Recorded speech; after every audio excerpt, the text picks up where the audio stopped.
Speaker.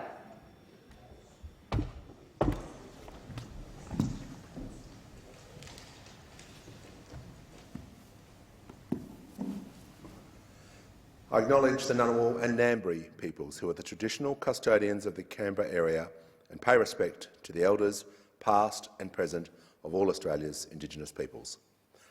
Almighty God, we humbly beseech Thee to vouchsafe Thy blessing upon this Parliament.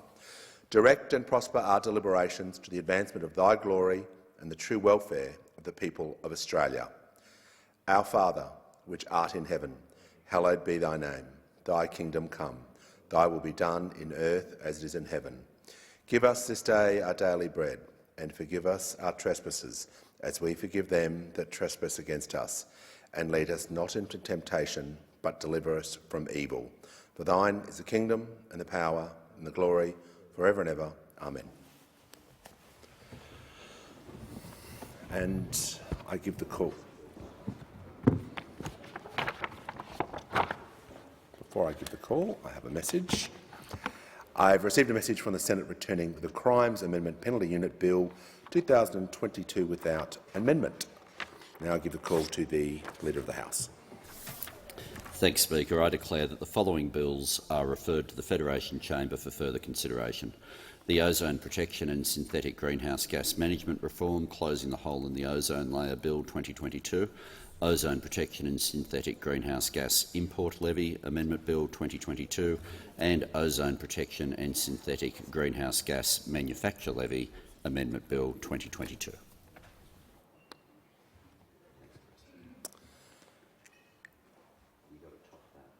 And I call the clerk.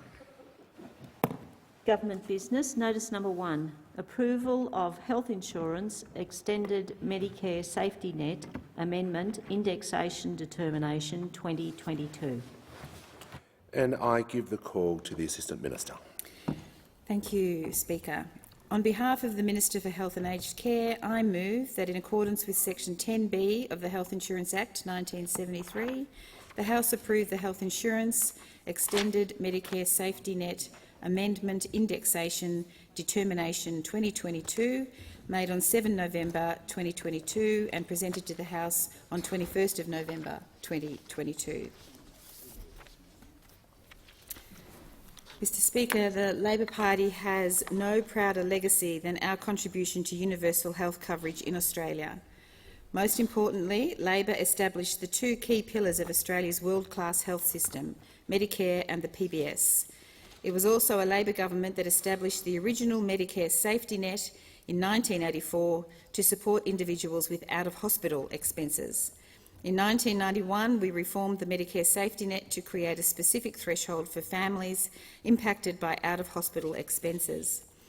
The original Medicare safety net and the extended Medicare safety net, the EMSN, are a core part of Medicare.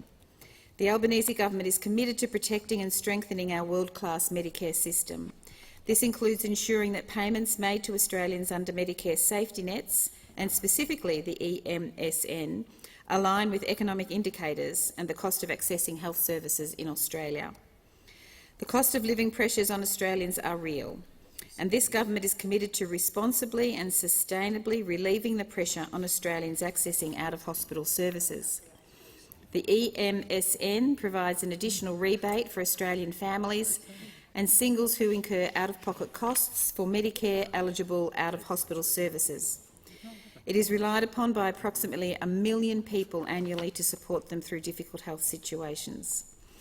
The Health Insurance Extended Medicare Safety Net Amendment Indexation Determination 2022, or the EMSN Indexation Determination, will index the fixed dollar EMSN benefit cap on 76 out-of-hospital services to provide a greater support for patients who need these services and who meet the threshold for EMSN benefits. The EMSN must be indexed to ensure that patients who reach the threshold for EMSN benefits receive benefits that have been adjusted for the latest consumer price index.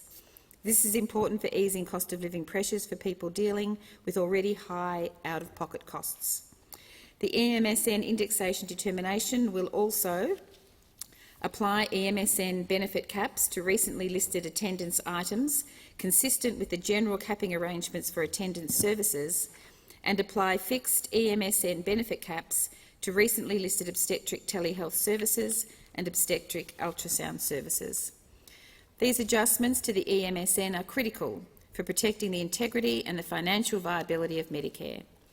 The Australian Government expenditure on the EMSN is approximately $600 million per year, and as stewards of investment in the health system, this government must act to ensure that the EMSN is not associated with inappropriate claiming or over-servicing. Maintaining universal access to healthcare through Medicare is a priority for this government. The EMSN indexation determination enables the benefit paid to patients to keep pace with CPI and protects the integrity of the EMSN for all Australians. Thank you. I'll put the question. All of those opinions say aye. Against no. I think the ayes have it. The call to the member for Newcastle. Thank you, Mr Speaker. And on behalf of the Joint Select Committee on Parliamentary Standards, I present the committee's final report and I ask leave of the House to make a short statement in connection with that report. Easily granted. Leave is granted. I call the member for Newcastle. Thank you. I move that the House take note of the report that I'm about to provide. But as Chair of the Joint Select Committee on Parliamentary Standards, I appreciate the opportunity that the House is providing to speak on this report and the codes of conduct that we have proposed. Recent reports of bullying, sexual harassment and sexual assault in our parliament have justly shocked the nation and highlighted the need for urgent reform to ensure all parliamentary workplaces are safe and respectful places to work. Codes of conduct are a crucial part of that reform. They set clear and consistent standards of behaviour, which will in turn help hold everyone to account. The Australian Parliament has long sought to address the issues of codes of conduct. Indeed, our parliament has been considering codes of conduct for almost half a century. In 1975, a report on declaration of interests noted that a meaningful code of conduct should exist in the Australian Parliament.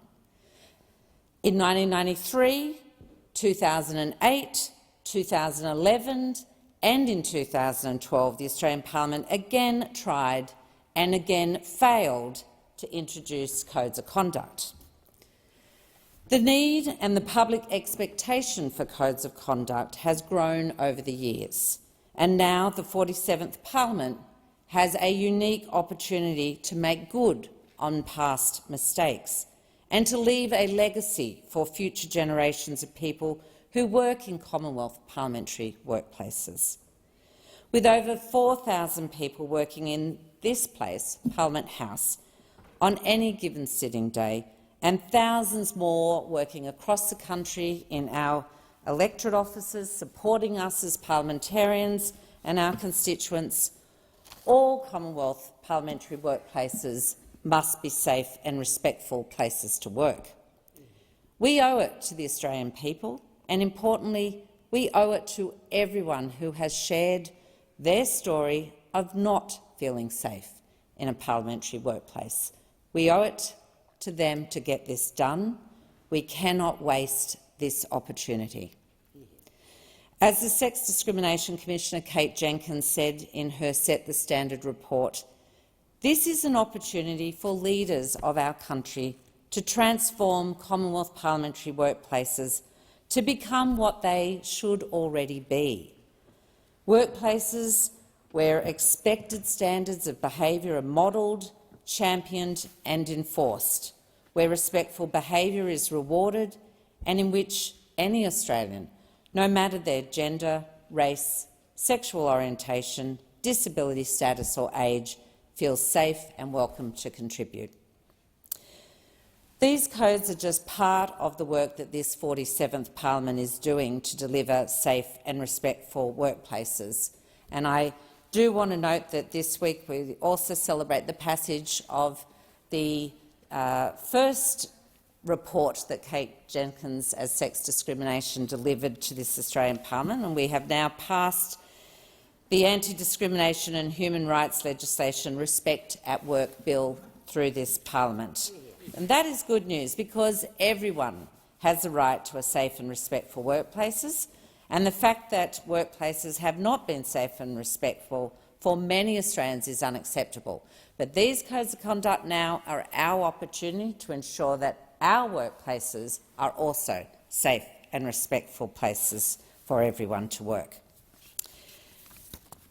The scope and the responsibility of this committee was unusual in many ways. Not only were we tasked with considering how codes would work, what other jurisdictions have done, the applicability and the enforcement of codes, we were also asked to draft the codes of conduct for parliamentarians, for parliamentarian staff and for parliamentary workplaces to ensure safe and respectful behaviours.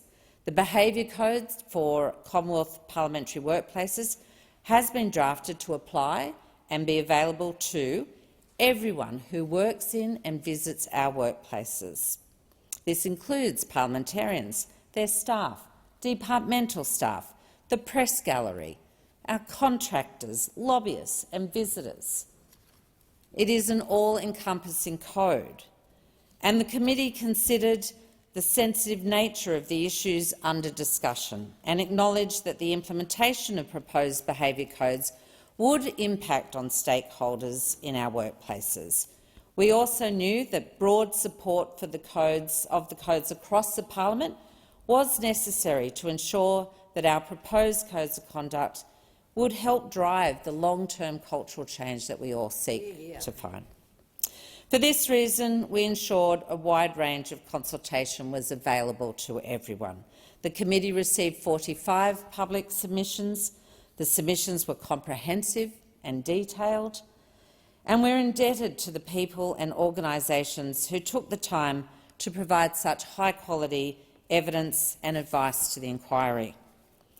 We held public and private hearings, as well as a focus group discussion over 5 public hearings and 3 in-camera hearings, gathering some 40 hours of evidence from a wide range of individuals, organisations, parliamentarians and staff across Australia. The committee also provided the option for stakeholders to give their feedback by completing a confidential online survey. The committee received 547 responses to this survey, and I truly appreciate the effort made by those who contributed to that online survey, but also made written submissions, gave evidence at hearings and provided feedback on the drafts of proposed codes of conduct. I'd also like to thank the Secretariat, especially the Committee Secretary, Taz Lanark, Principal Research Officers Kate Gauthier and Charia Edwards, and the Senior Research Officer Trish Carling. I want to also pay tribute to my Deputy Chair, Senator the Honourable Maurice Payne, and to all the committee members. I'm going to name those that I see in the chamber now. Thank you to the member for Lawler, the member for Bean and the member for Forrest, who participated each and every step in this journey. It was hard work, it was intense work, and I couldn't be more grateful for the consensus that we arrived, the consensus way in which we took our decision-making seriously. As I said, the committee was able to reach a consensus. The fact that we were able to do so should give this parliament every confidence to move forward with these recommendations. I implore the Australian Parliament to take this opportunity to set in place what previous parliaments have failed to do, and to adopt these codes of conduct to help shape a safe and respectful workplace for all those who work in Commonwealth parliamentary workplaces across our nation. On behalf of the committee, I commend this report to the parliament. And this House take note of the report. I give the call to the member for Forrest. Thank you, Mr Speaker. And as a member of the Parliamentary Standards Committee, I too want to acknowledge what's gone into this work. And given that the Chair has outlined the work, I won't go back over that, but I would like to, at this stage, in this instance, acknowledge the work of the Chair. And the Chair has recognised that there was a power of work done on this, and it was intense. And the reflection of the consensus that was reached is in a great part to the work of the Chair, and I thank and commend her for that work. But also acknowledge that this is a very important report, and all of us who are part of that committee were certainly impacted by the evidence that we received in its various forms. And I really wanted to thank all of the witnesses and those who gave evidence in any form and any submitter for often the courage they had to actually report to us and give us the information that we needed to come to this report and the recommendations in it. It wasn't easy for those people at all, and we understood that, I think, as a committee. There was a very compassionate approach to the work that we undertook and an understanding of the people that we were meeting. And that safe and respectful workplace is certainly something that we all supported and endorsed through this report. But I do also want to thank everyone who was involved in this for the amount of work, and I think none of us underestimate what was involved and the work that was done to actually establish the code itself.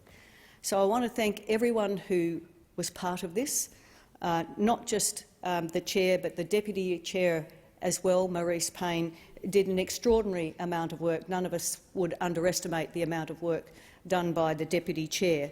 But to each of the committee members, I want to thank them as well and acknowledge the amount of work and dedication and commitment they put in to get this right and to work with each other to do so. So to the other members present, thank each of you as well for your willingness to engage and come to the best outcome that we could possibly get, one about clarity and about safe and respectful workplaces through the code itself.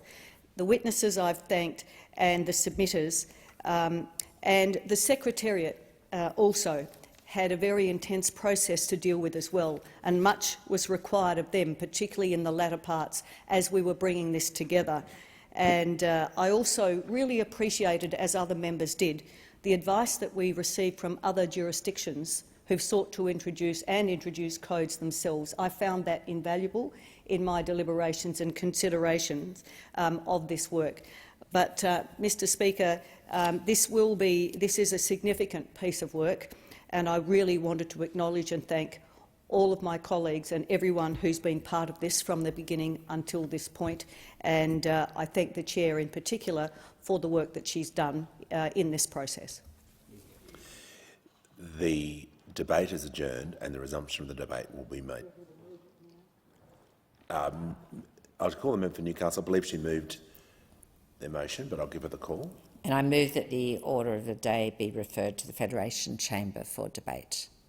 I'll put the question. All of those opinions say aye. Against no. I think the ayes have it.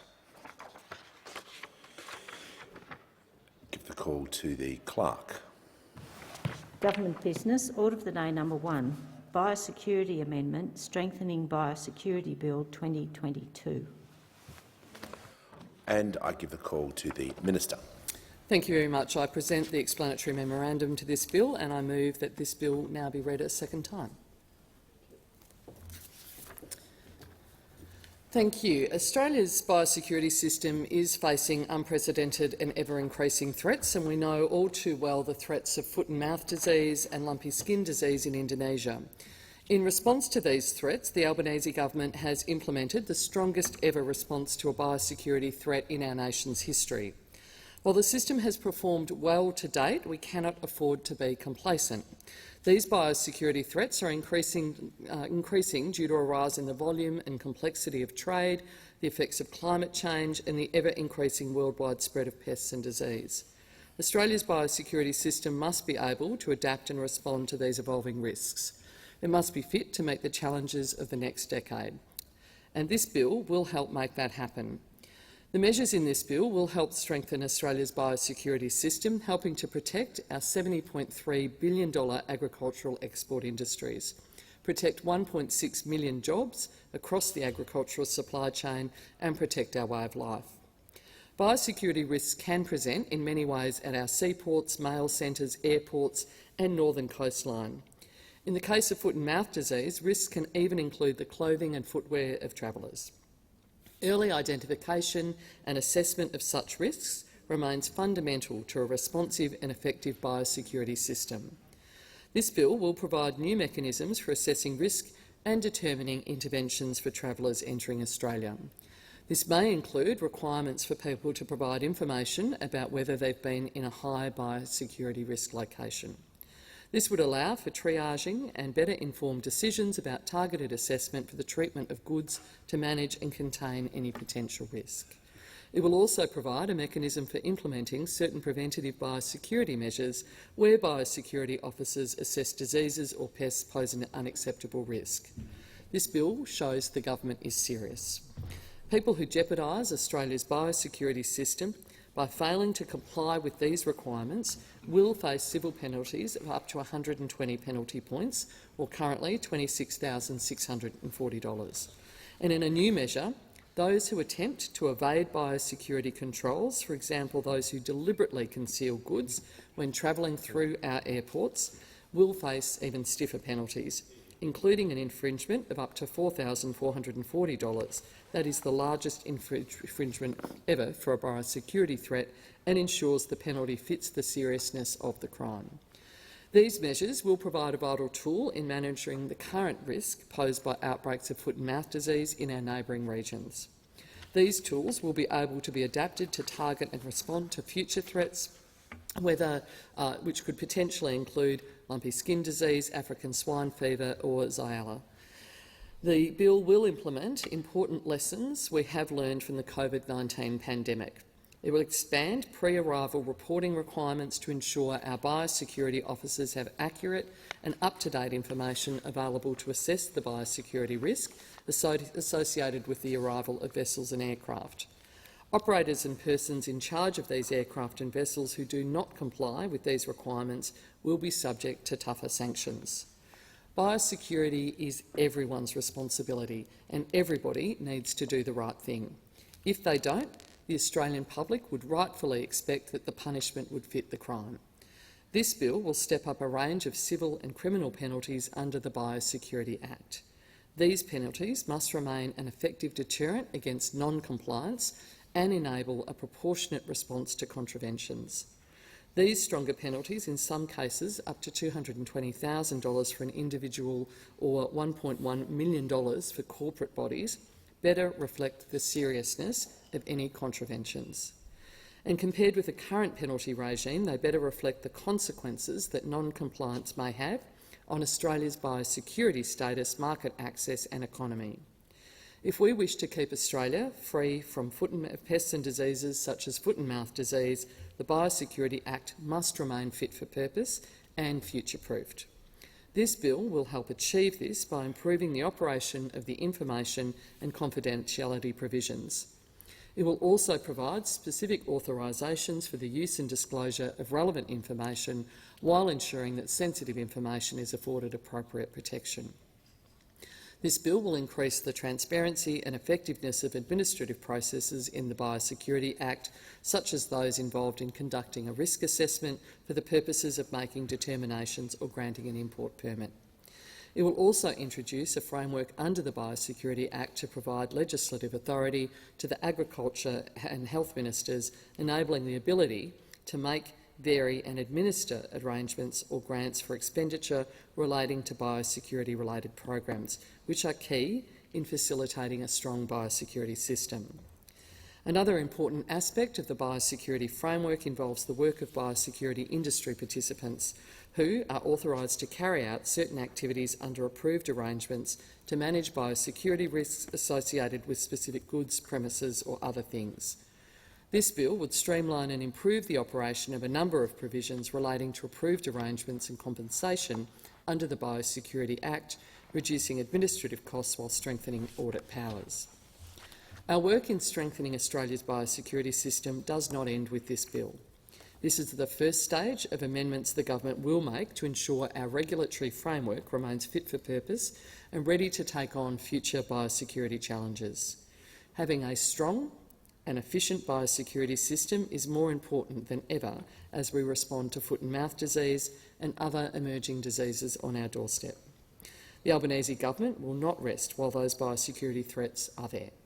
We owe it to our farmers, we owe it to those who work in the food supply chain, and we owe it to all Australians to protect our food security, and I commend the bill to the House. The question is that this bill be now read a second time, and I call the honourable member for Riverina. Thank you, Deputy Speaker. The Federal Coalition supports the passage of the Biosecurity Amendment, Strengthening Biosecurity Bill 2022. We support this legislation because it will amend the Biosecurity Act 2015 with measures to enhance the operation of Australia's national biosecurity framework. It will strengthen the management of risks across maritime and aviation pathways, improve the efficiency of the Act and increase a range of civil and criminal penalties for breaches of biosecurity law. Also, the passage of this bill will address recommendations made by the Inspector-General of Biosecurity in his review of the Ruby Princess incident and the New South Wales Special Commission of Inquiry. Significantly, this bill is similar to legislation introduced last year by the Federal Coalition. The bill will increase protection from diseases and pests by implementing measures that manage the biosecurity risk from travellers, including responding to the threat of foot and mouth disease being introduced into Australia from the footwear and clothing of travellers. Whilst this is welcome, it is worth recognising that it was the Federal Coalition that called for foot mats to be installed at international airports once FMD was detected in Bali, given the increased risk from travellers. It is good that they are now in place, but this government flip-flopped about whether to install the mats in the first place, and by the time they did, it took too long. In the weeks that it took for this government to make up their minds and take action, 79,374 international travellers arrived in Australia from Indonesia, with 93.4% from Bali, without having to disinfect their shoes. In a positive move, this bill will strengthen pratique and pre-approval reporting by ensuring that pre-arrival reporting requirements of the Biosecurity Act will be expanded to ensure that accurate and up-to-date information is available to assess biosecurity risk, including the human health risk of arriving vessels and aircraft, and penalties for operators and persons in charge of aircraft and vessels who do not comply with these requirements will be expanded and strengthened. The importance of having a strong biosecurity system should never be underestimated. In 2020, the value of Australia's biosecurity system was estimated to be $314 billion over 50 years. It is absolutely essential that compliance with our national biosecurity laws and framework is always maintained and that the penalties in place reflect the seriousness of the risk. Importantly, this bill will increase penalties for those who do the wrong thing. People who put at risk Australia's biosecurity system by failing to comply with these new requirements will face civil penalties of up to 120 penalty points or $26,640. For operators, the increased penalties are up to $222,000 for an individual and up to $1.1 million for corporate bodies. The remaining measures in the bill will simplify the process for making decisions identifying prohibited, conditionally non-prohibited and suspended goods or granting permits based on risk assessments. The bill will allow the Agriculture Minister and Health Minister to authorise expenditure on biosecurity-related programs to increase efficiency and allow more transparency of such expenditure. More effective sharing of information with government agencies and other bodies will be secured, whilst ensuring necessary confidentiality, and it will also improve the operation of provisions relating to improved arrangements and compensation. Overall, these are sensible measures that the Federal Coalition will be supporting. Australia's biosecurity system is a crucial pillar of our national defence, helping us to protect and prepare for and protect against, indeed, and respond to risks to our environment, economy and our way of life. Our nation has always enjoyed a reputation for clean, healthy and disease-free agricultural production systems through our natural advantage of geographic isolation. This has also given Australian producers an edge in a very competitive international market and environment. This rock-solid reputation is not something that should ever be put at risk. We need a strong biosecurity system because in 2020 Australia's environmental assets were valued at a staggering $5.7 trillion over 50 years and can't be replaced. Agricultural production in our nation is projected to reach $82 billion in 2022-23, supporting 1.6 million jobs through the supply chain. Before COVID-19, tourism contributed $50 billion to Australia's gross domestic product. It's important to point this out because the health of all of these sectors rely on a strong and robust biosecurity system.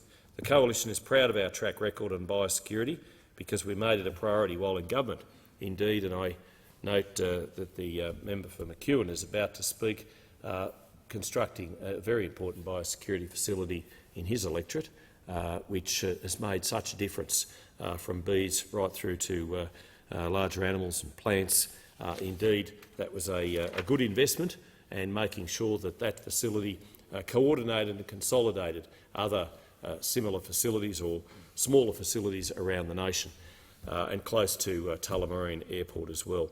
In 2022-23, we made more than $1 billion available for biosecurity and export programs when in government, an increase of 69% from the financial year 2014-15. In government, we also increased fines for people breaking biosecurity law and partnered with New Zealand to develop world-leading biosecurity risk detection technology such as 3D X-rays. Deputy Speaker, our measures in office ensured that Australia remained a world leader in biosecurity and agriculture, with strong controls in place offshore, at our border and within our nation.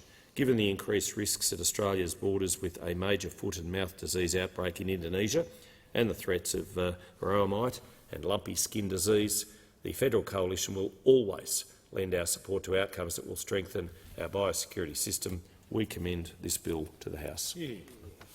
The question is that this bill be now read a second time, and I call the honourable member for McEwen. Thank you very much, Deputy Speaker, and thank you for your calendar too, I might just add. Much appreciated. I rise to support the Biosecurity Amendment Bill and the important reforms it represents for protecting our nation and our economy. As most know, Australia is acknowledged as having one of the most comprehensive biosecurity laws globally, but we are also experiencing ever-increasing threats to industry, to jobs and therefore our way of life. With this bill, this government is showing that we are serious about ensuring the safety of our citizens and protecting our economy from the increasing threats of biosecurity hazards. By introducing a new range of civil and criminal penalties, enhancing the ability to share information and to ensure effective and efficient processes. It provides several minor amendments to improve the management of biosecurity nationally and operational effectiveness. But importantly, it gives the government the power to make determinations in response to imminent threats, including the ability to specify entry requirements for incoming travellers and putting forward more preventative biosecurity measures. This is important so we can act immediately to prevent or reduce the risk of disease or a pest that poses a threat to our biosecurity. So the passage of this bill will mean that biosecurity officers can act on any biosecurity risk that could enter Australia, whether it be by air or sea. These clearer regulations help our officers provide more comprehensive security and be another mechanism in preventing biosecurity risks from finding a home here. This bill is a response to the rising risk seen globally, which has been not only a concern for our government but also for Australians across the nation. Take the ongoing risk of COVID-19 or the emergence of foot and mouth disease in Indonesia. In May, foot and mouth was spreading throughout Indonesia. This was a big risk for us as a nation. But it was responded to quickly by the newly elected Albanese government with the introduction of the Biosecurity Foot and Mouth Disease Biosecurity Response Zone determination. The government's response to the new danger has been credited by some as the strongest ever response to a biosecurity threat in our nation's history.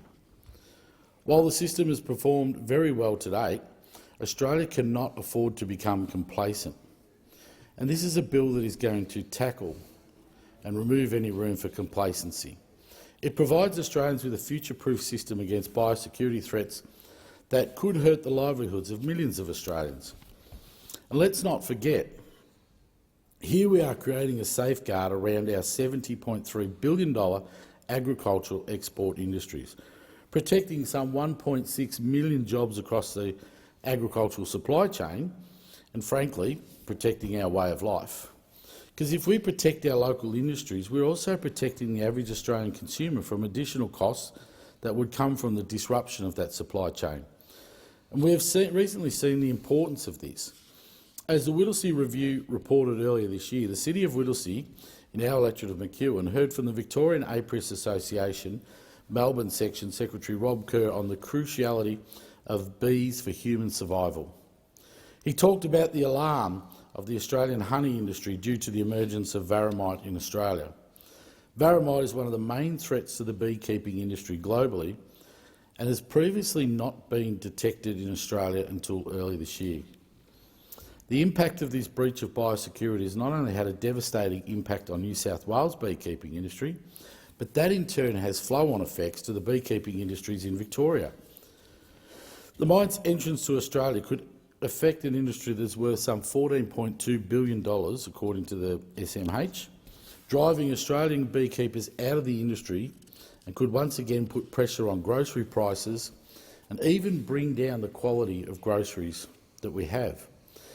So that's an example that shows how widespread the effects can be from an isolated breach in biosecurity and how it can influence the entire supply chain. The Age reported that varroamite has credited to a $200 million loss in Victoria's almond industry due to the inability to get the number of beehives needed to pollinate the crops. This is why we must do everything we can to protect agricultural industries and the Australian economy from biosecurity hazards, which is what this bill does.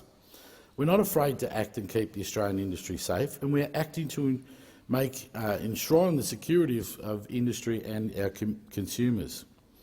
To do that, we are appropriately increasing the penalties for those who don't adhere to biosecurity requirements. This is important because we need to deter people from taking risks and making decisions that will endanger Australians. Biosecurity is everyone's responsibility, and everyone needs to do the right thing. And if they don't, the Australian public rightfully would expect that the punishment would fit the crime. So this bill ensures that, Deputy Speaker. If we want to ensure Australia remains free of pest and disease such as foot and mouth, the Biosecurity Act must remain fit for purpose and future-proofed. I want to highlight that this is not the only way we are protecting Australia's biosecurity interests. As a government, we understand the importance of tackling issues in a holistic way. While we are bringing this legislation to the House, and it will go a long way to deter and hold people and private entities to account, we're also helping in the global effort to combat those diseases that affect our agricultural industries. The Department of Agriculture, Fisheries and Forestry has been working with Indonesian counterparts to combat the recent FMD outbreak. We're providing support through vaccines, having provided 4 million doses since August. Dr Chris Parker from the department says our end game is to assist them in getting things under control, so that Indonesia will be no different from the other 70 countries that globally that have FMD. So this approach reduces the risk of it occurring in Australia, especially due to the amount of trade, tourism and proximity that our two countries share. This government understands the importance of handling this issue in a multifaceted way, and we want to reassure the Australian public we are doing everything we can to protect Australians and their livelihoods. Every industry will benefit from the introduction of those new biosecurity laws, with the average Australian benefiting from these safeguards, because protecting our agriculture industry keeps the cost of living down and it keeps our economy growing. We are protecting our farmers and our livelihoods with this bill. We are protecting export industries that keep our economy moving and growing, and importantly, we are protecting the Australians from the potential rise of costs that would happen if these diseases were introduced to Australia.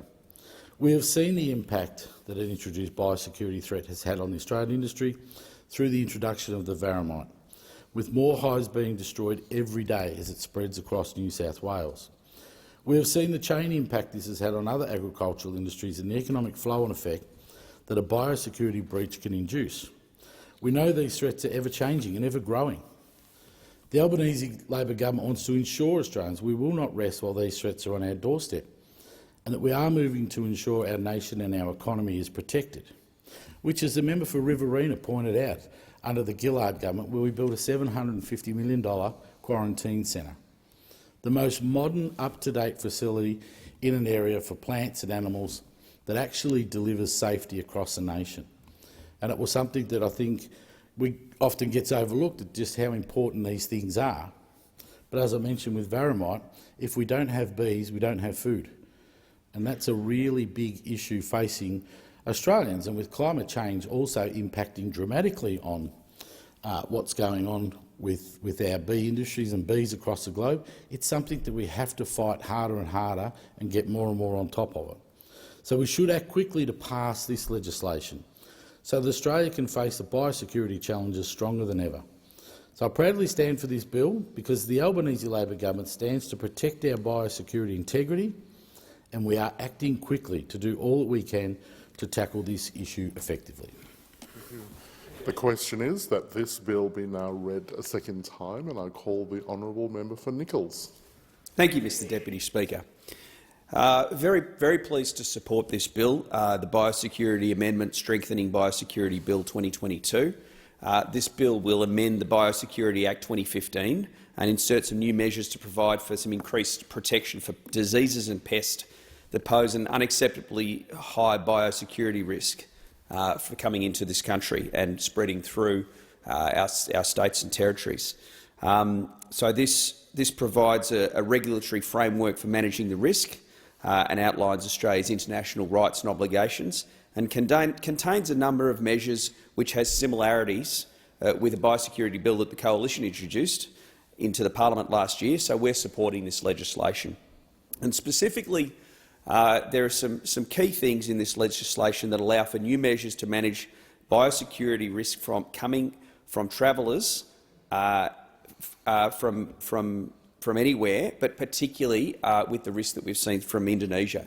Now, my electorate of Nichols is one of the major dairy industry regions in Australia, produce an enormous amount of Australia's milk, a very high percentage of Australia's milk exports. Everywhere you go around Nichols, there is a small town that is being provided for and kept going by the existence of a dairy factory. We've got Bega Cheese in Tatura, formerly Tatura Milk, Fonterra in Stanhope, Saputo up in Numurkah, of course Numi in Shepparton, and we've got dairy farmers producing milk every day. There's tankers all over the place taking this milk into these factories, and they are providing huge export dollars for Australia as we send the produce over.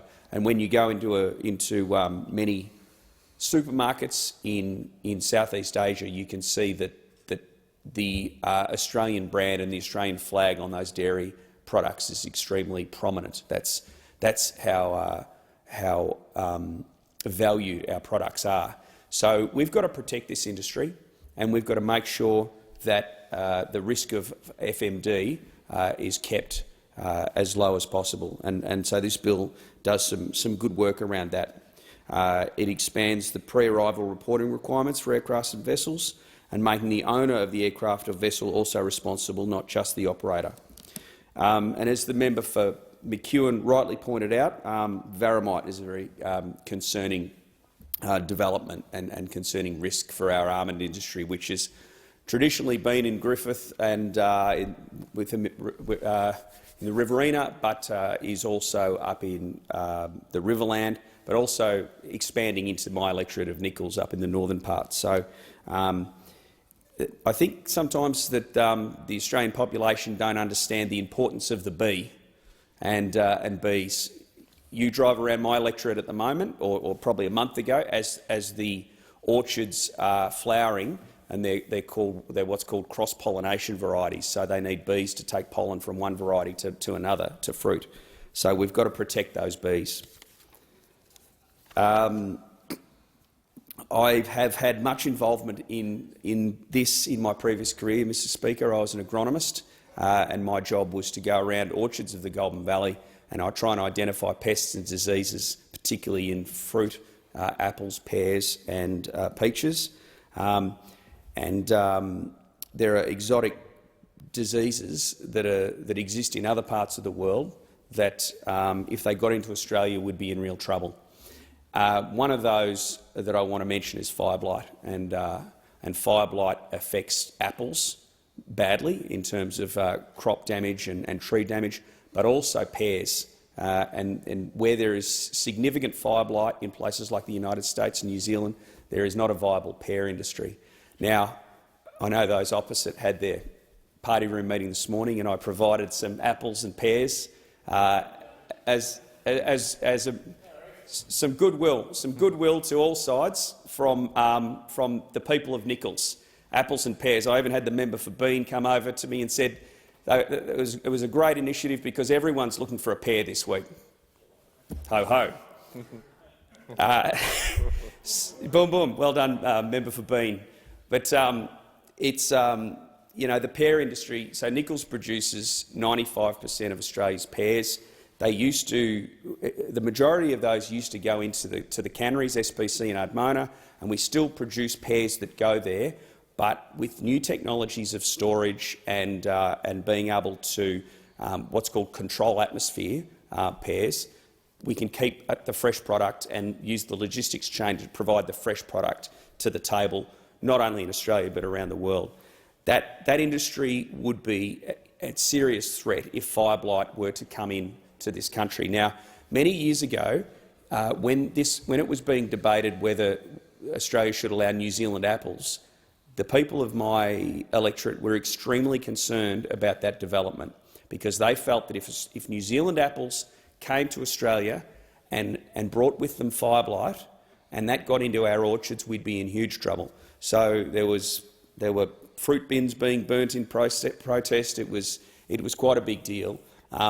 In the end, New Zealand apples were brought into this country and can be imported into Australia, but the biosecurity regulations are extremely strict.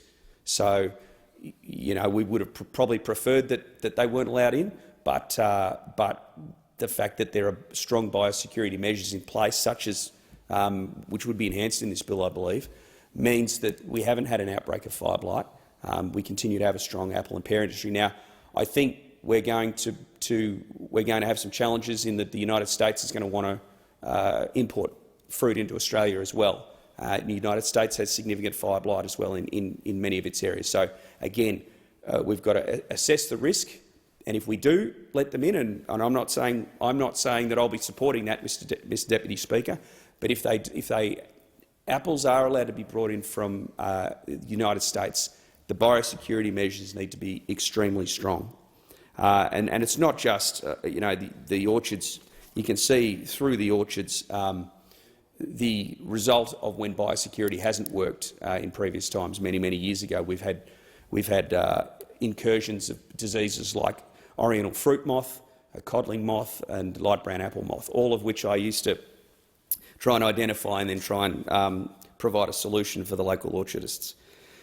So the Federal Coalition had a great record on biosecurity. $1.07 billion was available for biosecurity and export programs, and an increase of $438.8 million, or 69% of that, was expanded from 2014 to 2015. In this year's budget that we delivered before the election, we were pleased to commit $62 million to boost Northern Australian frontline biosecurity over 4 years, including to safeguard our northern border against animal diseases, $10 million for Japanese encephalitis virus to support states and territories to undertake surveillance and control activities, and that's a particular concern in the northern part of my electorate, and $20 million over 3 years for livestock traceability.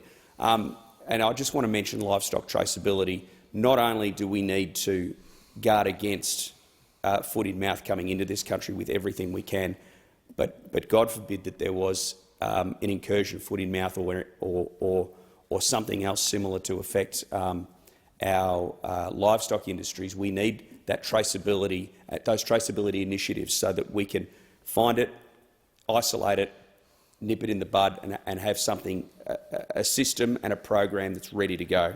So extremely important.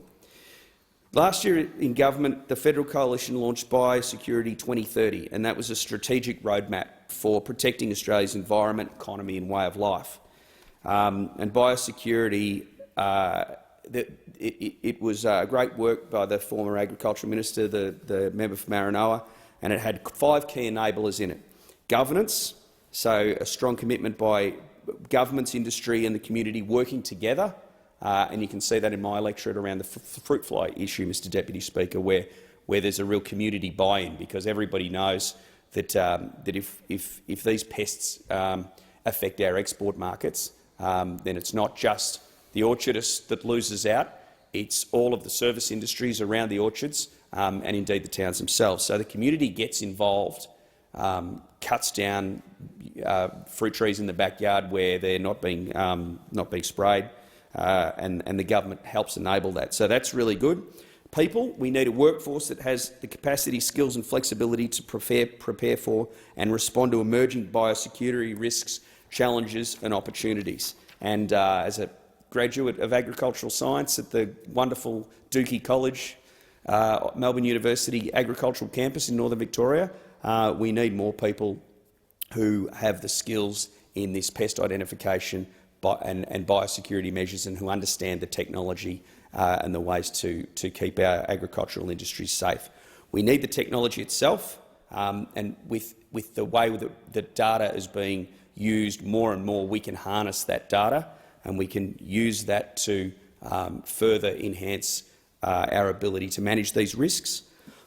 Regulation, a regulatory environment that supports us to respond to current and future biosecurity challenges and opportunities. So that's both the actual legislation and penalties, but also the policing. And I commend the amendments in this bill. I think raising the punishments for some of these for wrongdoing when it comes to creating biosecurity risks is a further deterrent. And also funding. Obviously, we need money to do all of this sort of stuff. So biosecurity affirmed the coalition's government's commitment to develop a national biosecurity strategy, and we took action to make that a reality, and that was appreciated by the people in my electorate. It's a real bipartisan effort. I thank those opposite. We all love our agricultural industries. They're so important to us. We might argue the toss on some other issues such as water and labour, but on this one, biosecurity, we'll work together and work constructively to make sure that we keep our wonderful Australian agricultural industry safe. So I commend the bill and the amendments. Thank you, Mr Deputy Speaker. The question is that this bill be now read a second time, and I call the honourable member for Lyons. Thank you, Deputy Speaker, and thank the member for Nichols for his contribution and for his contribution to the caucus this morning with the fruit from his electorate. We're always happy to support fruit growers, whether they're in National, Liberal or Labor electorates, Deputy Speaker. But, Deputy Speaker, we're here, and also there's, of course, broad support across this parliament for the bill before the House today and the amendments before the House. Biosecurity, as the member for Nichols has just said, is a bipartisan issue. We may disagree sometimes on the margins, but on the broad issue, there is unanimity. Let me be clear from the outset, Deputy Speaker. There is no greater threat to Australia's agricultural sector right now than the potential for an outbreak of foot and mouth disease. Foot and mouth, endemic across much of Asia and recently found as close as Bali, puts at risk our $70.3 billion agriculture export industries, 1.6 million jobs across the supply chain, millions of Australian cattle and hundreds of thousands of family farms across our vast country. And, Deputy Speaker, the Australian government is determined to do all it can to keep FMB out of Australia. We have responded with strong biosecurity measures, working closely with Indonesian authorities. FMD is the greatest threat, but by no means the only threat only biosecurity threat that we face. Our biosecurity measures are also designed to keep out lumpy skin disease and detect and deter a range of other threats to our agriculture and environment. The Albanese Labor government has implemented the strongest ever response to a biosecurity threat in our nation's history, and there is no room for complacency. This bill is testament to the government's commitment to protecting our shores from the spread of disease and pest risks. The bill before the House strengthens our ability to effectively manage and respond to biosecurity risks. It increases the range of penalties, both civil and criminal, against those whose negligence, ignorance, carelessness or hostile intent threatens our economy and our environment. And, Deputy Speaker, we make no apologies for coming down hard on people who put Australia's biosecurity at risk. If you're the sort of person who thinks you can pack some pork in your suitcase or bring back some seeds or fruit, you are going to face a $26,000, $640 fine. The rules are clear. There is no excuse. Every traveller is informed about their responsibilities and their obligations upon entering this country. They are given the opportunity to declare and dispose of goods that contravene our biosecurity laws. If you flout them, if you ignore them, if you think you can plead ignorance or claim you just made a simple mistake, we have no sympathy for you.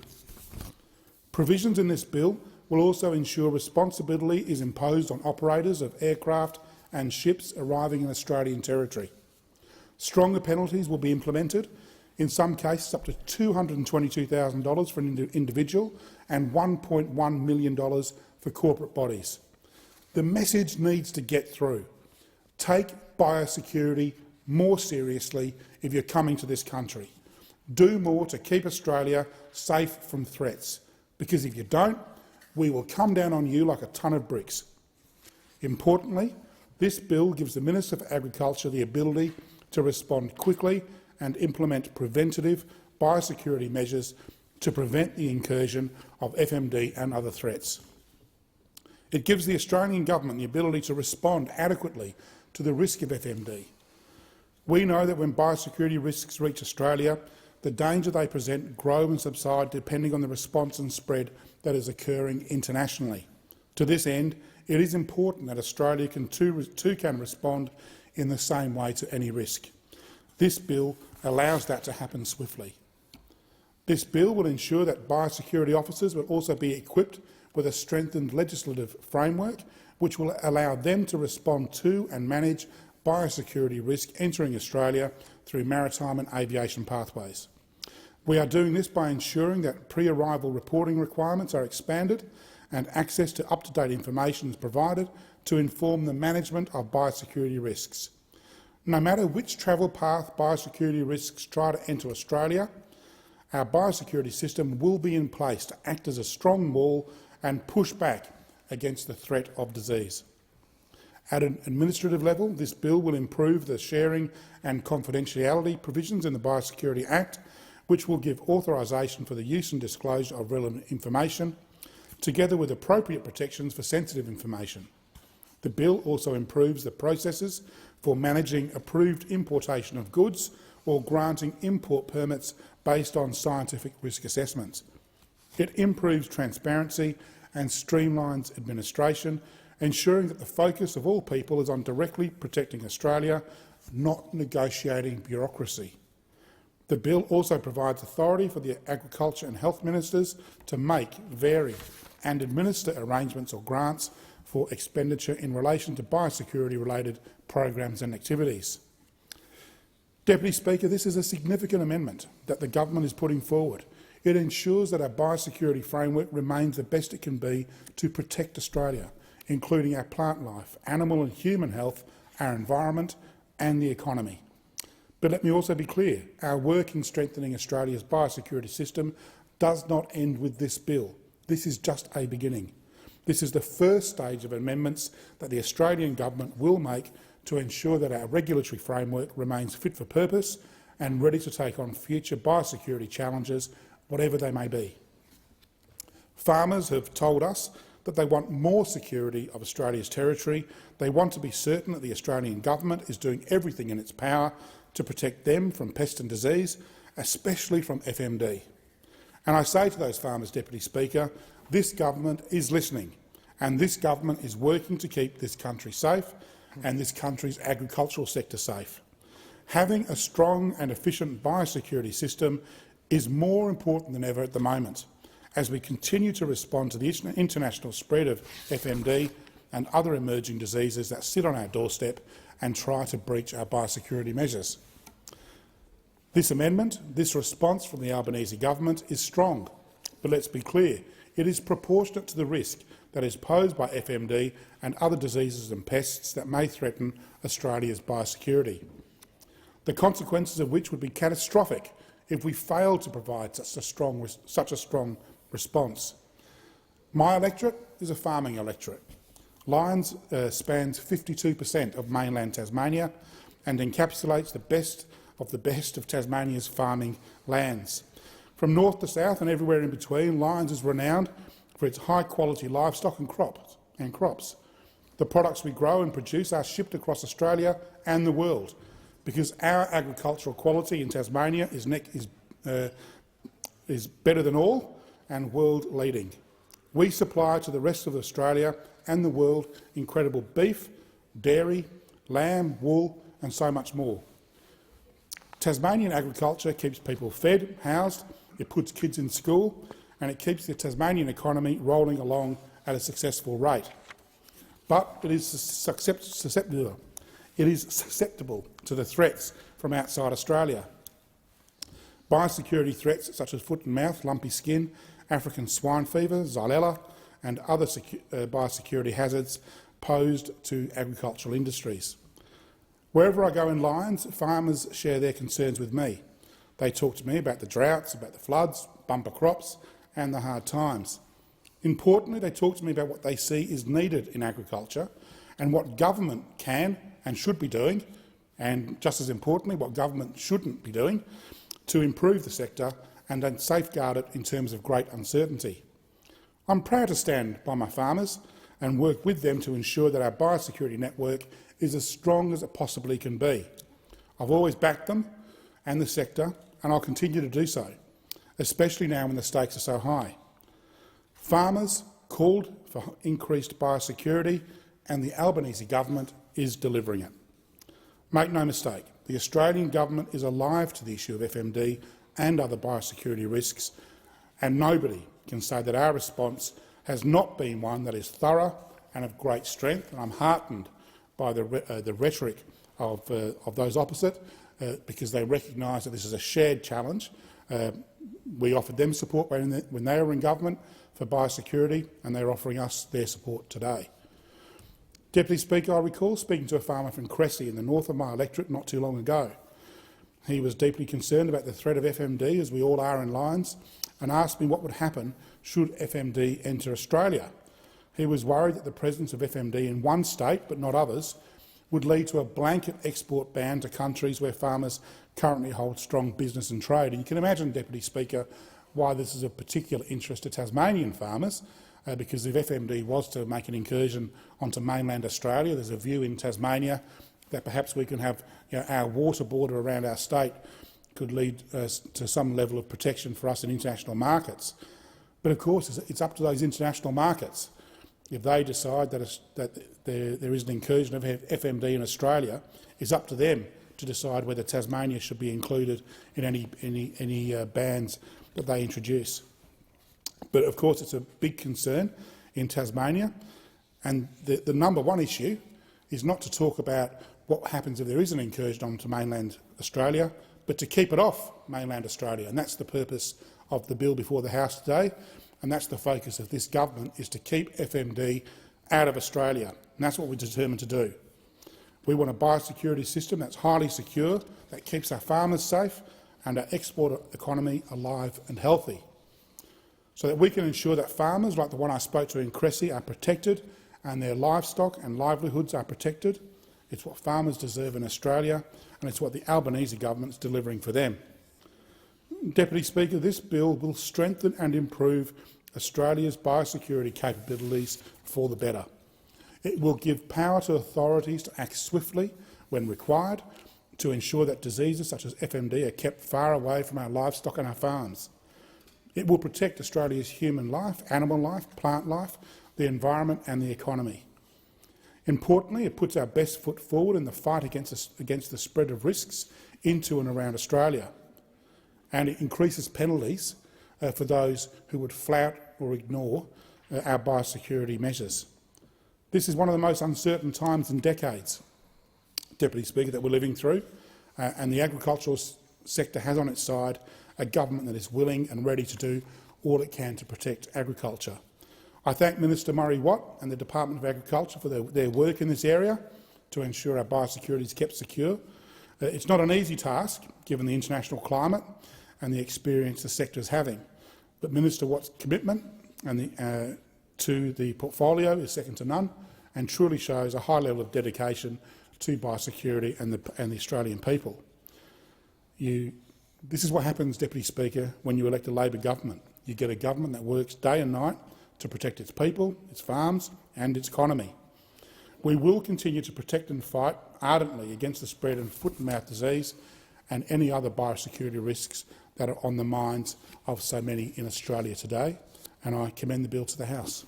The question is that this bill be now read a second time, and I call the honourable member for Menzies. Thank you, Deputy Speaker. On this side of the House there are 58 members of the Coalition. 15 members are from metropolitan areas and 43 are from rural and regional areas. There is a significant depth of expertise and lived experience on this side, but I'm not one of them. I'm one of the 15.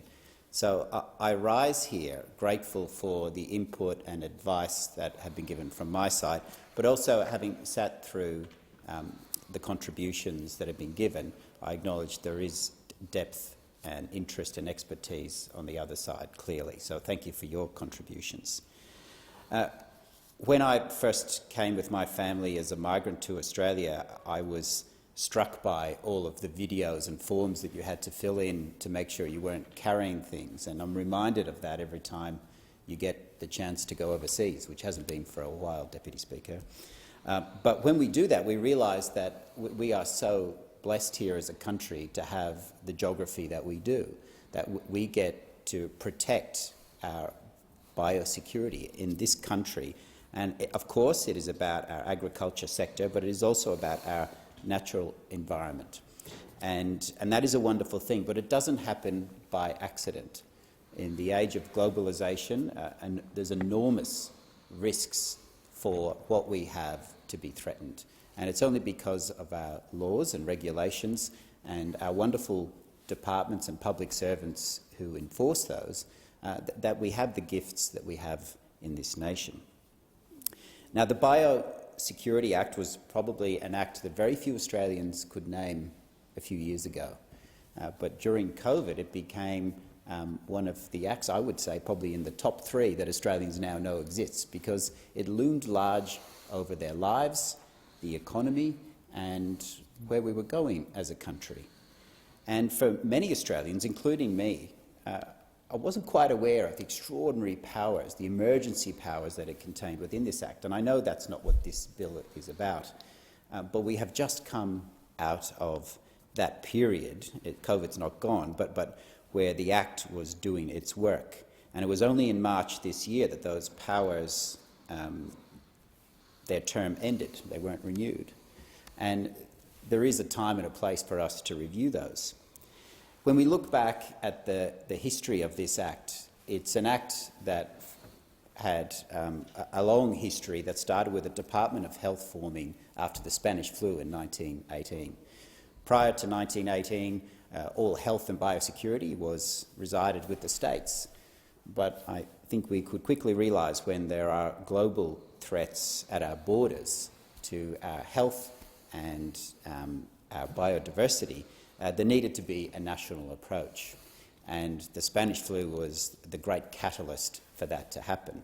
Now, the Department of Health expanded into many other areas, but through this Act in its various forms, there has always been a focus on the borders and protecting what we have. Now, through the COVID period, there were many assertions made by various people about whether the Commonwealth could intervene to stop what was being done in Victoria or other states, and the Biosecurity Act was our saviour, quotation marks.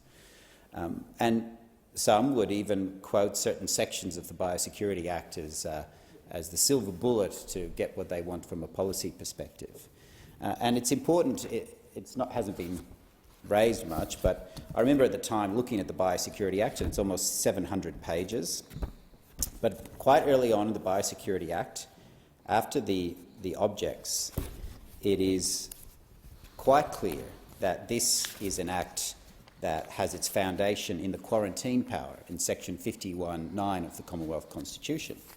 And we should always remember that this little document here, which I have in my desk, is our guiding document, and the Commonwealth Parliament can only exercise powers that it's given to it in sections 51 and 52. And 51(9) talks about the quarantine power, and that hasn't been formally defined by the High Court in any key cases. But it is not an everything provision for the Commonwealth to do every task. Its focus is on the borders and protecting our borders. And this bill goes to the heart of that. So the Biosecurity Act is our regulatory framework for managing the risks of pests and diseases entering Australian territory. And in particular, it outlines our international rights and obligations. We will be supporting this legislation, as the other speakers have said, but I would like to talk about a few of the points that the bill will achieve. It will allow for new measures to manage the biosecurity risk coming from travellers, which is specifically mentioned given the foot and mouth disease risk from Indonesia. And can I compliment the 43 coalition rural and regional members who were red hot on this issue as soon as it happened. And I'm pleased to see that the government has responded. One of the things in preparing for today, I was reading some of the commentary on the bill, and there was a word that came there that I actually had to look up, and then I noticed there's a footnote of it. And it's a key part of protecting our borders, and it's this. It makes amendments to pratique, P-R-A-T-I-Q-U-E, and pratique means permission granted to a ship to have dealings with a port, given after quarantining or showing a clean bill of health. And it makes amendments to pratique and pre-arrival reporting requirements of inbound aircraft and vessels, and increases penalties and the scope of powers for officers. We all remember the footage of the Ruby Princess, and we've had a Royal Commission, and Commissioner Brett Walker and his team did enormous work, and I think now there's a class action that's underway, which we won't comment on. But the point of that was this point of entry, and the practice of pratique is an important thing that protects us, whether it's a ship or a plane or parcels coming in here. And that's contained in Schedule 2.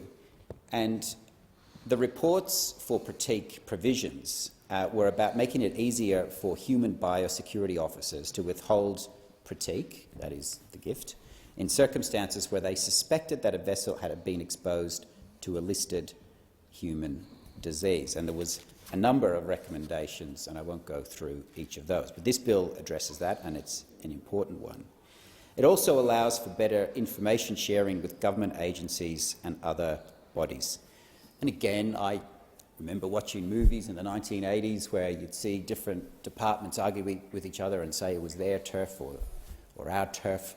And it's only when you work in government, and I did it in defence and overseas, that's a real thing. It's very easy for departments to look inwards and have protect their turf and have conflict with others. So wherever we can as a parliament and as a government encourage information sharing, it should always be done. It's about reducing red tape. It's about putting the national interest before a department or an institution's self-interest, and that's very important. The bill also raises civil and criminal penalties for breaches which deal with managing risk relating to goods and conveyances. It increases transparency around the process by which risk assessments are conducted, and it increases efficiencies and transparencies of expenditure. And then finally, it improves the operation of provisions relating to approved arrangements and compensations. These are all common sense measures, Deputy Speaker, and the Coalition is always prepared to support practical and sensible legislation that strengthens our biosecurity system, particularly when it resembles a bill that the government itself introduced. If I could briefly just talk on the increased protections from diseases and pests. Many speakers have spoken about foot and mouth disease, and they have spoken about other areas, but it is good that they are now in place.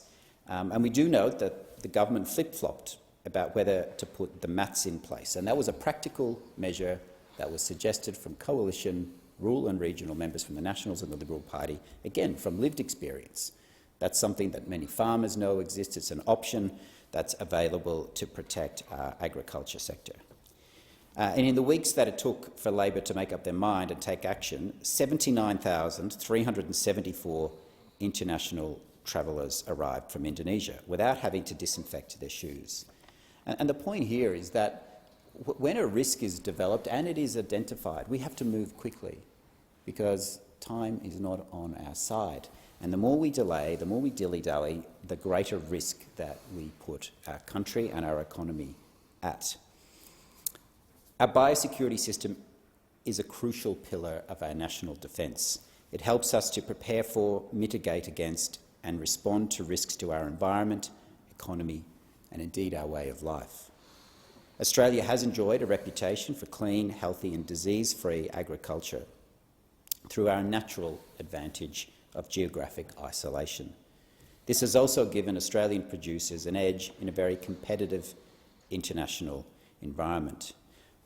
I was struck by the percentages and overall numbers for our economy, Deputy Speaker, and I'll give you some of them. In 2020, the value of Australia's biosecurity system was estimated to be at $314 billion over 50 years.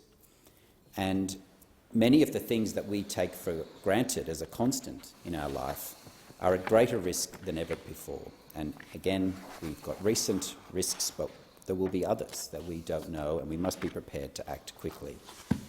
Responding to a rapidly changing environment requires the controls, partnerships, tools, processes and networks.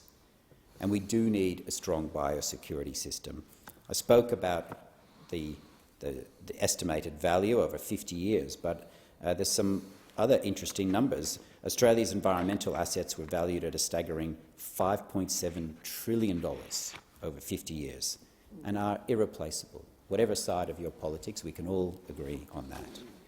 Agriculture production has reached nearly 87 billion, supporting 1.6 million jobs through the supply chain system. And before COVID, tourism contributed $50 billion to Australia's GDP, and we would all like to see our tourism numbers go back to where they were before COVID. So the health of these sectors all relies on a strong and robust biosecurity system. I commend the bill and thank you, Deputy Speaker. Thank you. The question is that this bill be now read a second time, and I call the honourable member for Eden-Monaro.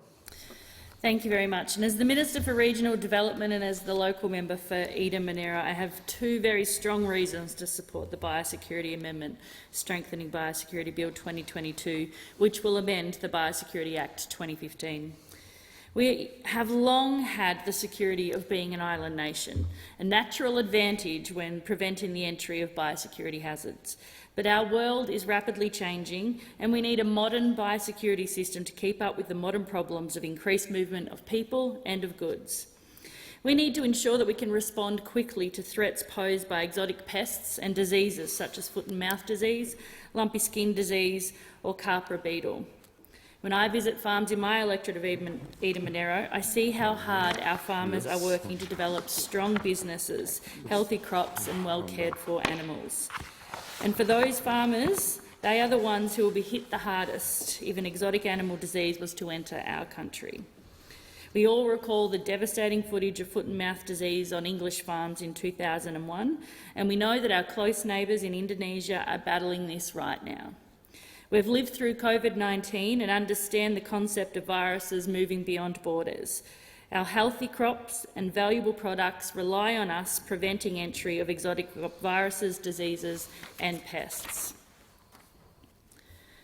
This includes cropping, horticulture and livestock production, which is a major industry in Eden Monaro, with a value of $568 million in agricultural commodities. And obviously the threat of foot and mouth disease and lumpy skin disease is a huge risk for our region, with over 2,500 enterprises carrying over 360,000 sheep and cattle, which contributes $490 million to our economy. However, horticulture, aquaculture and forestry are also vital industries that require biosecurity protections. Apples contribute over $47 million to the economy in Eden Monaro and are also at risk from multiple pests and diseases that are currently not present in Australia. Aquaculture is a growing primary industry and one that has huge potential. Australia's reputation for producing a safe, sustainable, high-quality product is at risk from the many diseases that affect aquaculture in other countries. For example, in the electorate of Eden Monaro, production of Sydney rock oysters is worth $13.5 million at the farm gate alone. This industry is at risk of 6 exotic viral and parasitic diseases which are a threat to hatchery production and market access and trade. These diseases also present challenges to young mussel farms in Eden and Jervis Bay. The softwood forests of Eden Monaro serve the important needs of our nation for renewable products. The absence of exotic forest pests in Australia has contributed to the successful development of a softwood plantation industry. Our forestry industries also make large-scale investment which supports our local economy. Our forest product industry in Eden Monaro alone provides over 5,000 jobs. The seaweed industry, currently in its infancy, with the majority of production in the harvesting of wild kelp, is now present in our electorate as well. However, the potential for this industry is great, with a target of $10 million in production by 2025. But this fledgling industry is at risk with the threat of non-native pests, disease and seed stock to our native species. All of these businesses, both fledgling and long established, need to be protected by a strong biosecurity system. The economic success of our farms, aquaculture and forestry industries has a direct link to the success of our regional towns and villages.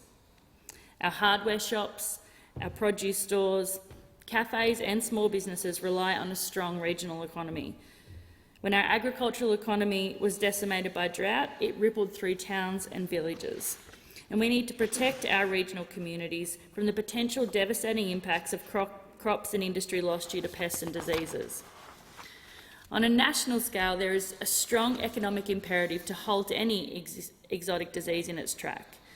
The entry of foot and mouth disease alone could cost our economy up to $80 billion. We need to continue to maintain our natural advantage in international markets. When our products remain disease and virus-free, we can move our own product more easily across international borders. A strong biosecurity system means we can participate more easily in international markets. Our nation remains free of many significant diseases such as foot and mouth disease and lumpy skin disease, and we need to keep it that way. The changes put forward in this bill will ensure we have a contemporary biosecurity system, one that can handle the complex challenges of today. In the recent budget, Minister for Agriculture, Murray Watt, announced an increased biosecurity investment of more than $134 million. This funding will bolster Australia's biosecurity system against the immediate threat of disease, providing critical resources, including fast-tracking of $61.6 million over 2 years to strengthen Australia's frontline biosecurity capability, including in Northern Australia, and to support domestic preparedness and biosecurity outcomes in our neighbouring countries. $14 million to continue providing support to Indonesia, Timor-Leste and Papua New Guinea to prevent and respond to the spread of foot and mouth disease and lumpy skin disease. $11.7 million to expand our biosecurity detector dog capability at our borders by investing in an additional 20 detector dogs and handlers that will be positioned at airports and mail centres around Australia. And this is a significant investment towards protecting our agricultural industry. But this only goes so far in providing protections. We also need strong legislation as presented in this bill to back it up. The bill before us strengthens the management of biosecurity risks posed by goods, by vessels and by travellers. This bill makes critical amendments to ensure we can respond quickly to concerns of disease being introduced to Australia through contaminated clothing, footwear and other goods of incoming travellers. It enables more effective sharing of important information across government agencies so that we can respond more quickly and effectively to those possible threats. The bill also creates new civil penalty provisions for persons who fail to comply with an entry requirement or a preventative biosecurity measure. This better reflects the seriousness of non-compliance and the potential impacts to our biosecurity system. This biosecurity bill I commend to the House and will be very important to regional communities across the nation. And I give the call to the Minister. Can I thank the— oh, are you speaking on this bill? Oh, yes, you are. Okay. No, my apologies. I didn't see you rising in your seat there. Member for Sturt. Thank you, Deputy Speaker. I do rise to speak on the biosecurity bill, and I'll facilitate things by just giving 2 quick minutes for the Minister's awareness. Look,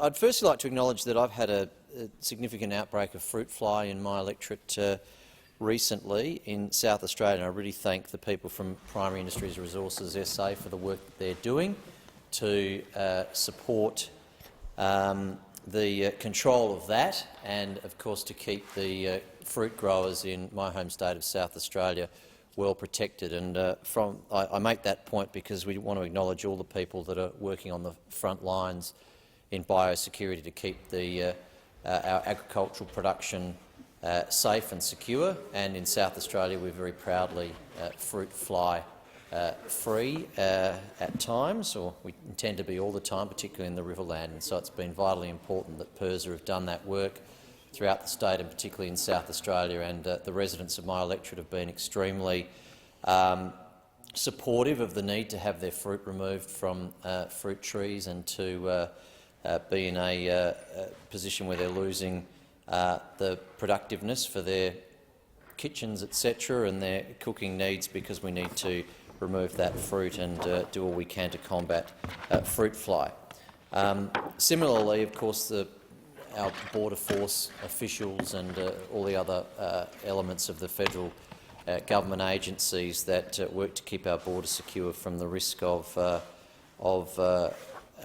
biosecurity incursions coming into our country do an excellent job, and so I want to acknowledge them as well. We're very lucky to be a nation that has a continent to ourselves, and on that basis we are very lucky because we don't have a land border, and it's a lot easier to protect a maritime border in this nation. And for over 120 years, the Government of the Commonwealth has done an excellent job in having a really strong and significant regime in place to ensure that we've kept out a lot of potential biosecurity incursions into our nation, and we've seen what sort of impact those can have in industries in other parts of the world. And obviously we've been concerned recently about certain risk of primary production industries in our country being affected through contamination that might have been brought into this country from Indonesia recently, and we've always had a vigilance around other potential livestock contamination. And certainly I know in the various times, like many people in this House, when we travel overseas, although it's quite a significant procedure that you go through when you enter this country compared to the experiences you have in travelling to other countries from a biosecurity point of view, we're very proud of the important measures that are in place to make sure that we are protecting our agricultural industries, but also our natural environment and the people of this country, our livestock, our natural habitats, etc., from the potential risk of being contaminated from some kind of biosecurity incursion that could come into this country through the border. But of course we've got to be ever vigilant about this well into the future, and we've always got to update our legislation and do so in a way that ensures that we're aware of what risks are in place into the future, and make sure that we look for changes from a legislative point of view that are needed to ensure that future risks and future technology is taken into account in a way that— Thank you. And the debate is now interrupted in accordance with Standing Order 43. The debate may be resumed at a later hour. Your speech was interrupted, so you will be granted leave to continue speaking when the debate is resumed. Are there any statements by honourable members? And I give the call to member for Mayo. Thank you, Madam Deputy Speaker. A few weeks ago I had the distinct pleasure of visiting Aplodyne Engineering Design. Aplodyne is a small engineering firm with a team of mechanical, mechatronic and electronic product design engineers. The company designs, engineers and even manufactures at small scale across many sectors, including automotive, mining, medical, consumer goods, defence and aviation. Despite their size, they've been recognised as leaders in their field and received numerous professional awards for their design and engineering excellence, including the Australian Design Award and Patrons Award for their MineLab F3 compact mine detector made for the Australian Defence Force. One of their most unique engineering feats in development is a feral animal grooming trap. The trap targets feral cats, which are notoriously difficult to control as they are very cunning and reluctant to take baits. The Felixer is now used extensively on Kangaroo Island. The traps incorporate artificial intelligence for species recognition and exploits the natural grooming behaviour of cats by spraying a poison to their coats that they then ingest. Thank you to Aplodyne Director Paul Vanderloo and engineers Millicent Russells and Ryan Schultz for showing me around their extraordinary facility. It's wonderful to see manufacturing still happening in South Australia. Thank you. Member for Moreton. Thank you, Deputy Speaker. Today is the United Nations International Day of Solidarity with the Palestinian people. On this day, 75 years ago, the world committed to a Palestinian state and Israel. However, 75 years later, Palestinians do not have their state. Palestinians deserve a future of hope and that their tomorrow is better than their today. Labor believe the conflict is a matter that must be resolved through negotiations between the parties. That is why we have reaffirmed Australia's previous long-standing and bipartisan position that Jerusalem is a final status issue that should be resolved through peaceful negotiations, not arbitrarily grasped for short-term domestic political gain. However, I know that the contention remains the building of settlements on Palestinian land. While they are benignly called settlements, under international law, these settlements are illegal, and they are deliberately and strategically placed in positions to prevent the establishment of a Palestinian state. There is a UN Security Council resolution calling for Israel to stop these illegal settlements, but the illegal settlements continue to grow. The UN Day of Solidarity has been in place for nearly 50 years. Our nation voted in favour of the resolution on the right of the Palestinian people to self-determination. We have done this because Australia supports the resolution's reaffirmation of the right of the Palestinian people to self-determination and recognises the legitimate aspirations of the Palestinian people for a future state. Time's expired. Member for Braddon. Thanks, Deputy Speaker. I want to thank Leanne and David for calling in and updating me on the important work that Dementia Australia is doing. Dementia is our nation's second leading cause of death and, Deputy Speaker, the leading cause of death for women. There are nearly 500,000 Australians living with dementia and 1.6 million are involved in their care. And without medical breakthroughs, this number is expected to double in the next 30 years. There will be very few of us that haven't watched or are watching a loved one slip away from a dementia-related disease. And critical to helping those living with dementia leading their best life is eliminating dementia discrimination, early diagnosis, community awareness and support, and a little support from people living with dementia can make a big difference. Local communities play an important role to that end. So maybe we should all consider becoming a dementia friend, someone who simply increases acceptance and awareness of dementia through our everyday actions, making those with dementia feel included, feel safe and feel connected in our communities, keeping a caring eye on them. There is a free program available through Dementia Australia to get you started. Simply visit dementiafriendly.org.au and become a dementia friend today. Thank you. Member for Cunningham. Thank you, Deputy Speaker. My friend, the member for Hunter, sees himself as the Burger King of the Parliament, and I was very excited last week to purchase my signed copy of his Burgers of the Hunter calendar. Despite there being some pretty good-looking burgers in this calendar, it is lacking something. It doesn't have a burger from the best burger bar in the country. And that's because the best burger bar in the country is located in Wollongong, in my electorate. Last night, his boy Elroy was awarded the best burger bar in the country by the Restaurant and Catering Association of Australia. The Illawarra and the Hunter have always had a mostly friendly rivalry, being two port cities with industrial bases and beautiful beaches, although ours are better. This award is yet another huge triumph for the Illawarra over the Hunter. I just want to congratulate the team at His Boy Elroy, Lachlan and Selena Stevens, Maurizio Giroldi, Daniel Chin, Samantha Renko, Josh Pereira, Jessica Carmen, Carl Palomara and all of their teams on their huge win last night. The team at His Boy Elroy have built a successful business based on good service, good products and sustainable and ethic business practices.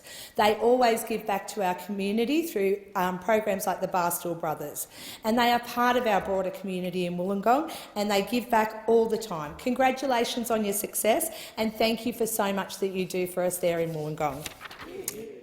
Thank you. Member for Bowman. Thank you, Deputy Speaker. Redlands Coast Distillery is a family-owned and run artisan craft distillery located within my electorate. After COVID led to an overnight halt to Steve Pannon's career in the entertainment industry, he took the opportunity to take a great entrepreneurial risk to create this distillery.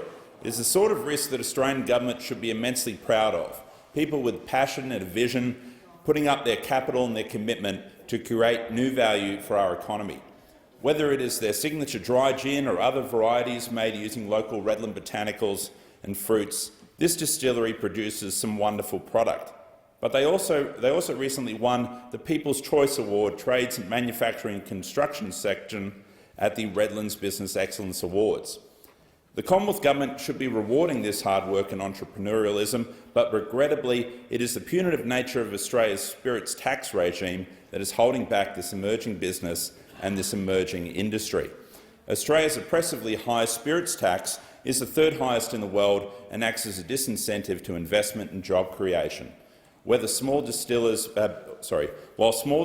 benefit from an increase in the craft distiller remission limit introduced by the former government, the government will claw back more than 5 times that amount through tax increases announced in just the last year alone. I'm proud to have such an excellent small business in my community, and I encourage the government to take a serious look at reducing excise. Member for Robertson. Thank you, Deputy Speaker. Lester, Uncle Lester, Eka Checker, Big L, a man known to many and loved by all. He loved his daughter Holly with all his being, his wife Karen, the centre of his world, passed years ago, and his new partner Maria was the flame of love and light in Lester's life. He was a man of the community, a dedicated paramedic with the New South Wales Ambulance Service, a consummate professional, a pleasure to work with, discharged his duties with the highest empathy and compassion. Just a few descriptions by his New South Wales Ambulance brothers and sisters. Hawkesbury River Ambulance Station, where Lester was posted during his time in the service, with my dad in fact, is isolated and requires high levels of clinical and professional independence. You spend a lot of time by yourself, and those who worked alongside Lester at the river know that it was always gratifying to have Lester by your side. Following his time in the ambulance service, Lester became actively involved in the Gosford Men's Shed. There he found not only a group of people with similar stories to himself, but he found a group that helped, cared and worked with each other to improve the lives of many. To his daughter Holly and partner Maria, on behalf of the people of Robertson, I send my deepest condolences. We wish you love and peace. And now, Paramedic Lester Eccles, car 233, return to station. Your shift has ended. It is now time to rest. Thank you. Thank you. Member for Melbourne. The laws which are meant to protect our environment are broken, but we have the power to fix them. Right now, native species are disappearing before our eyes. Ecosystems are crumbling. The State of the Climate report was released last week and it confirmed that the situation is bleak. The climate crisis is caused by the mining and burning of coal and gas. Yet currently the cost to our climate is not even considered when assessing new coal and gas projects. This has to change. Next week, the government is finally set to respond to the Samuel review into our broken environmental laws. The review recommended some big, urgent and overdue changes. And this is because currently our laws do more to protect coal and gas than they do to protect endangered species, the environment or our future. The most important thing our environment laws need is a climate trigger. A climate trigger would finally ensure that climate pollution is taken into account when considering approvals for new coal and gas mines. Most Australians would find it frankly outrageous that they don't do this already. Right now, there are 114 new coal and gas projects in the pipeline around the country. A climate trigger is our best defence against the fossil fuel corporations who donate millions to the major parties to profit, pollute and get their way. It's time to take the power back from the coal and gas corporations that have captured the Liberal and Labor Party, protect the environment and put a climate trigger in our environment laws to fight the climate crisis instead of fuelling it. Member for Tangney. Thank you, Madam Speaker. I'm proud to read a speech from 16-year-old Hajrat Alam, who live in Tangney. The speech is in response to the following question posted by Raise Our Voice Australia. What should Australia's new parliament accomplish? Here are her words. Every media outlet in Australia has covered the topic of our nation's deplorable educational inequality. Having read my fair share of this report, I found the pattern. It always ends with the same. Each piece ends with a call for an increase in political will, the political will to ensure young people are taught equally. Some young people don't have the chance for a fair go. They may live in a regional or less affluent community and attend schools needing more funding. And no matter how hard they work, they can't reach the desired benchmark because Australia doesn't seem to value an educated population. Those at the bottom somehow have further to fall than those at the top. And yet, Parliament has been ignoring this issue. Our system needs reform. We must ensure that those disadvantaged due to intersectional circumstances are given the attention they deserve. I want change for those to come. Thank you, Madam Speaker. Thank you, Hajra. Thank you. Member for Hinkler. Well, thank you, Madam Deputy Speaker. There's a very famous quote that goes like this. This government's view of the economy can be summed up in a few short phrases. If it moves, tax it. If it keeps moving, regulate it. If it stops moving, subsidise it. So said former President Ronald Reagan. And we are seeing from this Labor government, no matter how many decades have passed, it stays true today. We see reports that subsidies will now be provided for electricity and gas. Now, we've seen this experiment in Germany. Germany has put up over $200 billion in subsidies to subsidise domestic gas and electricity prices and industry. So are those opposite seriously suggesting that a third-year hairdressing apprentice paying 30 cents in the dollar will be subsidising companies like Visy? This is madness. The solution is more supply. And yet we saw in the most recent budget cuts to those things that will bring on gas, that will bring on more supply in Australia, particularly in Victoria, which is where the gas is needed. So what we are seeing from those opposite in the media are proposals to borrow money to subsidise for high prices because they are not willing to fix the solution, which is more supply. So, Madam Deputy Speaker, on the road to blackout Bowen's Energy Nirvana, you better take a candle because you're going to need one to see the footpath. That is all that will happen here. More borrowed money, more difficulty for Australians who are doing it tough. You need more supply to fix this problem into the future. Member for Macarthur. Thank you, Madam Deputy Speaker. Like all Australians, I rejoiced over the weekend when the Socceroos won against Tunisia. our first World Cup win since 2010. Macarthur residents also had another reason to cheer during that match when local Rosemeadow resident Isabel Mitchell carried out the match ball in front of millions of viewers around the world. Isabel was selected to participate when she won a joint competition by Football Australia and Kia to carry the match ball. Out of thousands of applicants, Isabel was one of 3 Australian children chosen for the tournament. Wonderful news. I'm informed by her grandmother Debbie, mother Beck and father James that Isabel lives and breathes soccer, including her local club, the Camden Tigers, where she plays in their under-14 squad. Isabel represents many great things about our Australian and our Macarthur community. She's a proud Indigenous woman who is active in her sporting community and who attends a local public high school, Thomas Reddell, where I recently opened their yarning circle. I cannot think of anyone better than Isabel Mitchell to represent our region and our nation at the 2022 FIFA World Cup, and I thank her for doing so with pride and passion. We should be proud of the achievements that Australian women are making in the sporting world, and I look forward to the success of our Matildas at next year's FIFA Women's World Cup being hosted here in Australia and New Zealand. I'm sure that we'll see Isabel wearing the Matildas jersey at a future World Cup, and I look forward to that with great pleasure. Thank you. Thank you. Member for Durack. Thank you, Madam Deputy Speaker. Earlier this year I wrote in a West Australian newspaper detailing the issues around youth crime that was plaguing the North West. Although some criticised me for labelling at the time the Kimberley as a war zone, I continue to stand by those observations. Nearly a year on, work still needs to be done to curb the youth crime crisis, not only in the Kimberley but in many other parts of WA. Madam Deputy Speaker, it is truly heartbreaking that youth crime is still crippling many local communities across WA, and although increased police numbers have been a welcome change, more needs to be done. The appalling handling of the Banksia Hill Detention Centre crisis by the McGowan government shows that Labor are not prepared to tackle the hard issues. Many leading advocates are criticising McGowan's recent summit as nothing more than a political stunt with no commitment to change.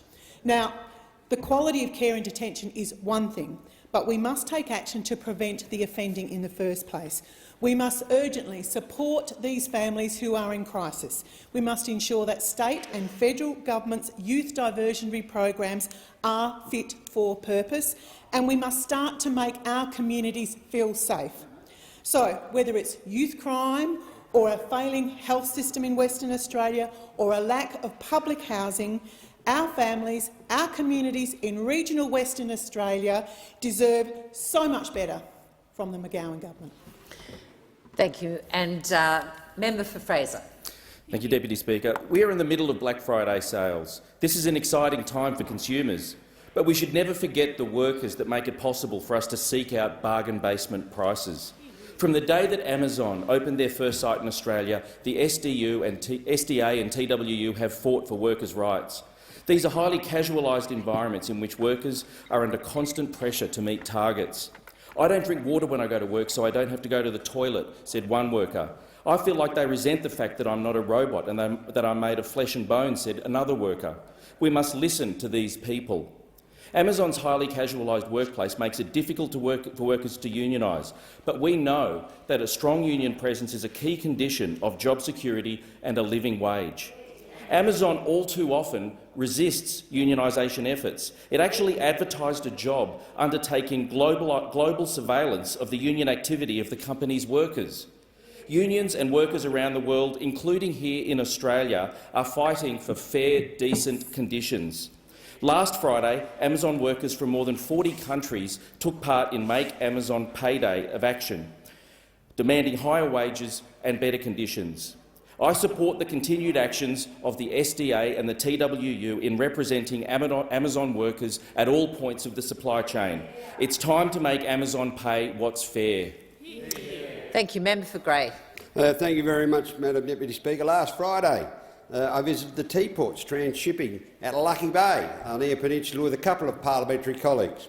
Teaports transships grain from a relatively shallow port using a highly manoeuvrable small ship with a single 3,400-tonne hull. It's quite a slick operation. They ship the grain about 5 kilometres for direct loading to ocean-going vessels of any size, and the operations of Teaports have turned Grower Path to Market on Eyre Peninsula on its head. With about 300,000 tonne in its bunkers at Lucky Bay and another 2 inland sites last year, that was their 4th year, they exported 550,000 tonne of grain. This year we'll have a record harvest on EP, and they have expanded capacity at Kimber, and they will surpass that amount. The operation has cut transport miles to market for farmers, brought new buyers onto the EP and reduced travel costs. It's estimated it's been worth $15 to $30 a tonne for growers, and last year that equated to a $60 million saving for Eyre Peninsula growers. This year they're building a second port in Wallaroo. It's taking receivables either now or imminently. It won't be due to ship until mid-year, but I can tell you that on the mid-north, growers are very excited at the prospect of teaports arriving. They spent $220 million in the local community, and one business alone, Leaded Engineering, my hometown of Kimber, 17 kilometres of bunker fence. Thank you. Member for Canberra. Thank you, Deputy Speaker. Today is the International Day of Solidarity with the Palestinian people. And to this day, Palestinians make up 21% of the global refugee population. In his statement, the UN Secretary-General has said that we commemorate the International Day of Solidarity with the Palestinian people at a time of diminished hope for peace. He says, "I am deeply saddened by the growing number of Palestinian civilians who have lost their lives in the spiral of violence engulfing the occupied West Bank.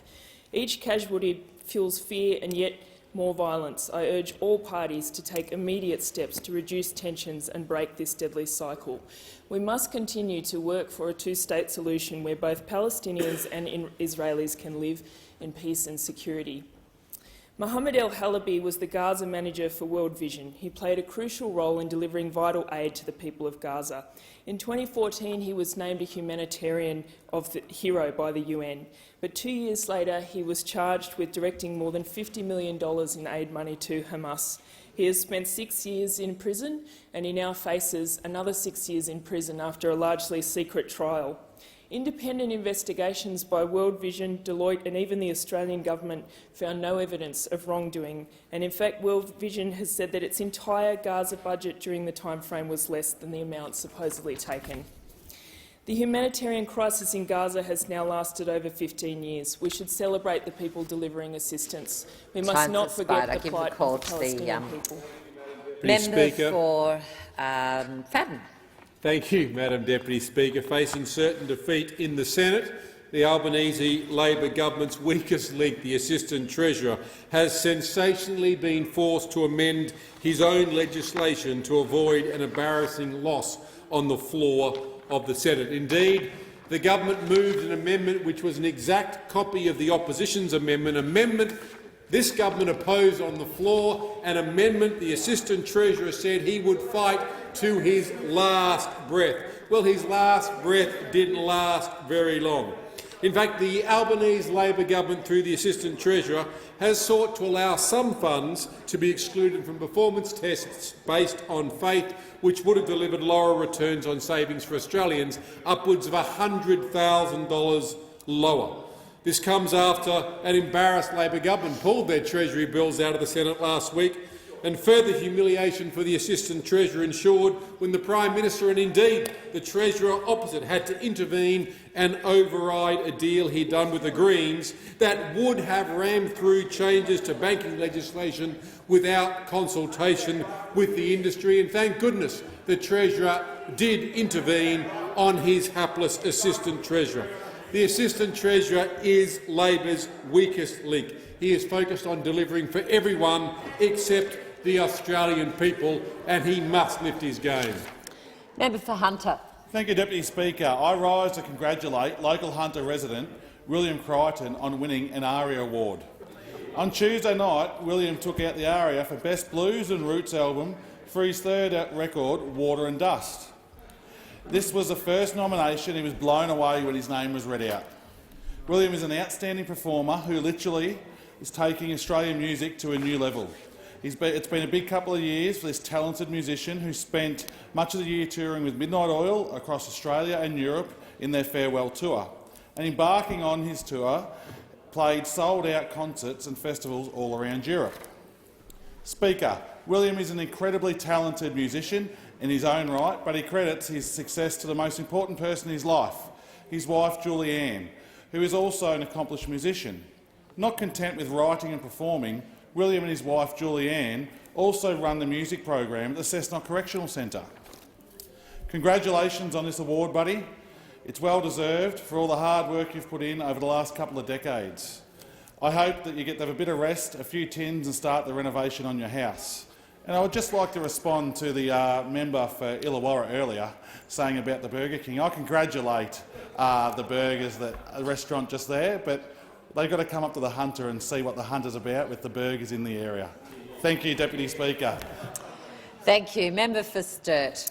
Thank you, Deputy Speaker. It was a great pleasure yesterday morning to meet with the new Italian ambassador to Australia, His Excellency Signor Paolo Crudele, with my fellow co-chair of the Parliamentary Friends of Italy, Senator Raf Giacone.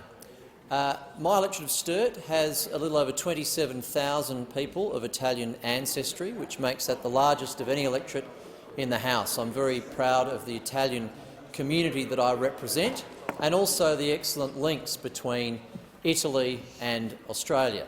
A few weeks ago I attended the opening night of the annual Adelaide Italian Festival, which was another great showcase of Italian culture in Adelaide, but it also reminds us of not just the history we have through Italian migration and Italian Australians, but the opportunities we have to continue to grow and improve our economic relationship with Italy, look for more operations for our two great countries to do even more together in the future. I look forward to hosting with Senator Giacone and His Excellency our launch event for all those that have joined the Parliamentary Friends of Italy at an appropriate time in the new year. It will be a great opportunity for us to launch a program for this parliamentary term to continue to deepen the relationship between Australia and Italy. Thank you. Member for McNamara. On the first day of Christmas, the Morrison government went splat. A Labor government was elected, thank goodness for that.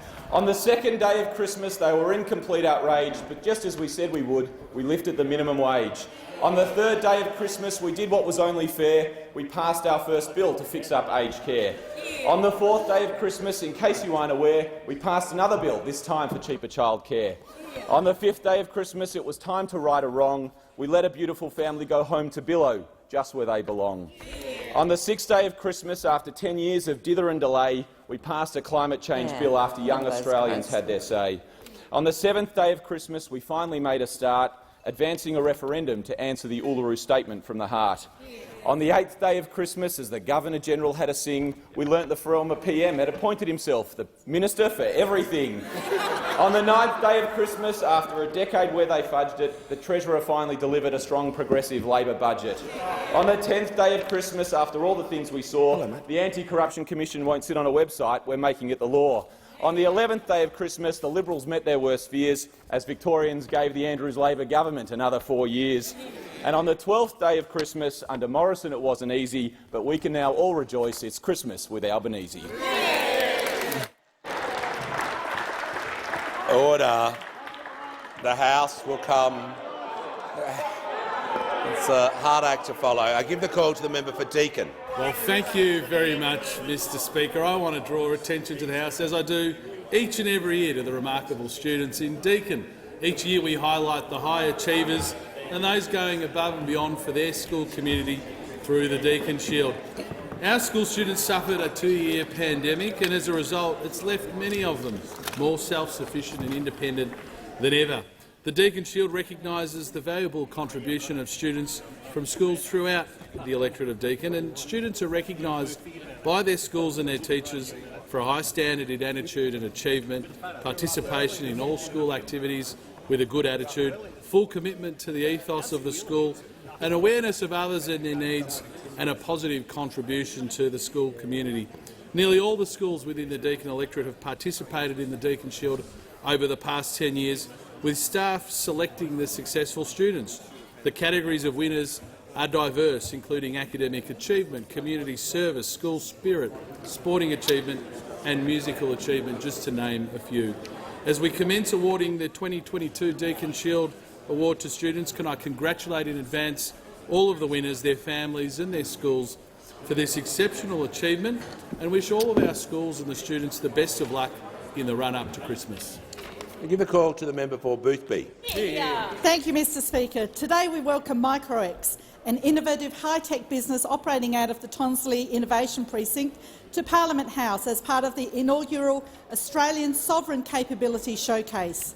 Microx is a global leader in medical and security imaging products based on miniaturised X-ray technology, and they are making a huge positive contribution to those defending the Ukraine against Russia's illegal and immoral invasion.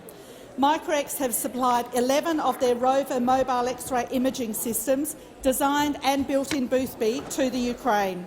And according to a frontline anaesthetist, a single Microx rover unit had taken more than 6,000 images in 45 days, with a peak of 401 images in a single day. This anaesthetist said that this single mobile X-ray unit had saved several thousand Ukraine lives. You can well imagine the benefit of 11 rover X-ray machines are making to the Ukraine's war effort. Mr Speaker, Microx's rover mobile X-ray units are just one example of the ingenuity of Microx and so many other businesses operating in Boothby. Microx and the Tonsley Innovation Precinct are at the forefront of the advanced manufacturing in Australia, thanks to the Albanese government, and I commend their efforts and commit to working with them to see their work expanded to more who would benefit from it. Order. In accordance with Standing Order 43, the time for members' statements has concluded. Questions without notice. Are there any questions? I'll give a call to the Honourable Leader of the Opposition. Thank you very much, Mr Speaker. My questions to the Prime Minister. Before the election, the Prime Minister promised to make families' lives easier through cutting power bills by $275, a promise repeated on 97 occasions, as well as promising to deliver cheaper mortgages. Prime Minister, isn't it true that these promises were just ploys to win votes, and Labor have failed to deliver on these fundamental promises which impact families the most? Will the Prime Minister apologise to Australian families? I give a call to the Prime Minister, who will be heard in silence. Members on my left. Member for Page. I give the call to the Prime Minister when the House comes to order. I call the Prime Minister. Thanks very much, Mr Speaker. And I thank very much the Leader of the Opposition for his question, which goes to whether we are making measures to improve people's living standards. And the commitments, that we gave, and I'll take the interjection, which is another way to term it. The member for Deakin will cease interjecting. Well, we are keeping our promise to lift the minimum wage. We did that when we put in a submission of the Fair Work Commission of which resulted in a 5.2% increase in the minimum wage.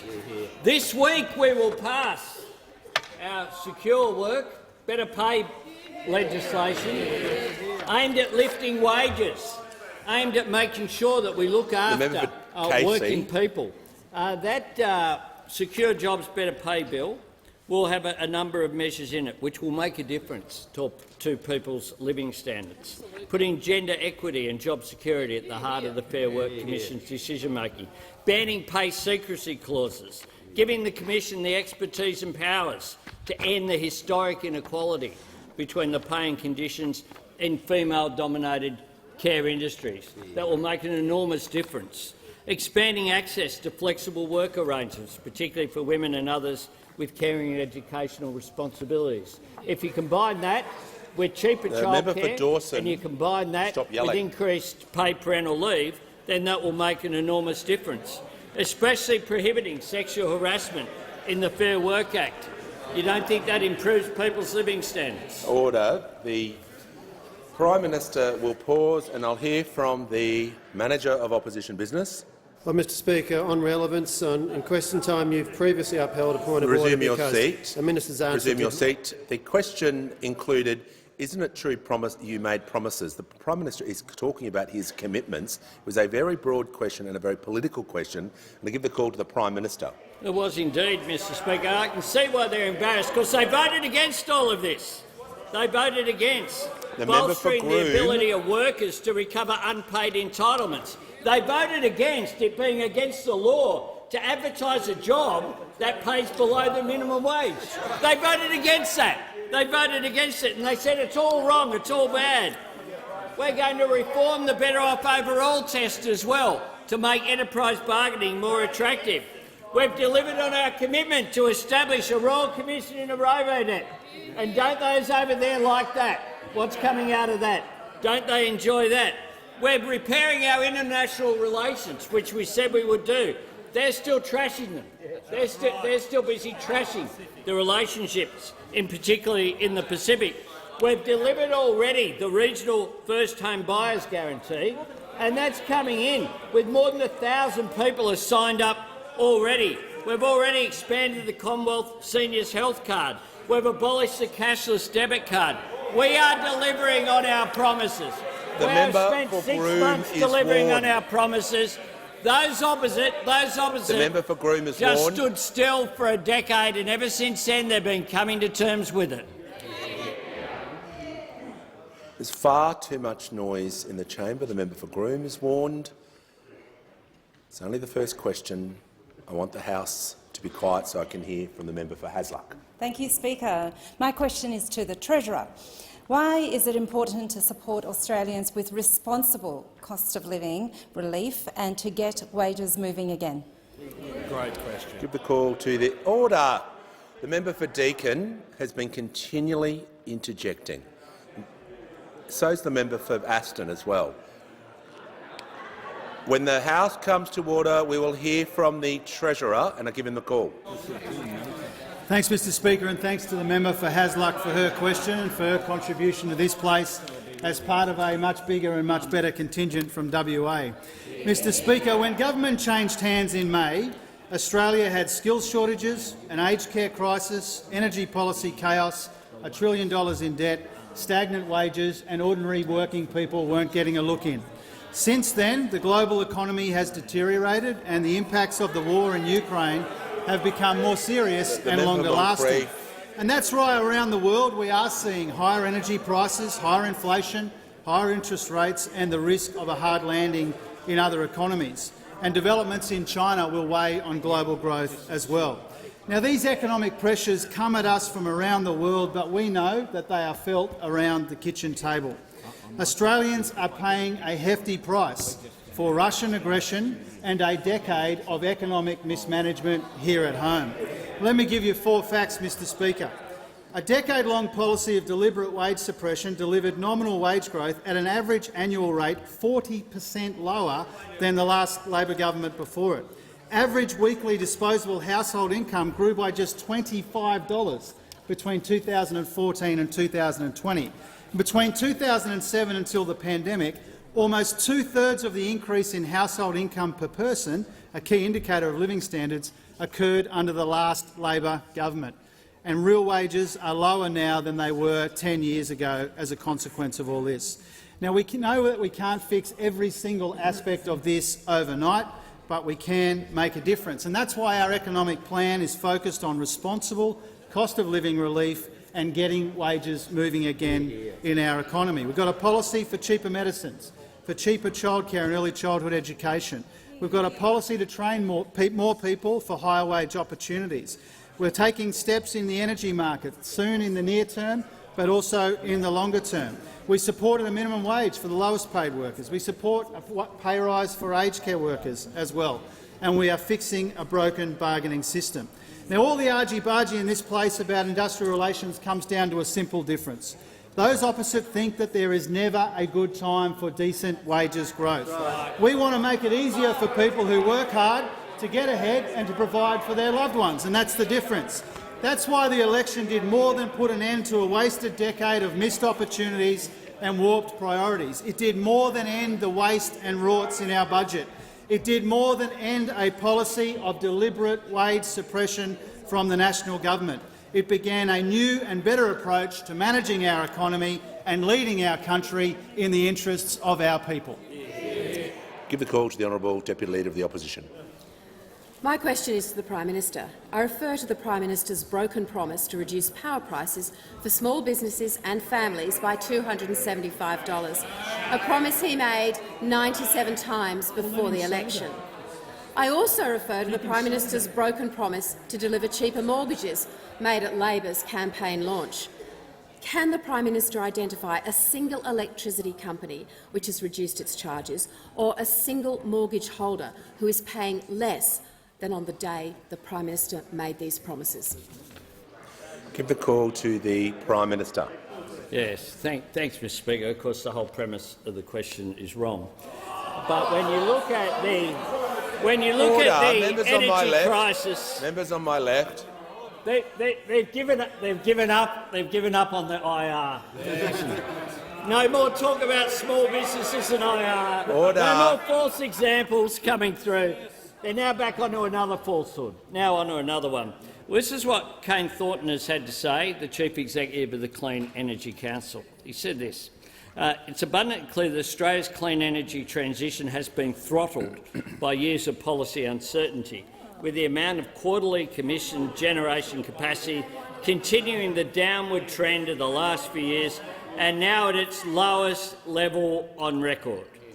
Industry confidence to invest is growing, aided by clearer and more potent policy directions across the country. Couldn't have said it more clearly. Philip Lowe, the Governor of the Reserve Bank, had this to say. When we're on a different path, people are saying, are they really serious? It was damaging us. Richard Court, the former WA Liberal Premier, the past decade of national energy policy has been a slow-moving train wreck. A slow-moving train wreck. And when it comes to... the Prime Minister... You asked him about energy. The Prime Minister will pause, and I will hear from the Deputy Leader of the Opposition. A point of order. Mr. Speaker, on relevance, rattling off the wrong page of talking points is not answering the question. Seats. One company. Resume your seats. The Deputy Leader of the Opposition knows that was not a correct way of stating a point of order. It might have been a good grab, but it was not a point of order. And I warn her that that sort of behaviour will not be tolerated for much longer. The Prime Minister is referring to energy prices, and I give him the call. Mr. Speaker, I was asked. I was asked about members power. on my left. Members on my left. I was asked about power, and we know from the member for Mitchell, who's had some good comments about his mate, the member for Cook, that they were addicted to power, but they weren't very good at energy. They weren't very good at energy policy. That's the problem for those opposite. All about power policy, nothing about energy policy. Order. The truth members is on my left that the cheapest form of new energy is clean energy, is renewable energy, which is why our policy will put downward pressure on energy prices. And when it comes to mortgages, I know this is a really difficult concept, but if you have the policy that we have, that the WA government has, and I noticed Minister Cook in the gallery there today. Perhaps Minister Cook could provide a workshop while he's here in Parliament House about how successful the WA program has been of providing a shared equity system for people to get into housing in Western Australia. And our Help to Buy scheme will do just that as well, because the nature of a Help to Buy scheme is that rather than the person who has the borrowings, it's a shared scheme. Concluded. Before I call the member for Patterson, I will formally welcome the Honourable Roger Cook, the Deputy Premier of Western Australia, and Councillor Lorna Clark to the chamber. A very warm welcome to you both. And I give the call to the member for Patterson. Thanks, Mr. Speaker. My question is to the Minister for Employment and Workplace Relations. Minister, how will the Secure Jobs Better Pay Bill help address the cost of living pressures for working Australians by getting wages moving again? Give a call to the Minister for Employment and Workplace Relations and Minister for the Arts. Thanks very much, Speaker. And I thank the member for Patterson and thank her for her commitment to working people in her electorate. It's interesting those opposite, when they want to talk about cost of living, will never talk about how money gets into your bank account in the first place. will never talk about what happens in terms of wages in this country, because the Secure Jobs Better Pay Bill will get wages moving again, and that's why those opposite opposed it. If you put gender equality as an objective of the award system in Australia, that helps get wages moving in this country. If you improve how the Fair Work Commission considers equal remuneration and work value cases, that helps get wages moving in this country. If you ban pay secrecy clauses, that helps get wages moving in this country. If you give the Fair Work Commission the expertise to be able to better determine pay equity cases, that helps get wages moving in this country. If you get rid of zombie agreements where people are still on the same agreements that they were on when John Howard was Prime Minister of this country, then that helps get wages moving in this country. If you simplify the Better Off Overall test to make sure that it's fair, to make sure that no worker can be worse off, that helps get wages moving in this country. If you open up bargaining which delivers flexibility and productivity for business while at the same time delivering pay increases for workers, that's going to help get wages moving in this country. If you ban job ads, make it unlawful to advertise a job ad for less than the legal minimum, then that helps get wages moving in this country. But we know from the Shadow Treasurer that that in fact is their problem with this bill. It is their problem because the Shadow Treasurer knows, as he answered when asked by Laura Jays about multi-employer bargaining, he said, well, it pushes up wages. The Leader of the House will resume his seat. The member for Hume on a point of order. I just draw your attention to Standing Order 68. The comment that the minister just made is false. The minister is reading a quote from a media report. I'll just ask the minister to clarify where he is reading that document from. It was said on television, Mr. Speaker. It was on Sky News. I'll just ask the minister to continue with his answer. I'd ask the minister to continue. Thank you. Look, in fairness to the Shadow Treasurer, I'll use a different quotation that was also used on television, and it wasn't the Shadow Treasurer, so this one won't upset him. Because in a doorstop delivered in the Northern Territory, a similar question was asked of the Leader of the Opposition, where the Leader of the Opposition was asked whether he had concerns about proposed changes to the industrial relations laws. And he began by saying he was deeply concerned for businesses. And then he goes on to mention why. It's going to result in higher wages. It's going to result in higher wages. Those opposite, they do oppose everything in this bill, and they oppose it for the exact reason that we support it. It will get wages moving again. The call to the honourable member for Warringah. Prime Minister, right now it's perfectly legal for political parties and politicians to lie in advertising for elections and referendums. I tabled my Stop the Lies bill yesterday to stop this. Will the government support regulating against misleading and deceptive advertising in election and referenda advertising to ensure a fact-based, respectful debate on The Voice? Give a call to the Prime Minister. I thank very much the member for Warringah for her question, and I also thank her for raising it with me in a meeting that we held that was very important. The member, of course, is very sincere in her strong view, which I share, that our electoral system and our democracy relies upon people being truthful and people being able to make decisions based upon the members on my left, the facts being there and not distorted.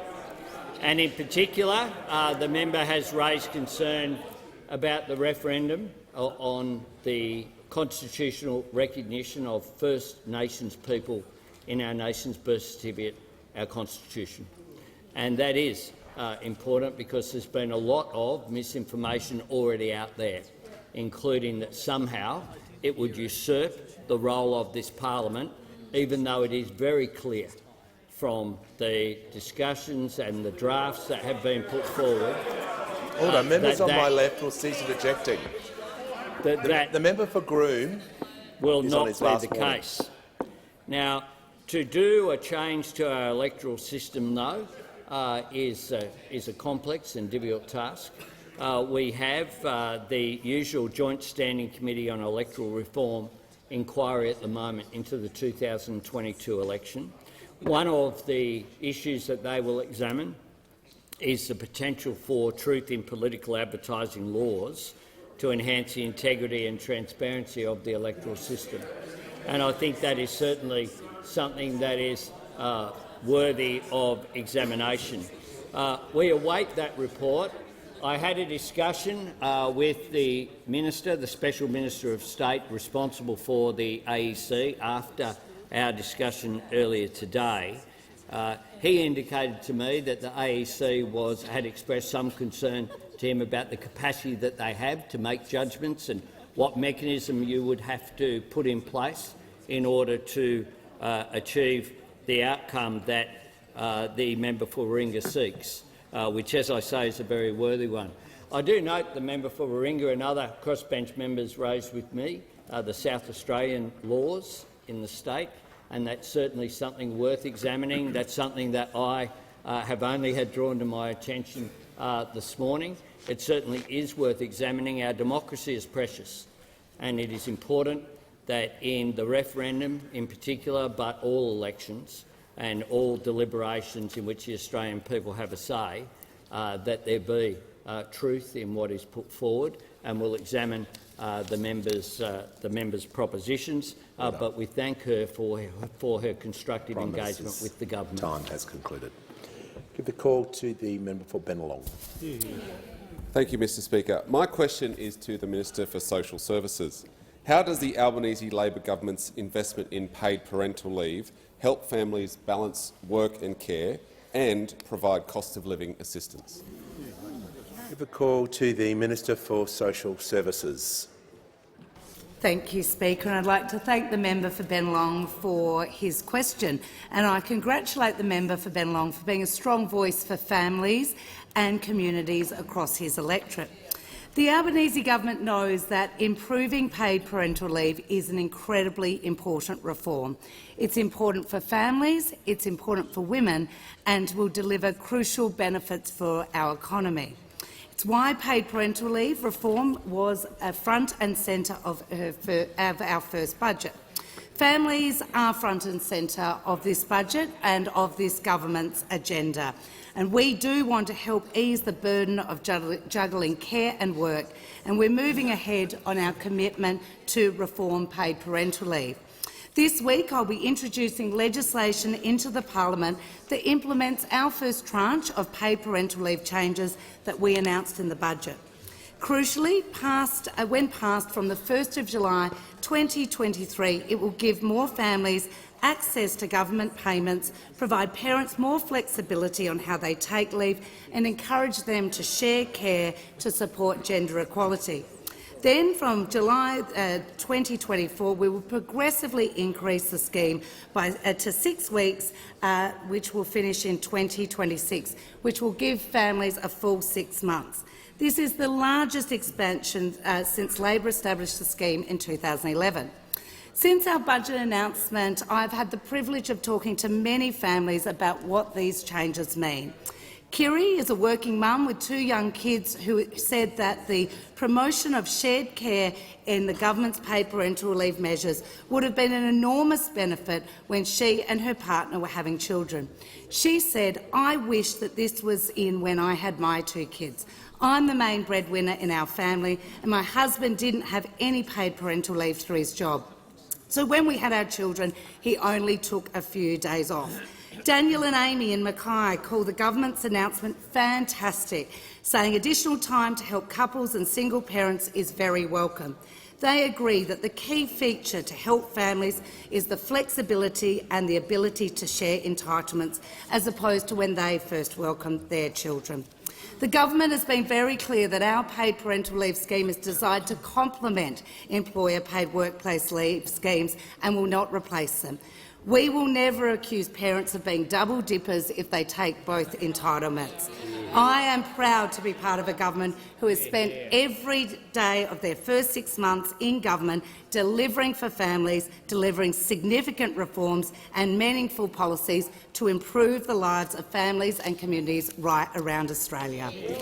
Before I order the member for Page, before I call the member for Hume, I'd like to advise the House that in the gallery today is Ms Rebecca White, the Leader of the Opposition Tasmania, and Ms Anita Dow, the Deputy Leader of the Opposition. A very warm welcome to you both.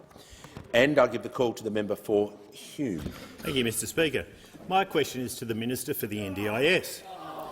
I referred to his comments in the media last week that the RBA Governor was talking rubbish.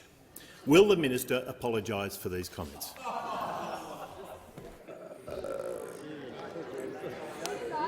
I'll give the call to the Minister for the National Disability Insurance Scheme and the Minister for Government Services.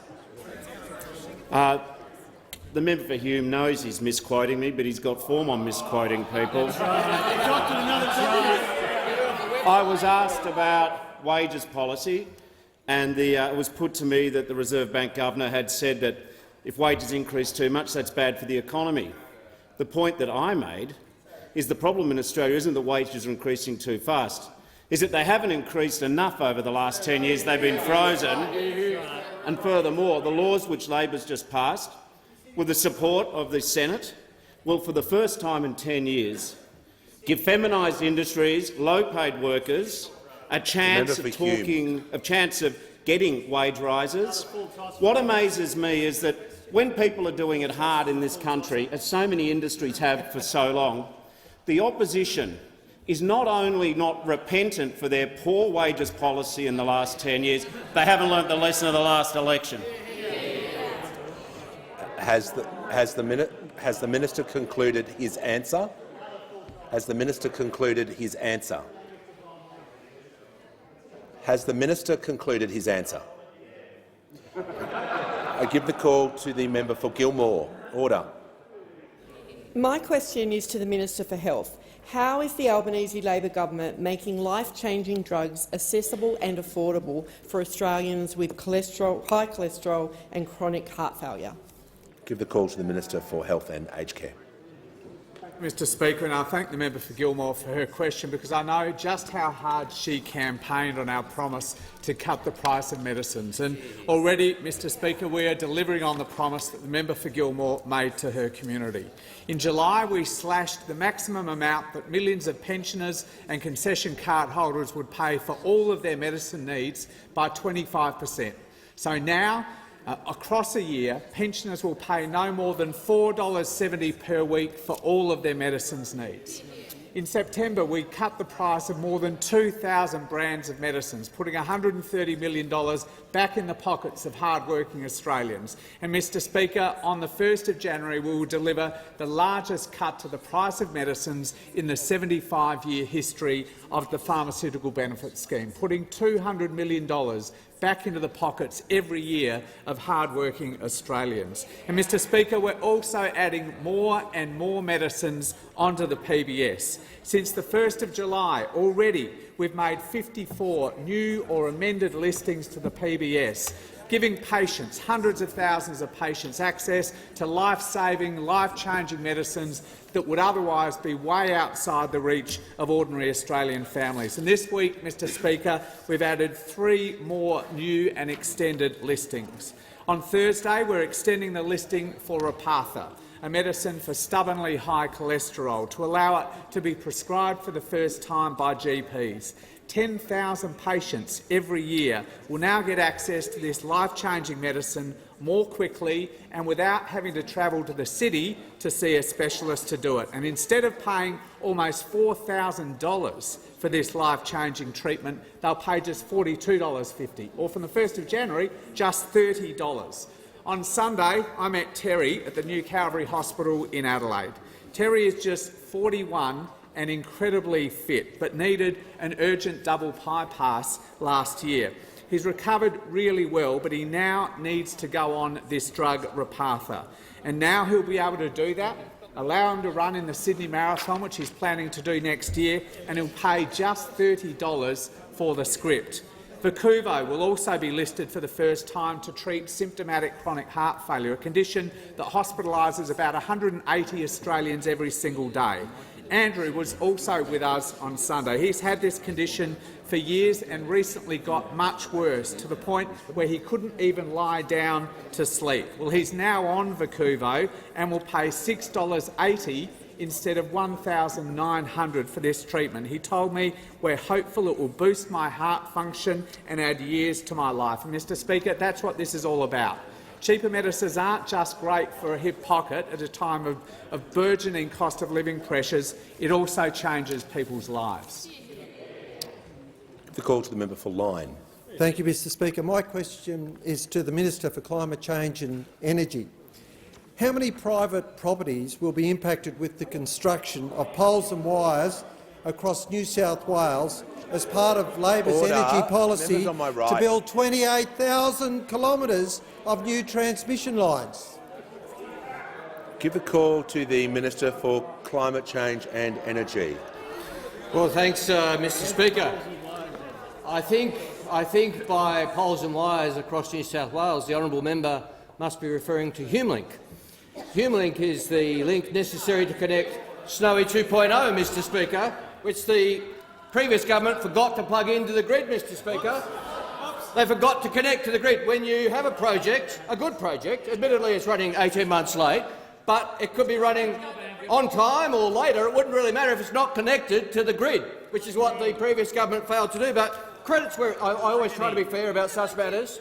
Credit where it's due. The former Minister for Energy did bring down a regulation to facilitate transmission, including specifically HumeLink, and in that regulation he said transmission is critical to deliver low-cost, reliable and secure energy to consumers. And I'll take the interjection from the former minister, who just said it's not 28,000 kilometres. Well, he did say on the 18th of March this year thousands of kilometres of new transmission is likely to be needed to connect new generation and deliver reliable, affordable energy. Reliable and affordable energy across the national market. Thousands of kilometres, he said, were necessary. He just forgot to deliver any. The member for Lyne will resume his seat. When the House comes to order, I'll hear from the member for Macarthur. Thank you, Mr Speaker. My question is to the Minister for Early Childhood Education. How will the Albanese Labor government's plan for more affordable early childhood education help families with the rising cost of living? Call to the Minister for Early Childhood Education and the Minister for Youth. Thank you, Speaker, and I thank the member for Macarthur for his question and for his interest and contributions to early childhood development before coming to this place and since being in this place. I have to say, Speaker, it's rather disappointing that in the last 6 months I haven't had a single question from those opposite about our early childhood education reforms and how they help families struggling with the rising cost of living. Reforms that provide cost of living relief for 9,200 families in the member for Macarthur's electorate. In fact, our landmark reforms provide more affordable early childhood education for more than 1.2 million families right across Australia in every electorate. That's 1.2 million families that have been struggling with the rising cost of living.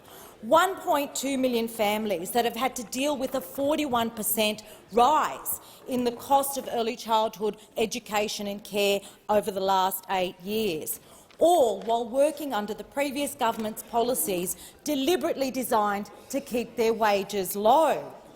Families, Mr Speaker, who this evening will be sitting around the family table doing their household budget, factoring in the cost of early childhood education, factoring in all the other costs, and then making a decision about whether or not they can afford to work an extra day or an extra 2 days or an extra 3 days, or whether that gets eaten up in early childhood education and care costs, and what that means for their household budget. Now, the opposition might think that early childhood education is merely outsourcing parenting, Mr Speaker. But on this side of the House, we know that education plays such an important role in a child's brain development, as well as for our economy. The Albanese government takes the responsibility of delivering a fairer Australian society seriously, and that includes providing cost of living relief. That includes providing the kind of cost of living relief that's going to see those families that have early childhood education fees, that are sitting there wondering how they're going to afford Christmas presents, how they're going to pay the rent, that they can have confidence that those fees are going to go down and that they can work that extra day if they so wish. They can go back to study if they so wish. They can take on extra hours if they so wish, contribute to the household budget and bring down their cost of living. They don't just provide relief to the household budget. They also help families boost their household income and enable those primary carers to go back to work if they so wish. Our investment in more affordable early childhood education is exactly the kind of cost of living relief with economic dividends that we need right now. Time has concluded. I'll give the call to the honourable member for Flinders. My question is to the Prime Minister. Australian families are set to be $2,000 worse off this Christmas under this government, with higher power prices, higher mortgages and families paying more at the checkout. Prime Minister, under Labor's extreme industrial relations changes, inflation will rise, industrial disputes will increase and small business will be slugged with tens of thousands of dollars in new costs. Why is this government making a bad situation worse? Good question. Call to the Prime Minister. Well, I thank the member for her question, and I thank her also for using the Leader of the Opposition's favourite phrase. And what is it? It's going to make a bad situation worse. So he acknowledges that after 10 years in office, we inherited a bad situation. That's the starting point. And I've thought, as I've heard the Leader of the Opposition use that phrase, it's in the question here, how on earth, having sat in a cabinet for 3 terms, do you become Leader of the Opposition and say, gee, it's a bad situation Australia's in? A bad situation. Well, the member is right. We did inherit a bad situation because what we inherited was a government that didn't have an economic plan for the nation, didn't have an energy plan. They had 22 energy policies and didn't deliver any. We inherited a situation where inflation was rising, where interest rates started to increase under them, and where they didn't have a plan to deal with skills development, where during the pandemic they told everyone to leave the country and then wondered why they inherited skills shortages when the economy opened up again. All of these problems we have inherited. The manager skills of shortages, opposition business will we're dealing with it. We're dealing with 180,000 fee-free TAFE places next year. Low wage growth, we're dealing with it, with our Secure Jobs Better Pay bill that they oppose. And somehow they've also implied or stated clearly in the question, somehow that wages going up will be a bad thing for the economy. Well, what we had with the decade of low wage growth was that was a handbrake on our economy. Right. We want an economy that works for people, not the other way around. We make no apologies for that. We want to deal with cost of living issues by having cheaper childcare, cheaper medicines and by lifting wages as well. Because people's standard of living is based upon revenue and expenditure. If you increase their wages, they're better off. That's the whole idea. But those opposite are opposed to higher wages. Those opposite concede in the question that yes, indeed, we did inherit a bad situation from those opposite. Call to the member for Blair. Mr Speaker, my question is to the Deputy Prime Minister. When it came to defence, the former government made announcements based on pictures and press conferences rather than substance. What will the Albanese Labor government do to ensure the professionalism and integrity of the Australian Defence Force is always the focus? The call to the Deputy Prime Minister and Minister for Defence. Well, thank you. I thank the member for his question and acknowledge the contribution that he has made to defence policy in this country. The Australian Defence Force belongs to all of us.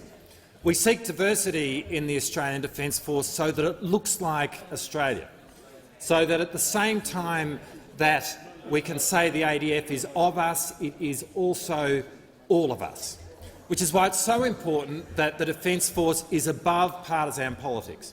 Now, there are a number of members of this House who have served in the ADF, and they rightly celebrate their service in the ADF as part of the CV for why they're here. Completely fair enough. And there are also other members of the Defence of this House who've had the opportunity to see the Defence Force in action, and they've posted images of themselves with the ADF. Also, completely fair enough.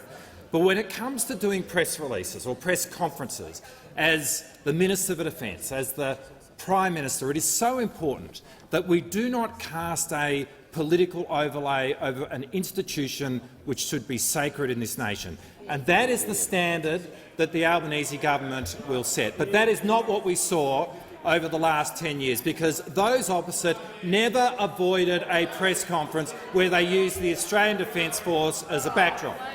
And the low point of this was on the 4th of January in 2020, during the biggest mega-fire in our recorded history, just 4 days after a firestorm swept through the south coast of New South Wales, on a day on which the temperature hit 44 degrees in this town, in the midst of lives being lost and property being damaged.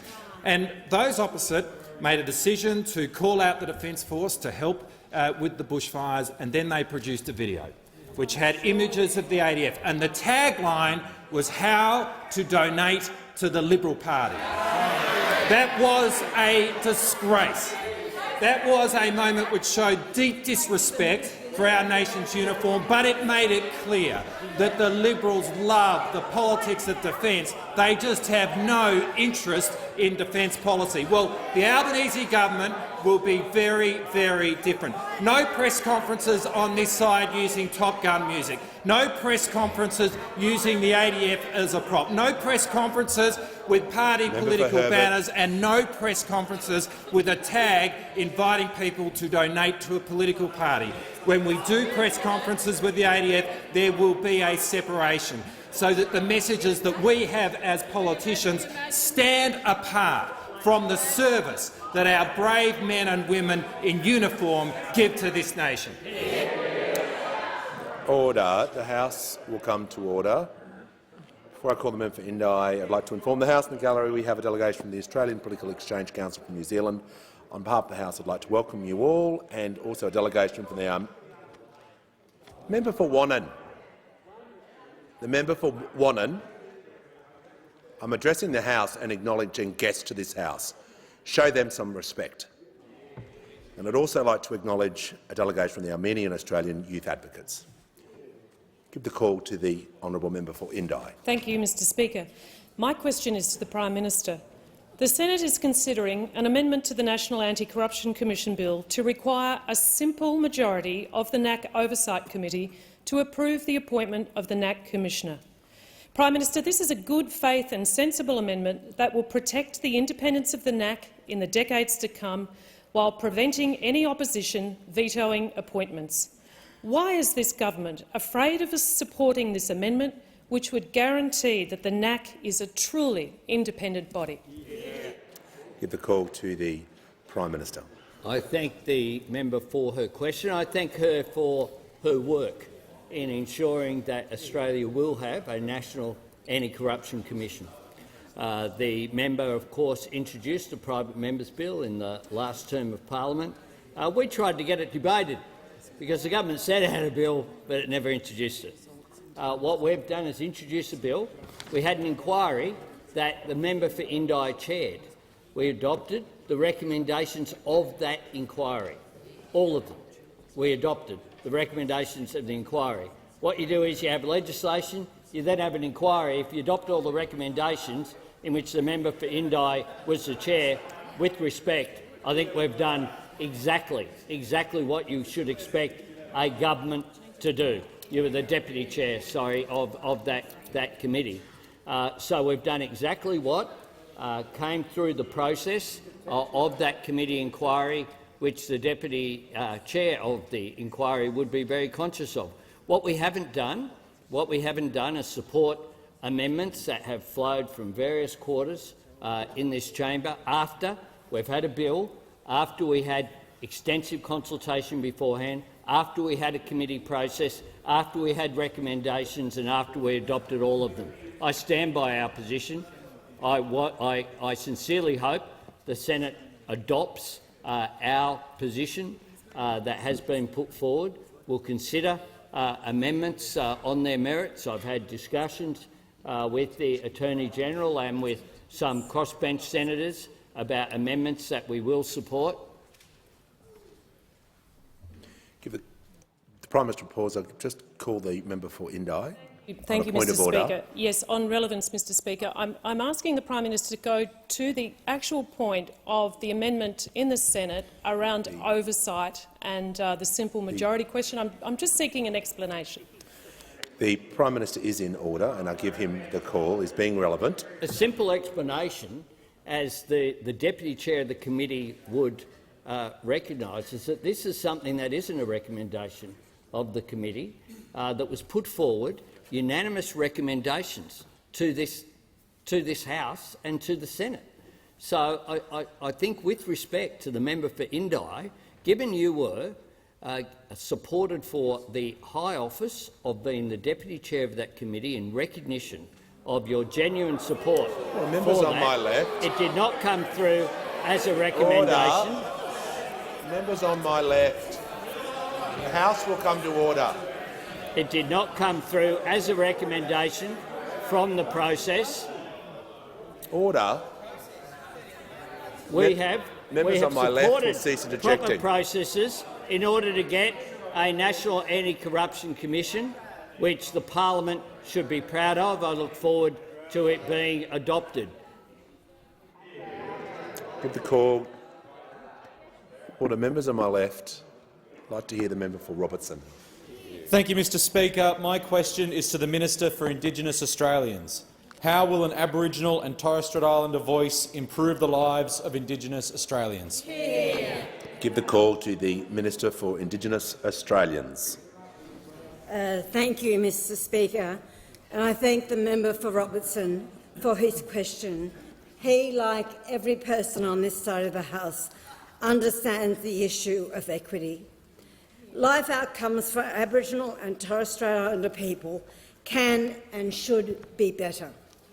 The gaps in life expectancy and educational outcomes persist is unacceptable. Decades of failed government policies have not worked. A voice for Aboriginal and Torres Strait Islander Australians is the best chance we have. And perhaps ever will have, to address the injustices of the past and create change that will deliver a better future. A better future that will improve the lives of Indigenous Australians on the ground in practical ways, like health, education and housing. This isn't about more bureaucracy. This is about making sure voices in remote and regional communities are heard. The Uluru Statement from the Heart is the result of 12 regional dialogues. After all, over 1,200 attendees from right across this country. This isn't about dividing people. It's about uniting Australians, giving First Nations people a say in the matters that affect us, not being told what's best by bureaucrats. Mr. Speaker, I grew up in Whitton, down in the Riverina, a small country town. I was raised by Billy and Nina. They were my great aunt and uncle. We didn't have much, and I didn't know my dad until I was 27. Billy and Nina taught me the value of respect, and being kind to others doesn't cost you anything, and that you learn more from listening than by talking. that someone with my history can stand in this place is the most unlikely thing. But not everyone is so lucky. Not everyone can have their voice heard, and that's why we need a voice. An Aboriginal and Torres Strait Islander voice is an idea whose time has come. The Australian people will decide this referendum, not politicians. And I have faith in the Australian people. We want to take Australia forward for everyone. We will work with anyone who wants to take this journey forward to a better future.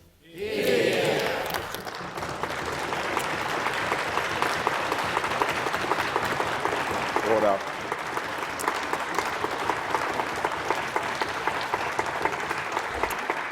With the call to the member for Fairfax.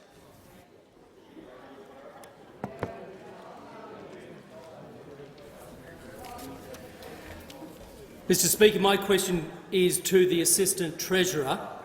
In his speech introducing the Treasury Laws Amendment Bill last week, the Assistant Treasurer restated the government's commitment to lower the cost of electricity bills for consumers. Does this mean the government is standing by its commitment to reduce household electricity bills by $275, or is this yet another cruel promise the government plans to break? The call to the Assistant Treasurer. Thanks very much, Mr Speaker, and I thank the honourable member for his question. The Albanese Labor government stands by each and every one of its promises, and we have been working to deliver on those promises for the last 6 months. While this mob over here have done everything in their power to stand in our way on delivering on our promises, we have been busy doing the work to ensure that we deliver on our promises. Whether it has been introducing laws to get wages moving again, whether it has been introducing laws to ensure that Australians can afford to make a choice about whether they stay at home and look after their kids or go back and work another couple of days to make ends meet, whether it is about ensuring that we can put our elderly Australians in an aged care facility and know that they're going to get well fed and well cared for. We have been delivering on each and every one of our promises, and in the area of energy. As the fools on this side of the House come to the dispatch box each and every question time, asking their ridiculous questions when they know that they have presided— Assistant Treasurer will take a breather, and I'll hear from the order. I'd like to hear from the Manager of Opposition Business on a point of order. Assistant Treasurer has form in repeatedly using unparliamentary language. He's just done it again. He should be asked to withdraw. That AFR piece was— I'm going to ask the Assistant Treasurer to withdraw to move on with his answer. Mr Speaker, while this mob over here on each and every day of question time have come to that dispatch box and asked us questions about what we're doing to help ordinary Australians meet their cost of living issues. Order. Members on my left. 9 years they have presided. For 9 years they have presided over a wreckage of energy policies, 22 energy policies. Not one of them delivered. Not one of them delivered. While we're doing the hard work to ensure that we can get the Assistant Treasurer, and I'm going to be very clear with the member for Wannon. You don't have the call. You don't have the call. You don't have the call. Okay. Well, I didn't hear what you said. So if you're going to come to the dispatch box and yell, you'll be warned. Well, you didn't have the call. So you wait until you get the call and I'll hear you. I'll give the call to the Assistant Treasurer with 1 minute to go. Now, if members opposite want to know why there are pressures on our power system and on energy prices in this country, they should go and grab a mirror. 20 22 failed energy policies, not one of them delivered. 22 failed energy policies, not one of them delivered. Well, we're getting onto the job of ensuring that we have an energy policy which will deliver affordable and sustainable energy in this country, and they are doing their level best day in and day out to frustrate the delivery of those policies. If Australians want to know why their energy bills are going up, they should look no further than that fellow over there. Look no further than that fellow over there, because there is not a man or woman in this parliament who is more responsible for the increase in energy prices than the member for Hume over there. The time has concluded. The minister's time has concluded. The minister's time has concluded. Give order. When the House comes to order, the member for Fairfax will cease interjecting. I give the call to the member for Parramatta. Mr. Speaker, my question is to the Minister for Aged Care. What changes has the Albanese Labor government made in its first 6 months to improve aged care for our older Australians?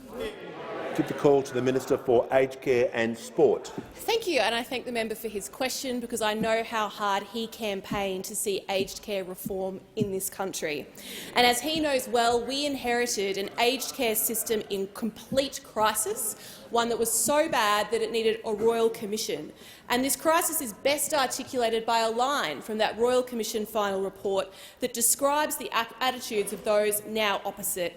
And that report read, Mr. Speaker, "At times in this inquiry, it has felt like the government's main consideration was the minimum commitment it could get away with, rather than what should be done to sustain the aged care system so it is enabled to deliver high-quality and safe care." The former government completed a mere 6% of those Royal Commission recommendations in the time they had in office. Really? What now? Order. The Minister for Early Childhood does not need to assist the chair. Order. Members on my right. Members on my right will cease interjecting so I can hear from the Manager of Opposition Business. Mr. Speaker, on relevance, in a previous question time, you have asked Order. that a minister return right. to the question because they had, quotes, had a preamble. The minister has had a preamble. She should be asked, I submit, to return to the question. The Manager of Opposition Business has raised this point before. The minister is 1 minute in. She's talking about the changes that the government has made in the first 6 months to improve those in aged care, and I'll ask her to continue and draw her back to the question so she can update the House. I would love to, Mr. Speaker. The Royal Commission actually made 148 recommendations to improve aged care, and the then government, achieved only 9 of them in 15 months. Only 9 recommendations to improve aged care in 15 months out of 148. And this lack of work, this lack of delivery, this lack of output was there despite the fact that they had 3 ministers in charge of aged care at the time. They had Senator Richard Colbeck, the actual Minister for Aged Care, they had the Honourable Greg Hunt, Minister for Health and Aged Care, and they had the then Prime Minister, Scott Morrison, as the Minister for Health, undermining or presiding over the health portfolio, depending on whether or not you're a Nikki Savage source. The minister will resume her seat.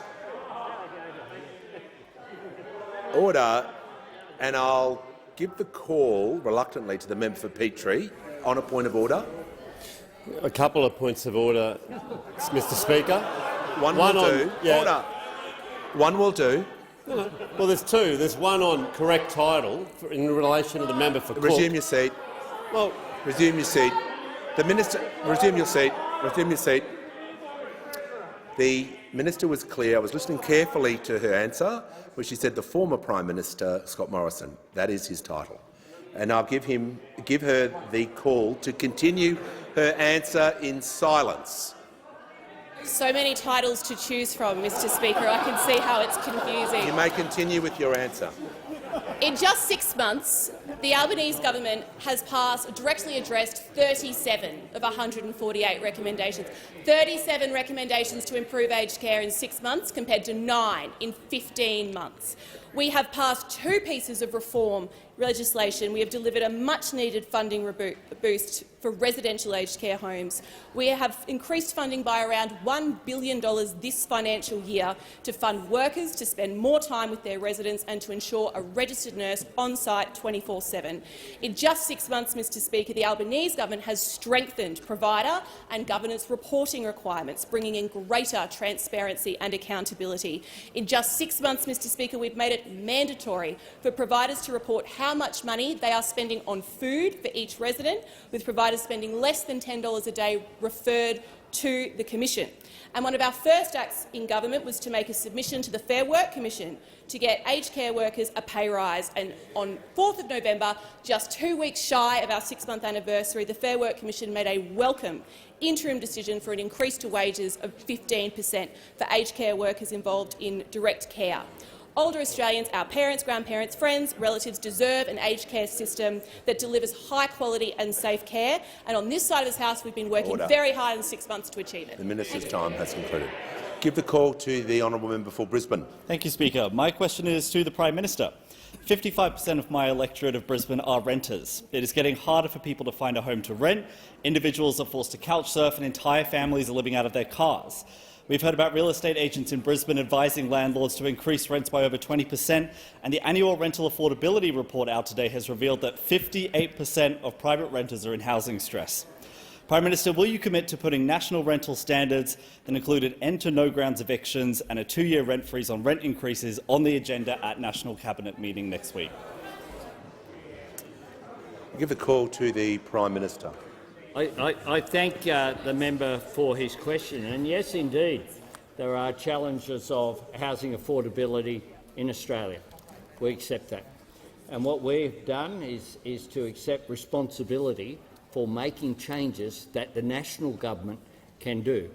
There are national government, there are state governments are responsible for many of the issues that the member raises, and local government is also responsible as well in terms of whether they choose to support affordable housing. I've said before that in my area, fortunately, the Labor councillors support affordable housing. Unfortunately, members of the Greens Party and some others have failed to ever support any affordable housing measures because what they say is that increases in density are bad. And I'd encourage the member to come to the Mirvac project in my electorate, which is on the corner of Marrickville Road and Livingston Road. They can see there a great example of a project that brought together an increase in density, together with the support of the council, provided a 100% privately paid for public library that has won awards for architecture not just in Australia but is now winning some global awards as well. This is an example whereby we worked the local government together with the state New South Wales government, because it was the old Marrickville Hospital site, to get an increase in density close to public transport, which is also allowing for an increase in affordable housing. So I'd say to the member, the Prime Minister will pause. The member for Brisbane on a point of order. Point of order on relevant, Speaker. I understand how levels of government work. The question I asked was about renters, not housing affordability. Resume your seat. It is not a correct way of taking a point of order. The Prime Minister is directly relevant by talking about affordability in housing, which was in the question. I'll give him the call. Thanks very much. I was asked about housing affordability, and what I'm doing is pointing towards different methods whereby you can have more affordable housing by cooperation, including with local and state government, which goes directly to what the member asked, because he didn't ask me about any actual federal government responsibility. But I'll tell you what the federal government's doing. We have our housing accord. housing accord, Order. bringing Members on together my the left. Master Builders Association of Australia, bringing together every state and territory government, including the Palaszczuk government in Queensland, with the Commonwealth in order to promote housing development, in order to put downward pressure, in order to provide more support for affordable housing. Affordable housing is a challenge. There aren't simple, easy solutions. If there were, government would have just adopted them. What we have is a series of measures, all of which are combined to ensure that we take action to make housing more affordable for Australians. Call to the member for Moreton. Thank you, Speaker. My question is to the Minister for Environment and Water. Queensland's Great Barrier Reef is one of Australia's most magnificent World Heritage Sites, sustaining 64,000 Australian jobs. How is the Albanese Labor government acting to protect the Great Barrier Reef from the threats that it's facing? Call member for Longman. Give the call to the Minister for the Environment and Water. Thank you very much, Mr Speaker, and I want to thank the member for Moreton for his question. He's a passionate Queenslander and a passionate environmentalist, and I know he cares deeply about the reef. And, Mr Speaker, nobody needs to tell the Australian Labor Party, the Albanese Labor government, that we need to protect the Great Barrier Reef. Nobody loves the reef more than Australians do, and no one is more prepared to act and to invest in protecting the reef than we are here on this side. And Mr Speaker, you might have noticed that recently there was a reactive monitoring mission report that was written while those opposite were in government but was released overnight that said that the reef is in trouble because of climate change. And Mr Speaker, the truth is that around the world coral reefs are in trouble because of climate change. But the Great Barrier Reef is one of the best managed reefs in the world, and it doesn't require an endanger listing by UNESCO to make us on this side take it seriously. In fact, it's very true to say that since coming to government, as UNESCO says, the attitude on the Great Barrier Reef is like Order. Night and day between those opposite and us on this side. UNESCO is keen to see real action on climate change, and that's what they've got from the Albanese Labor government. A commitment, a legislated commitment to reduce carbon pollution by 43% by 2030 and get to zero net emissions by 2050. $20 billion invested in rewiring the nation so we can up the share of renewable energy in our grid to 82% by 2030. Pledges on methane, action on ozone, better environmental laws, real investment to protect, restore and manage, better water quality, better relations with traditional owners who are working as Indigenous rangers to protect the reef. Action on bycatch. I actually announced another program just last week on reducing bycatch in the reef. We've got some of the best marine science in the world, and we'll continue to share that with the world as we increase our investments. Action on crown of thorns starfish, including having Indigenous rangers and tourism operators working to control crown of thorns starfish. It's almost half a century since Gough Whitlam's government made the Great Barrier Reef a national park, and Labor is committed to continuing to protect and restore this most beautiful World Heritage property for generations to come, for our kids and grandkids, so they can enjoy the reef just as we have. And I give the call to the honourable member for Riverina. Thank you, Mr Speaker. My question is to the Minister for Climate Change and Energy. Australian businesses are facing collapse due to skyrocketing gas prices. A Riverina business called Cosmag in the town of Young, not far from here, has seen its gas bill skyrocket from around $60,000 per month to more than $170,000 per month. After 6 months in office, why has this government refused to take appropriate steps to pump more gas into the market to reduce prices? Give the call to the Minister for Climate Change and Energy. Well, thanks, Mr Speaker. I thank the honourable member for his question. He's right about skyrocketing gas prices. That is true. In December 2021, gas was $11.56 a gigajoule. It is today $20.47, all thanks to Ukraine and the war, illegal war by Russia. Oh, they scoffed. They were blaming the Russian war on May 20th, but apparently on May 23rd it's got nothing to do with Russia, according to those opposite, and nothing to do with it. The honourable member asked us to pump more gas. I'm not sure where he would have us find the gas to pump into the system, Mr Speaker. The honourable member might like to talk about what gas he thinks is lying fallow there that we can just press a button and get going. Now, the honourable member talks about energy prices and policies to reduce energy prices, and we on this side of the House are actively working to ensure that the impacts of the Russian war do not flow through to industries and businesses in Australia. But I give credit where it's due. Those opposite have been active as well. They've been promoting alternative views as well. They've been last week holding a seminar about atomic energy, about nuclear energy, Mr Speaker. That was their big idea last week. That's their big idea about lower power prices. And the member for Fairfax, the Shadow Minister, was asked about the views of the CSIRO and AEMO that nuclear energy is the most expensive form of energy available. And he said, personally, I don't accept those views, Mr Speaker. Personally, I don't. Apparently the CSIRO is wrong. He's nodding. The honourable member's nodding.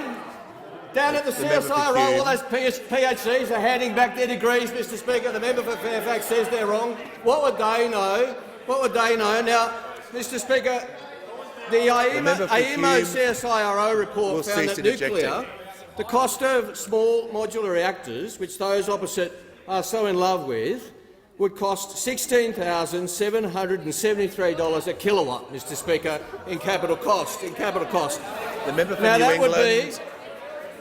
would be $5 billion a reactor, Mr Speaker. $5 billion a reactor, and we know that they would need 80 across the grid, Mr Speaker. That would amount to $402 billion, or 17% of GDP, Mr Speaker. That's their plan for lower energy costs. Order. Now they say they want a conversation. It will be a gas bag-led recovery, Mr Speaker. Has the minister concluded his answer? The minister has concluded his answer. The member for Riverina will resume his seat. When the House comes to order, I'll hear from the member for Solomon. The member for Solomon has the call. Yeah, thanks, Mr Speaker. My question is to the Minister for Veterans Affairs and Defence Personnel. How did the recent Prime Minister's National Veterans Employment Awards highlight the Albanese Labor government's priorities in veterans employment? Give a call to the Minister for Veterans Affairs and Minister for Defence Personnel. Thank you, Mr Speaker. And I'd like to thank the member for Solomon for his question and, of course, his continued advocacy for the veterans in his community and, of course, for his service to our nation as part of our Australian Defence Force.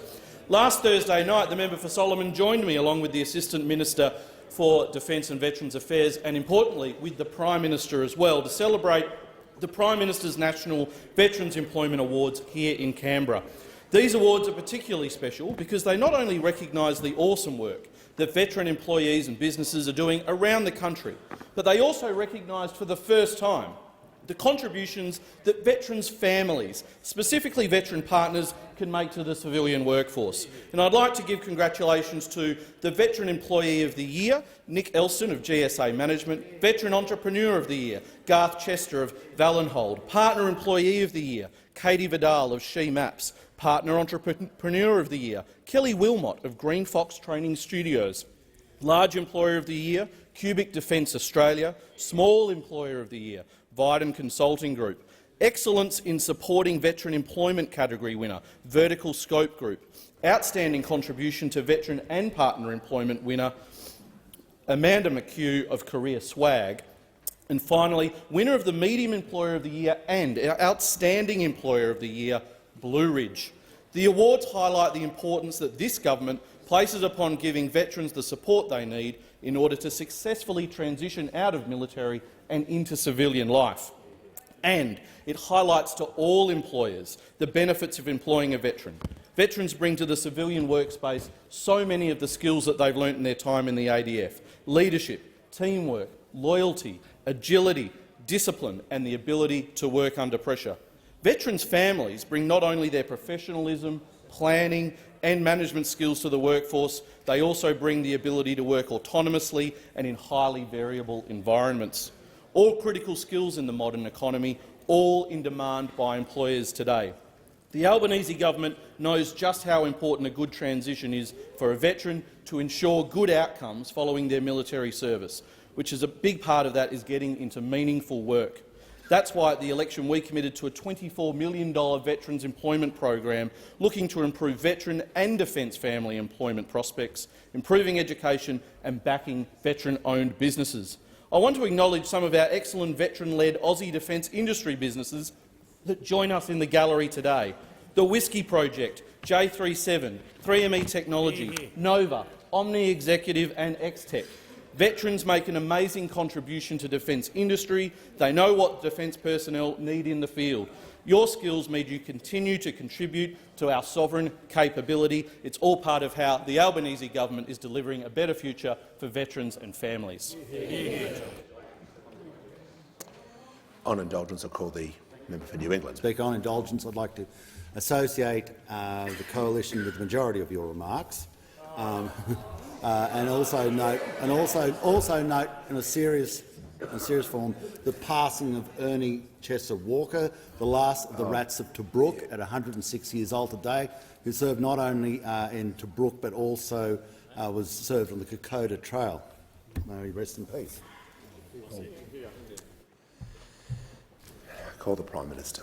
Thanks, Mr Speaker. Firstly, can I join with the Minister for Veterans Affairs in congratulating all those who were successful at the Prime Minister's Veterans Employment Awards last Thursday evening. It was a great honour to attend the awards, and it was good that the Chief of the Defence Force was there as well as members from both sides of the House, and it was a terrific evening, and I congratulate all of them. And on that note, I ask that further questions be placed on the notice paper. Mr Speaker, I wanted to take a moment, and I had already notified the Leader of the Opposition of this, that I would pay respect to the life and service of Ernie Walker. Ernie was an extraordinary member of what is known as the Greatest Generation, one of the famous Rats of Tobruk and a veteran of Kokoda. His passing at the grand age of 106 means the last of New South Wales Rats of Tobruk has marched into history. Honourable members would know that Rats of Tobruk was conceived by the propagandist Lord Haw as an insult, because the soldiers under siege in that crucial Libyan port were trapped like rats living in holes. But the Australian forces took up the name with defiance and pride. They wore it as a badge of honour, and in some of the darkest days of the war, their remarkable act of defiance lifted the spirits of Allied forces everywhere. Ernie was a much-loved member of the 5 Dock RSL sub-branch, very close to my electorate, in the electorate of the member for Reid, whose president, Robert Ridge, described it as the spiritual home of the Rats of Tobruk. I've attended events at 5 Dock RSL over the years.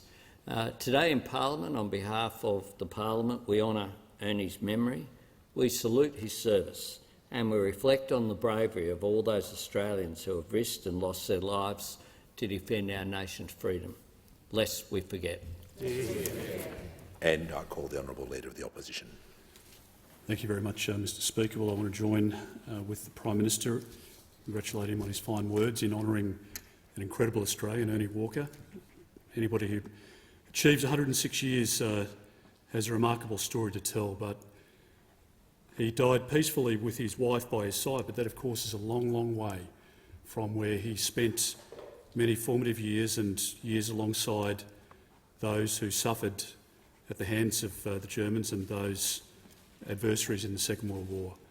There are many stories that can be recounted about different periods of our military history, but the Rats of Tobruk is one of the most significant. And those Australian soldiers who survived what at the time was an incredible siege in the Libyan port in 1941, 8 months of daily bombings and tank attacks from German and Italian forces.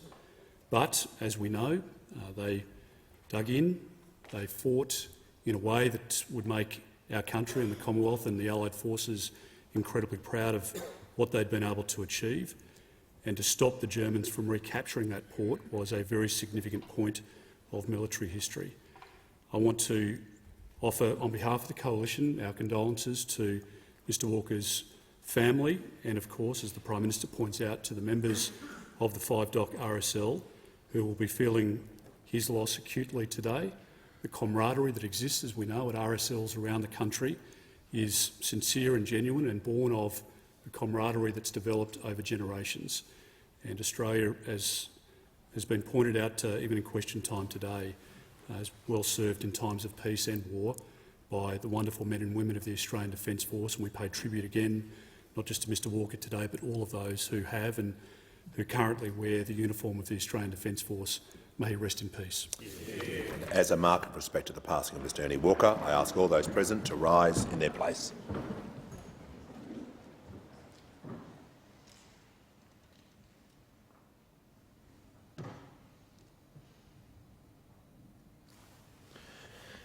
I thank the House. I present the Auditor-General's Performance Audit Report No. 7 of 2022-23 entitled Defence Administration of the Integrated Investment Program, Department of Defence, Department of Finance. Call the Leader of the House with papers. Speaker, documents are tabled in accordance with the list circulated to honourable members earlier today. In addition, I also tabled the 2021-22 report on the operation of the Aged Care Act 1997. Full details of the documents will be recorded in the votes and proceedings. And I give the call to the Leader of the House. Speaker, I present a chart showing the proposed program for sittings for 2023. Copies of the program have been placed on the table, and I ask leave of the House to move that the program be agreed to. Call the member for Canning. Leave is granted. Call the Leader of the House. I move that the program of sittings be agreed to. I'll put the question. All of those opinions say aye. Against no, I think the ayes have it. I've received a letter from the Honourable Leader of the Nationals proposing that a definite matter of public importance be submitted to the House for discussion, namely the government's cruel decisions which are hurting regional, rural and remote Australia. I call upon those honourable members who approve of the proposed discussion to rise in their places. And I give the call to the Leader of the Nationals. Thank you, Mr Speaker.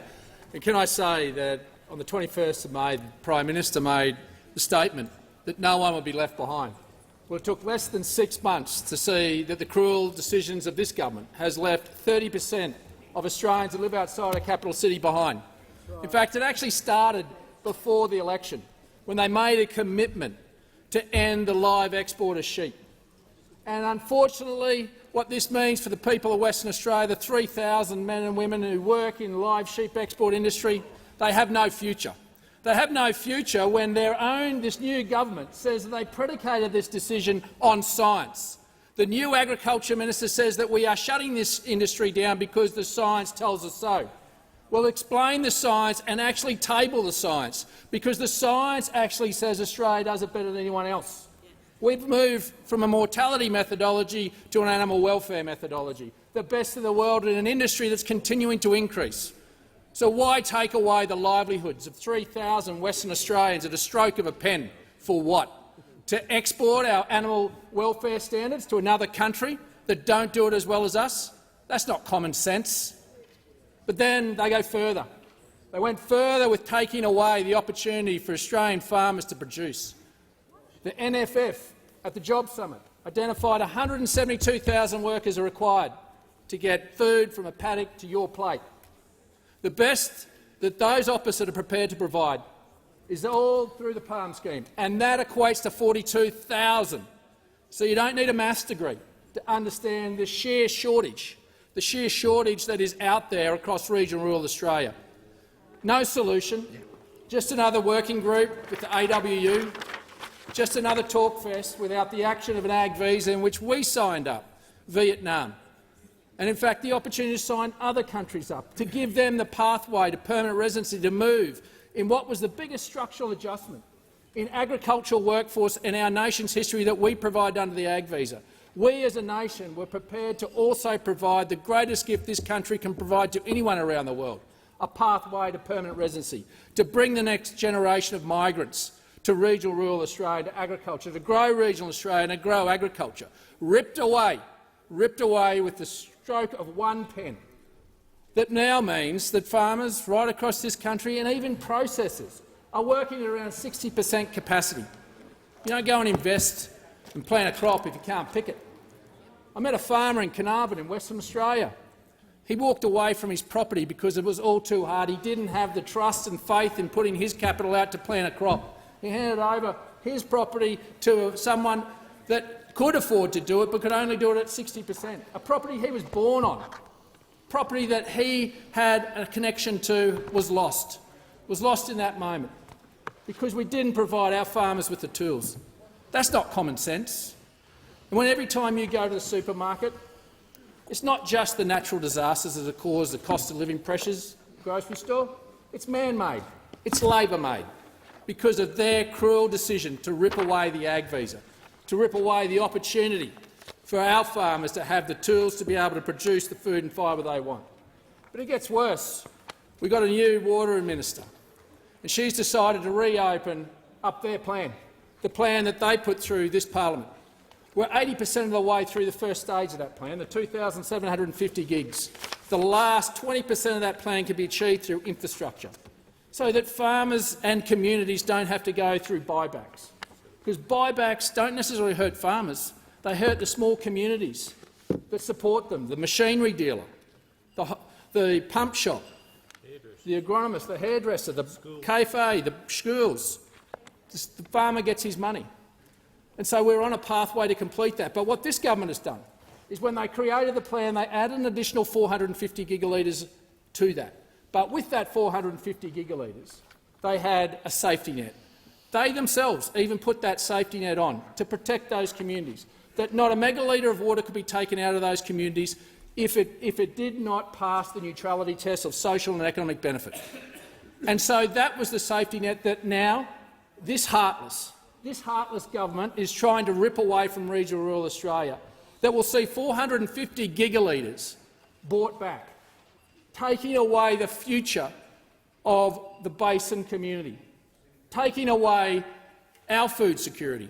You need that water to produce, and there's a physical constraint even delivering it to the mouth of the Murray. It's called the Barmer choke. There's perverse environmental outcomes if you try to force too much water down it. That's not common sense. That's a perverse outcome for farmers, communities and for our food security. And again, you'll pay for that at the checkout.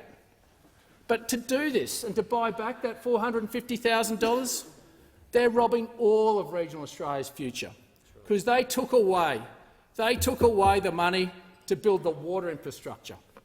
The $4.7 billion that has been ripped away from water infrastructure money that would give us the tools, the future, not just in the basin, but right across Australia, Northern Australia in particular, whether it's Hell's Gate, Urana Dam, whether it's even Emu Swamp Dam in my own electorate, in which you would continue to help and support farmers who were trucking water to their permanent plantings only less than 6 months ago. But they've taken that away from us. And to pay for 450 gigalitres of water, that's cruel. That's nasty. That's not what Australians do to one another. Why would you do that? To take away the future of regional rural Australia, to give us the tools to feed and clothe you. So you understand that this has huge ramifications for these communities, but also for you. But it goes even deeper than that, even just to the Building Better Regions Fund, a fund that helps little councils in remote areas that don't have the rate base to be able to build infrastructure. And I'll go to my own electorate in Winton. Jessamine Place is the idea of the locals that want to create an aged care facility for the elderly in Winton, to be able to age in place in Winton. The closest place when you get too old in Winton is to go to Longreach, 190 k's down the road. So you leave your family. Your family's 190 kilometres down the road. You don't get to see them every day. You won't get to see them possibly for weeks, maybe months. That's taking away the opportunity. That's the human toll of this cruel, heartless endeavour by this government to redistribute wealth and opportunity from the regions in the capital cities. We don't begrudge them that. We just want our fair share. But the human toll gets worse. And we welcome the $4.7 billion in the budget for the childcare. But let me tell you, this isn't about childcare affordability for those in regional rural Australia. It's about accessibility. We've got families that can't go back to work because they can't get a childcare place. I don't begrudge anyone in Sydney getting a $22,500 subsidy because the cost of living in Sydney is a lot. But try getting a job in regional Australia for just $90,000 to pay for your increased cost of living, but you can't. You can't because you can't get a place. I went to your job summit and I said, welcome the $4.7 billion, but please, please petition off some of that money for childcare accessibility for regional rural Australia. Do the right thing. Understand that we have the same opportunities that those in the city should have. But instead, it all went in to reducing childcare fees in capital cities. It doesn't help us. It doesn't help young families get back into work. That's not equitable. That's not common sense. But then it gets even more sinister, more perverse. The distribution priority areas, where this bonded foreign doctors to regional, rural and remote areas, where it was difficult to attract Australian-trained doctors. One of the first actions of this government was to expand that area and expand it well beyond into peri-urban areas of Sydney, Brisbane and Melbourne. And even giving you an example of my electorate of Mitchell, they haven't had a doctor now since September. We can't compete. If a foreign doctor Googles Sanford in Brisbane to Mitchell at 350 kilometres west of Toowoomba, they're going to pick Sanford. That's the human toll that we face. We feel like the forgotten Australians. Australia should be better than that. The decisions of a government shouldn't be cruel. It shouldn't be vindictive. It should be about making sure there's equality and equity no matter your postcode. Unfortunately, what this will do is not just put livelihoods at risk, it will put lives at risk. The Minister for Regional Development, Local Government and Territories. Thank you so much, Deputy Speaker. And I find it bizarre that we've just had 10 minutes from the Leader of the Nationals talking about us not delivering for regional Australia. We've been in government since May. Those opposite had 10 years. 10 years. 10 years without a decent change to aged care in rural areas. 10 years. 10 years without understanding that you had to invest in skills, otherwise you'd end up with skill shortages across the country. 10 years to figure out that you had to play a role in housing, and now we see a housing crisis around the country.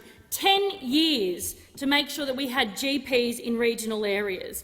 They can sit here and talk about the nonsense, but they had 10 years and failed to deliver. They failed to deliver, and they failed to understand that regional Australia is more than just national seats. It's more than just Liberal seats. There are crossbenchers and Labor members who represent regional Australia, and those opposite never got it. What regional Australia needs is something that's not a 1950s solution.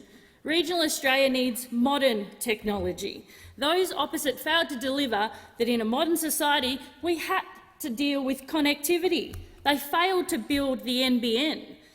Their record is first cutting the NBN, then significant blowouts. So they said they'd build it for $29 billion, then it was $41 billion, then it was $49 billion, and then it ended up at $58 billion, double the cost. They spent 10 years denying the reality of climate change and ignoring the intensity and challenges of natural disasters on rural communities. Every natural disaster funding assistance was slow, cumbersome, without the ability to build back better. Their failed $4.8 billion emergency response fund didn't deliver a single mitigation project or release a cent in recovery funding in 3 years. I mean, it earned $800 million, high five to that, but it failed to deliver to the people who needed it most. And as I said, the state of housing across this country, especially in regional Australia, actually hinders employment opportunities. We've inherited an economy of increasing interest rates, growing repayments impacting household budgets, along with already high grocery and energy prices. They failed to understand that the skills and jobs we needed for the future. They failed to see the signals that there'd be a significant shortfall in workers needed across many sectors, and they failed to train that workforce. Those opposite seem to think that in regional Australia we don't need government-funded services such as childcare or NDIS. And I was particularly perplexed when Senator McKenzie said on Cairns Radio, if you're looking for savings, don't go after the regions, rather look to reform in the NDIS, look to reforming Medicare and get some of those structural saves. I mean, it's beyond belief that we can suggest in 2022 that regional Australians deserve less, that they don't deserve access to those services. And to top it off, regional Australia needs much more than just grants. We need transparency and clear measures, and the ANAO report said Building Better Regions failed to deliver funding in a clear and consistent manner. Actually, the biggest failure was sending $10 million to the North Sydney Olympic Pool. It received funding via a closed, invitation-only grant process. And I would love to know from the Leader of the Nationals how many of his constituents in Maranoa go to the North Sydney Olympic Pool for their regional pool. I mean, no one in Eden Monaro thinks that their regional pool is North Sydney. And I don't know where those opposite were complaining to their own side of government when they delivered $10 million of regional funding to the North Sydney pool, because there are pools across this country in regional communities who do a great service. They are safe, effective ways to get kids to learn to swim. Everyone needs them. And yet, any regional community you go into, they will tell you that they need money to rebuild their pool, and somehow North Sydney became the priority for the former government. No level playing field, no transparency and no consistency. We live in challenging times, we all get it. There's a global slowdown, there's high inflation, rising interest rates and a succession of natural disasters putting pressure on our economy. On top of these current pressures, we're working to clean up a decade of waste. It can't be done in 6 months. But we are doing much more than governing by press release. You can't build a road on a press release. You can't show up for a photo and not follow up with those communities. We've committed $1 billion towards 2 major regional programs that will be delivered in a fair and transparent manner. The Growing Regions program will provide new funding opportunities for social and economic infrastructure to local councils and not-for-profit organisations through open, competitive grants processes.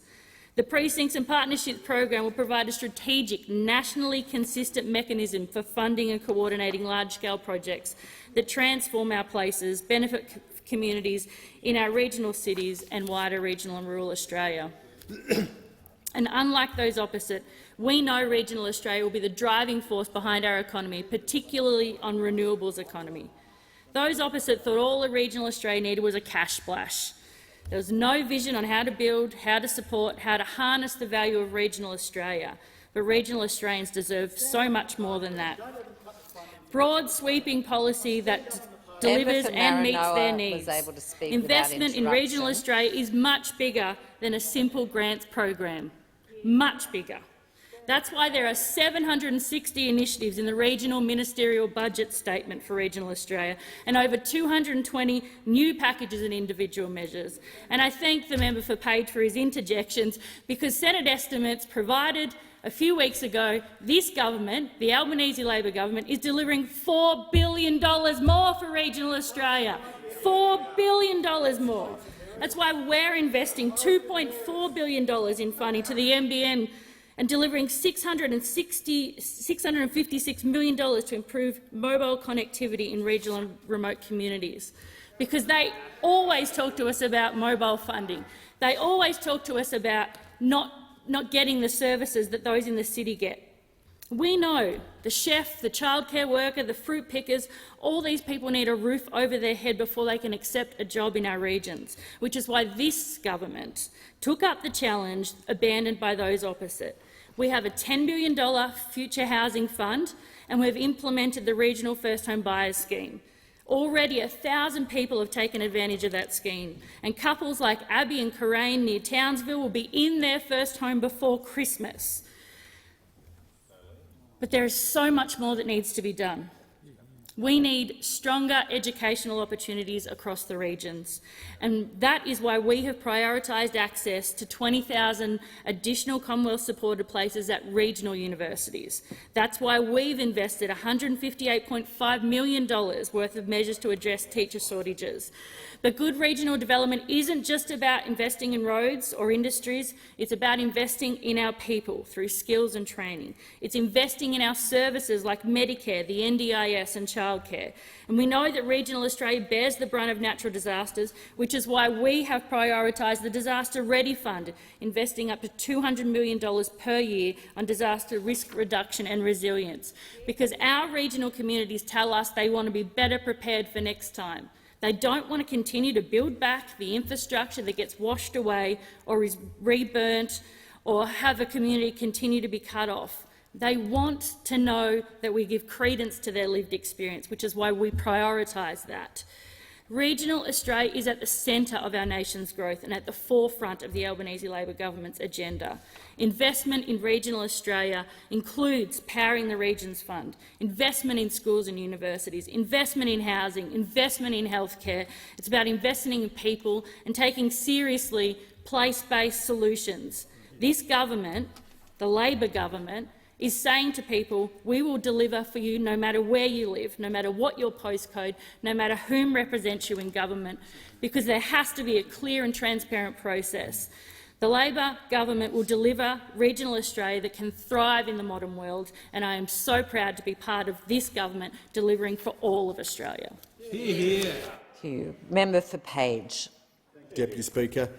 Look, I think we really saw Labor, the new Labor government's commitment or lack of commitment and what their real story is in the recent budget, Deputy Speaker.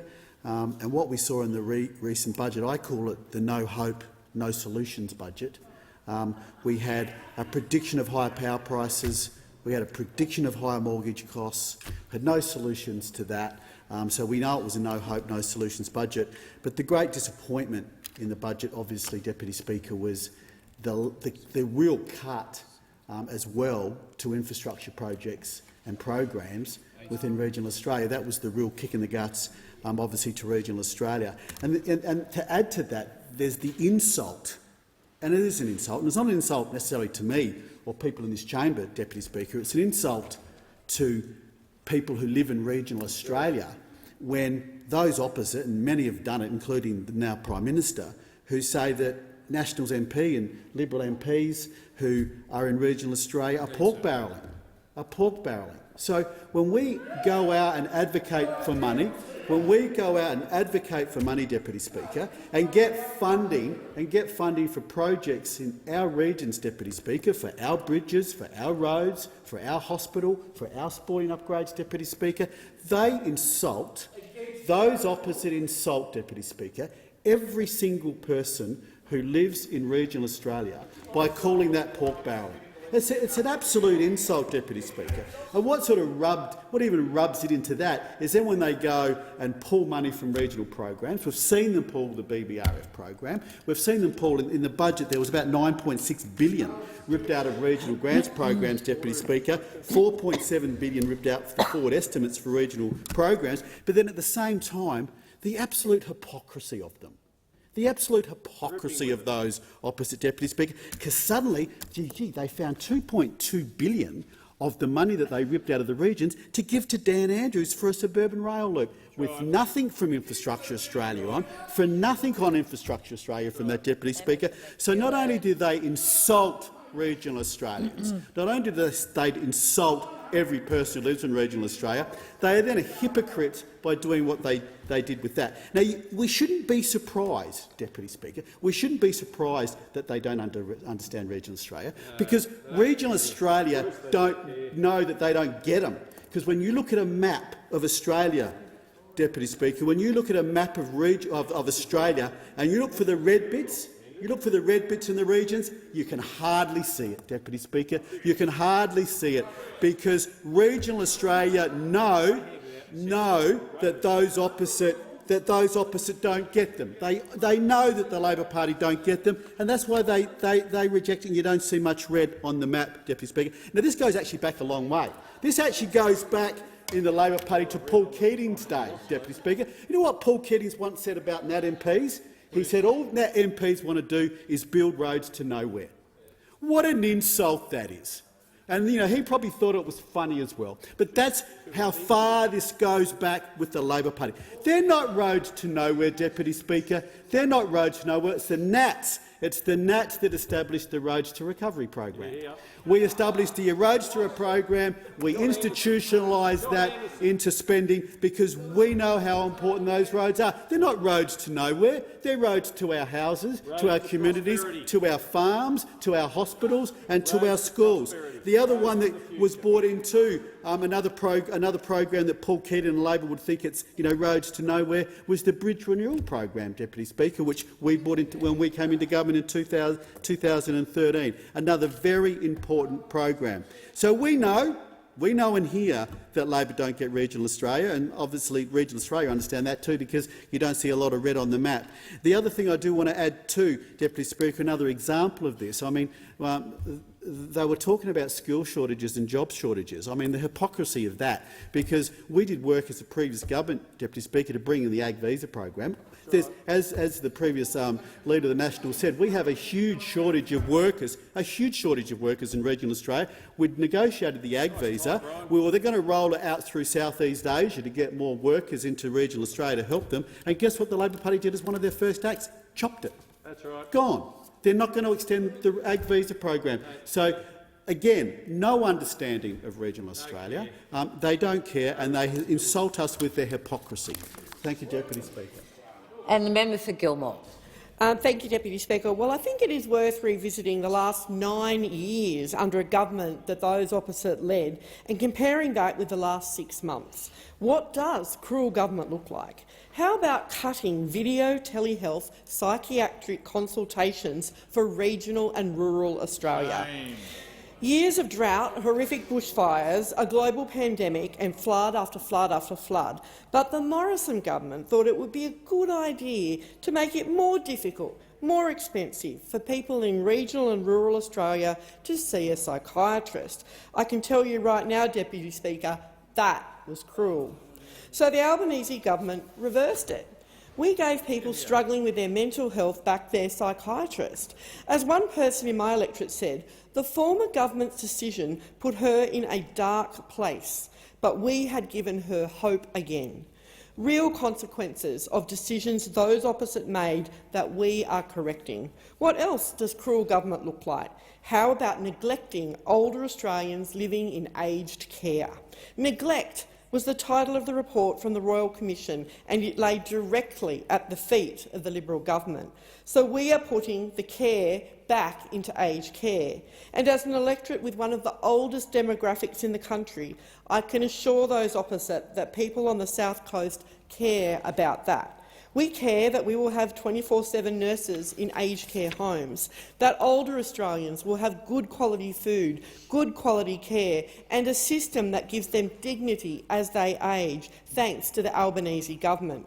What else? How about forcing people to live below the poverty line by deliberately keeping wages low and refusing to provide an adequate pay rise for those receiving government support? As an electorate with one of the highest number of pensioners in the country, people in our region care about this. They care that we have delivered the largest pension indexation rise in 12 years. They care that we advocated for a rise in the minimum wage and a pay rise for aged care workers. They care that this government supports their increased wages, while the former government cruelly kept their wages low on purpose. Deputy Speaker, this government is taking the needs of regional and rural Australia seriously, and we are putting them first. We have experienced a worsening GP crisis for years. Just yesterday, I spoke on the bill that will help incentivise more GPs into regional and rural Australia. What is cruel is leaving whole communities without a local doctor. We are trying to fix it. What's cruel is a government watching our housing crisis spiral out of control and doing nothing to fix it. It's a big job to undo this neglect, but we have started the process to build 40,000 new social and affordable homes. Our regional first home buyer guarantee is helping people buy a home, and in fact we have many policies that will help support local people find and keep a roof over their head. They had none. Deputy Speaker, in my electorate we are providing $40 million to help fix local potholed roads across the Shoalhaven. That is on top of the $250 million boost in the Local Roads and Community Infrastructure Fund targeted towards regional Australia to help local government fix our roads that are in ruin from this crazy weather.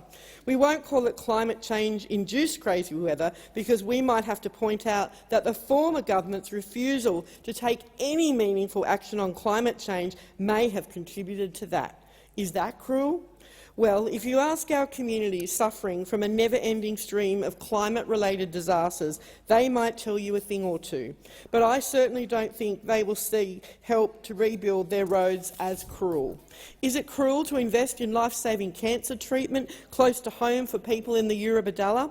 Or would the Liberals prefer that people like Kathy Hurst were forced to continue travelling to Sydney or Canberra for their radiation therapy treatment, hoping they can make it home before they get sick? That's what I call cruel.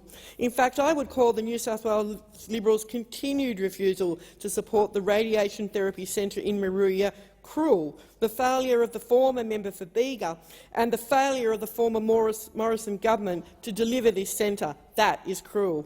Local people in my electorate can see the difference between a government that has been working every day since it was elected to deliver real positive change in our community. We've made more positive improvements for regional and rural Australia in the last 6 months than those opposite have in the last 9 years, and this is only the beginning. Call the member for Capricornia. Missed an opportunity to honour and deliver on over $9.6 billion in funding that the Coalition, when in government, had committed to regional, rural and remote Australia. Labor have broken the collective spirit of regional Australians who are living and working to put food on the table for families. I have said repeatedly that the wealth of the nation comes from the regions. It is disappointing that the Labor government have failed to recognise the value and importance that regional Australia bring to the table when considering their first budget. The royalties and taxes generated from coal, gas, cattle and grain pay to build roads, schools, hospitals and contribute to aged care and the NDIS. These resources are unique and distinctive to regional and remote areas of Australia. They deserve recognition for the vast wealth that they generate and contribute to this country. The regional and remote regions are deserving recipients of vital infrastructure funding because of their indispensable capacity to uphold the health of the Australian economy. This is a cruel and low blow to the hard-working communities and industries of regional and rural Australia, who quietly and without fuss work from dawn until dusk and in some cases around the clock to keep the cogs of the Australian economy turning. I'd like to bring to your attention, Deputy Speaker, vital infrastructure projects in my electorate of Capricornia that are casualties of Labor's brutal funding cuts. Rockhampton is the only major city along the east coast of Australia that does not offer an alternative route for the 2,600 trucks that travel through daily. We are the beef capital of Australia and home to 2 major meatworks and the CQLX Central Queensland Livestock Exchange, a major selling centre and regarded as one of the best stud selling facilities in the country.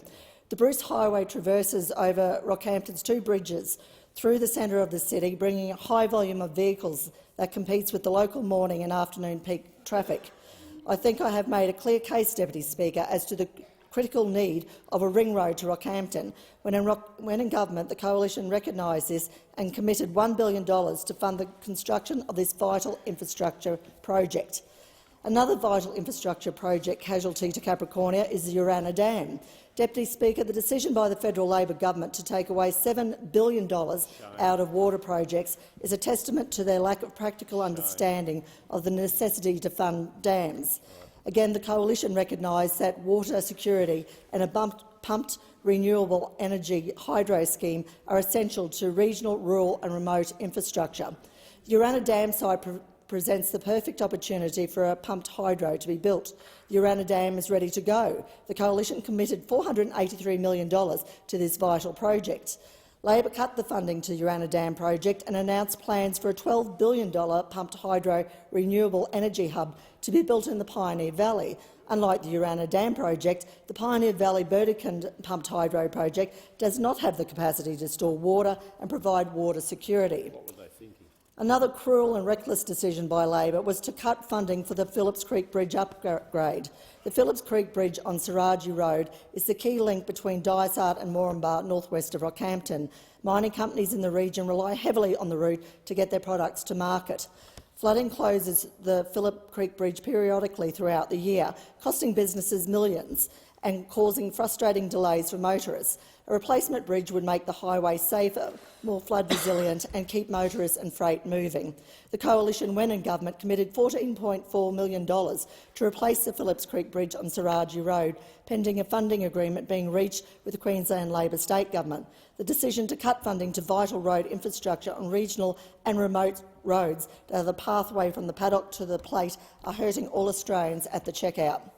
The Coalition committed $10 million to the Rockhampton Airport to help fund the construction of Bay 7, a new apron that would ensure the airport continues to service locals, defence personnel and tourists to meet future demands. The apron will allow for additional large defence aircraft to land during exercises without disrupting public transport. This investment and upgrade would provide 120 jobs in construction and 126 indirect jobs. Deputy Speaker, the federal Labor government need to honour this commitment to the Rockhampton Airport, which will incentivise airlines to increase commercial flights and provide more bargaining power to attract other airlines and open up new routes. The decisions of the Labor government have left regional and rural Australia behind. Why does it require a fight for every cent of regional infrastructure funding when state or federal to be delivered to Capricornia under Labor? I thank the member for Capricornia and I call the member for Lyons. Speaker, and I'm more than happy to speak on this matter of public importance that the Leader of the National Party has put to the parliament.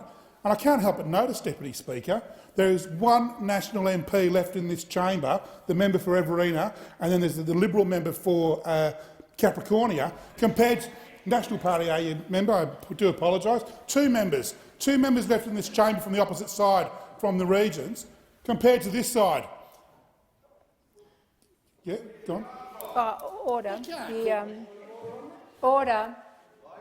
Order. Is there compared to this side of the chamber, the member for Hunter, member for Gilmore, member for Lingiari, member for Robertson, member for McEwen, which is out of Metro, member for Macquarie, member for Pearce, member for Blair, member for Bendigo, member for Lyons. I've got the member for Menzies over there waving his hands.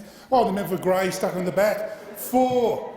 So 2 Libs, 2 Nats, on a matter of public importance brought by the Leader of the National Party, who's not even here to hear his own matter of public importance.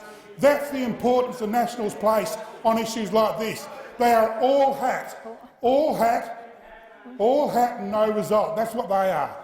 And that talks about the last 9 years, Deputy Speaker, the last 9 years of government by those opposite. They talk a big game about the regions, but they're never there when it counts.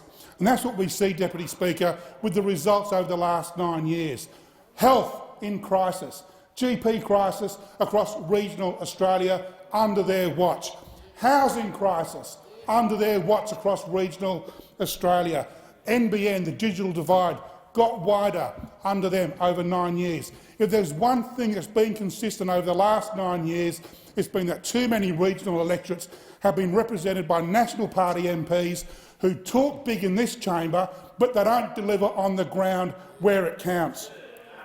So, Deputy Speaker, I'm very pleased to be speaking on this matter of public importance, and I think I'll run out of time before I get through. My mantra since coming to this place, Deputy Speaker, 6 years ago, has been we need to rebuild our regions, because what I've seen consistently from those opposite is a hollowing out, of our regions. Automation of services, centralisation of services, our regional communities hollowed out, people deserting our regions. And those opposite over 9 years did nothing. They did nothing about housing affordability. They did nothing about health access. They just sat on their hands and complained and doled out pork barrels to their mates. That's their idea. That's their idea of representing the regions, is pork barrels to their mates. Deputy Speaker, I'm proud to be part of a government that is delivering for the regions in a proper way. In my electorate of Lyons, there is much to do when it comes to rebuilding our regions, especially since for 9 long years those on the opposite side who served in the previous government did nothing but send a wrecking ball through our regions. They destroyed local services, stripped towns bare, and did nothing to attract long-term occupancy and new occupancy for homes in regional Australia. I can provide countless examples of support that's needed for GPs and medical services. In the suburb of Brighton in my electorate, in Bridgewater, Campbelltown, Bicheno, all across my electorate, under those opposite, the GP crisis got worse, and it's an issue that we have to confront and deal with. And that's why we're here, to confront the mess left behind by those opposite. It's a big mess to clean up, and we're up to it, and we'll do it. Deputy Speaker, the good news is the Albanese government is committed to rebuilding the destruction wrought upon the country by those opposite. We've made a start with $1 billion to directly benefit GPs and their patients. We're working with the states and territories, primary health networks and the health centre to pinpoint pressure points and ensure that the health system meets the needs of all Australians, including and especially those in regional and rural Australia. I just want to come briefly to the skills crisis that we confront. You try and get a tradie these days, they are absolutely run off their feet. And why? Because I'll take the interjection from the member for Riverina. You're in government. We've been in government for 6 months. 6 months, and he expects us to fix 9 years of destruction in 6 months. We've made a good start, old boy. We've made a good start, and you know it. Thank you, Deputy Speaker. Thank you. I thank the member for Lyons and I call the member for Grey. Thank you very much, Madam Deputy Speaker. From where I sit in regional Australia, all I can see is the dust from the ALP wheels as they skid back to the city. Now, they've been in government 6 months, and already we've had them slash a heap of programs that were so beneficial to my electorate. And in fact, I'll point out while I'm here that over $1 billion has been committed to roadworks in my electorate over the last 5 years, which has actually transformed that network. But one of the very first things the new government did, and I spoke about this issue yesterday in the House, is draw or extend the district to workforce shortage provisions for rural doctors into the suburbs of the capital cities, for crying out loud. Now, that has already reduced our ability to attract foreign-trained doctors into regional areas. Well, the area that I come from, in regional South Australia, after the announcement in the last couple of days, the news that 2 doctors are leaving, we will have 1 doctor for 7,000 people. And the minister has refused to meet with Northern Eyre Peninsula Health Alliance, which delivered a report with $300,000 left to them by Greg Hunt to precisely address this issue, and he has refused to meet them. I've asked him over 6 months. I gave him the report as soon as he became the minister. So there's no action from the ALP on fixing up the rural doctor crisis where I come from. Even before that, the very first thing that this government did when it came to power, Madam Deputy Speaker, is announce the cancellation of the cashless debit card, which of course started in Censure in my electorate. Now, the first signs that we are seeing on the street at the moment, Madam Deputy Speaker, are exactly what I warned of. We're seeing vastly increased intake of alcohol. The gambling room at the hotel is full. We've had fights on the main street and an increase in all of those antisocial behaviours that the cashless debit card was introduced to address, and that is an assault on regional Australia. The BBRF program, a fabulous program which delivered more than $50 million into my electorate, has been cancelled. Now, the new government has said that we'll have a couple of new programs. Well, I get that. That's fine. But the round 6 submissions have been in for 6 months. They have been fully assessed by the department, and thousands of hours of effort have gone in from local community groups, and they've just thrown it in the bin. Some of them will no longer be eligible to actually apply under the new systems because the argument's moved on, the caravan's moved on. They've had to move on their projects. The record speaks for itself here, and I might point out that in this period, when we're talking about regional Australia, the Minister for Infrastructure, Transport and Regional Development and Local Government proudly announced some investment in regional South Australia to the Holdfast Bay Council, $10 million. Holdfast Bay, for those who don't know, that's where the Glenelg tram goes to. It's called Glenelg.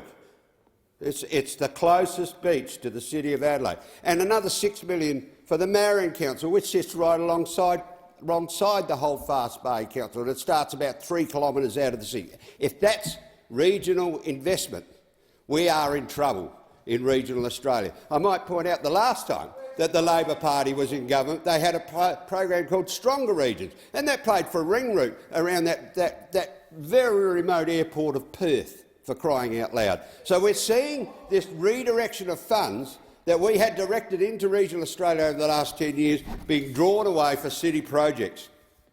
The regional airports and services which come into my electorate. Now, in the March budget delivered by the coalition government, there was an amount there of $28.5 million to continue the subsidy for the regional security scanners in airports like Whyalla and Port Lincoln. This budget, that's gone, and that money will dry up in around about March next year.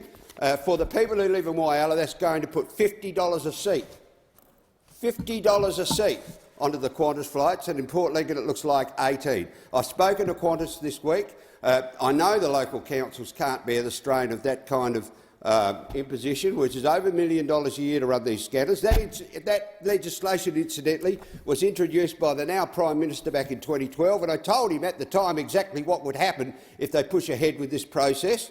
The category that actually nominates these aeroplanes changed slightly in the last 2 years, and now we've got this block on regional transport coming at us straight down the road. Order. I thank the member for Grey, and I call the member for Bendigo. Thank you, Deputy Speaker. Well, the previous government did govern, and they say they governed for the regions. They governed for their own regions. They didn't govern for all regional MPs. They didn't deliver for all regional MPs. And for their own electorates, they didn't deliver or govern well. One of the previous speakers just talked about the Building Better Regions Fund and actually was incorrect in what he told the House. Round 6 of Building Better Regions, they did call for applications, and lots of organisations and councils did put in their applications, but they were never assessed by the department. On incoming into government, the minister asked, there was no list prepared of priorities. There was no work done by the department. The other reason why our government scrapped that fund was because the guidelines that were set up was going to be left wholly up to ministerial discretion. No independence or transparency, no department involvement at all. And being a government, a good government of transparency, our government decided that we wanted to restore integrity, the independence and the oversight, and that is why that fund has ended, and we have announced in the budget a new fund to deliver good regional infrastructure projects that are a priority of the regions, projects that are assessed by the department, not by an individual minister's wish or whim of the day. And regions like my electorate welcomed that, because we we were hurt by the previous government. Departments had decided through the Community Sports Infrastructure Fund that a soccer field in my electorate was worthy of a grant, $500,000 or just under, to upgrade the Kyneton soccer field. It became a victim of sports rorts. Colour-coded red got cut from funding, and that went to another project in a coalition seat. That's what happened under the previous government. They didn't govern for all regions. They didn't govern for all regional Australians. They only governed for their own, and they did it badly. The previous speaker also spoke about doctors and the shortage of doctors. We too feel that in Greater Bendigo. We feel that throughout my electorate. I've been speaking in this parliament since I was elected 9 years ago about the growing crisis of GPs in our regions, of the growing gap fees that are being charged to patients. It didn't just happen after the May election. It's been happening for a long time in the regions. But now it's convenient for those in the National and the Liberal Party to be raising it. We have a GP crisis. We have a Medicare system in crisis. We have a bulk billing crisis, and it started under their watch. But the Labor government has a plan on how we're going to help to start rebuild Medicare. $1 billion set aside to help GPs with their clinics and to put money back into bulk billing. And it's just the start. We recognise that to help solve the GP crisis, we have to start reinvesting in Medicare. That's why we're also expanding places at universities, making sure that more regional kids get the opportunity to go to university.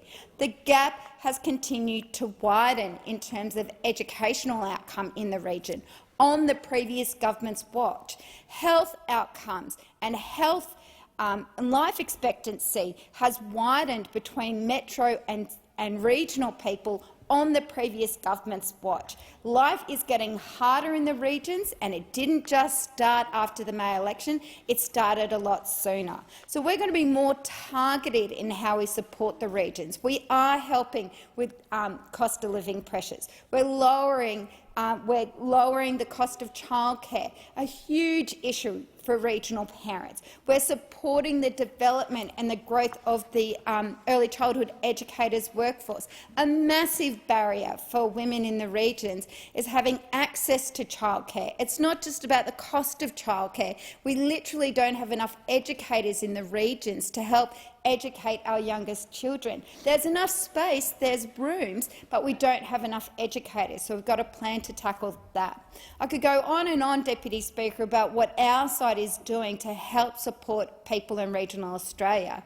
What's disappointing is that rather than realising the mistakes that they made in government, they've come in with this MPI to attack the good work that we've started in the 6 months of government and will continue to do once we enter next year. Bendigo, and I call the member for Dawson. Thank you. Thank you, Deputy Speaker. Well, we knew in rural and regional Australia that life wouldn't be easy under Mr Prime Minister Albanese, but we had no idea it would be this bad. We had no idea it would be this bad and this tragic. Now, have a look at the first budget that's been brought down. What a disgrace, ripping all the projects out of our region of Dawson. Projects like VMR, Volunteer Marine Rescue Whitsundays. Now, that's headed by President Mr Mal Priday and Secretary Roger Woodson and their 50 dedicated volunteers. They do a fantastic job saving lives almost each and every day. They do medivacs.